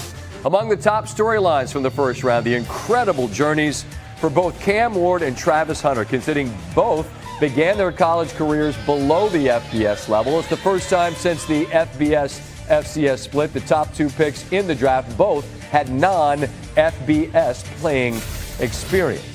We saw a couple of tight ends go in the first 15 picks. That makes Stanford Steve happy. Colston Loveland by way of Michigan at 10 to the Bears. Tyler Warren by way of Penn State at 14 to the Colts. First time 2 tight ends went in the top 15 since 1992. And still available on the draft board, Shedeur Sanders, Mel Kiper Jr.'s first mock back in January. He was projected to go 3rd overall when ESPN Bet opened the market. being picked in the top of the draft, and now he is still available. Louis Riddick joins us now, and Louis, you get to be in the middle of that amazing scene. I love that Murphy announcement of that pick was really well done. Those folks waited all day, and they hear a wide receiver called. That was a cool moment. I'm interested just in the totality of the draft, and what was a surprise to you, something that you just didn't see coming? Yeah, I'll start with the surprise. There's really two things. I think at 19, when Tampa was on the clock, many people thought that this was going to be a defensive pick all the way for Todd Bowles because they needed to fortify the defense. But then they wind up trading that wonderful wide receiver from Ohio State, Emeka Egbuka, 19th overall. And I think that surprised me a little bit. And I think it surprised me because it probably tells you a little bit of something about maybe what's going on with Chris Godwin, who suffered that, horrific lower leg injury this year for Tampa Bay. And what does that mean for him next year? Is there something going on in that situation? Mike Evans is getting a little older now, too, at 31 years old. So I think that one kind of caught everyone off guard as far as that's concerned. But Egbuka is a fantastic receiver. And as a matter of fact, Scott, he's very similar to Chris Godwin in the fact that he works in the slot primarily, and he's tough as heck, and he's fast, and he catches the ball in contested environments all the time. But you can move him outside. The other one that surprised me, I think surprised us all, was right off the top with Cleveland trading out of number 2 back to 5, and Jacksonville coming up and saying, hey, look, you know what? We're not coming up to get a quarterback. Obviously, we have Trevor Lawrence. We're coming up to get maybe one of the best athletes walking the face of the earth in Travis Hunter, and we're going to pay a king's ransom in order to get him because we think we're getting 2 players for the price of 1. I think that shocked me. Not because I'm shocked that people feel this way about Travis Hunter, but because a first-time GM decides to say, hey, look, I'm going to announce my arrival in Jacksonville with a splash. I'm going to go get the best player in this draft, regardless of position, and I know Cam Ward went first, and I'm going to pay whatever it takes to get him. And now Travis Hunter gets to go back near home down there in Florida and put his wonderful talents on display. How cool is that? How cool is that as a first-time GM to say, I'm coming out of the box, guns a-blazing, and I'm going getting the baddest cat in this draft? And I think that set the tone, and that will set the tone for the next 2 days. I'll ask you the same thing that I asked Herbie and Nick Saban. A pick that is a fit organizationally, player, opportunity-wise that you really, really love. I understand this is a night where we typically fall in love with these picks, right? And no one's going to sit here and say, I think this guy stinks and he's going to be awful. We're not in the business of that. but it's something that you really believe is going to be something years from now we're going to say, they really nailed it. Yeah, there's quite honestly, there's a couple of them. But you know what? I'll go with this one simply because I believe in the kid so much. And I think he fits exactly what the head coach wants. And that's Ashton Genty in Vegas with Pete Carroll. Pete Carroll, look, we know what he wants. He wants to run the football. He wants to bludgeon you with the run game. He wants to play that physical in-your-face style. Chip Kelly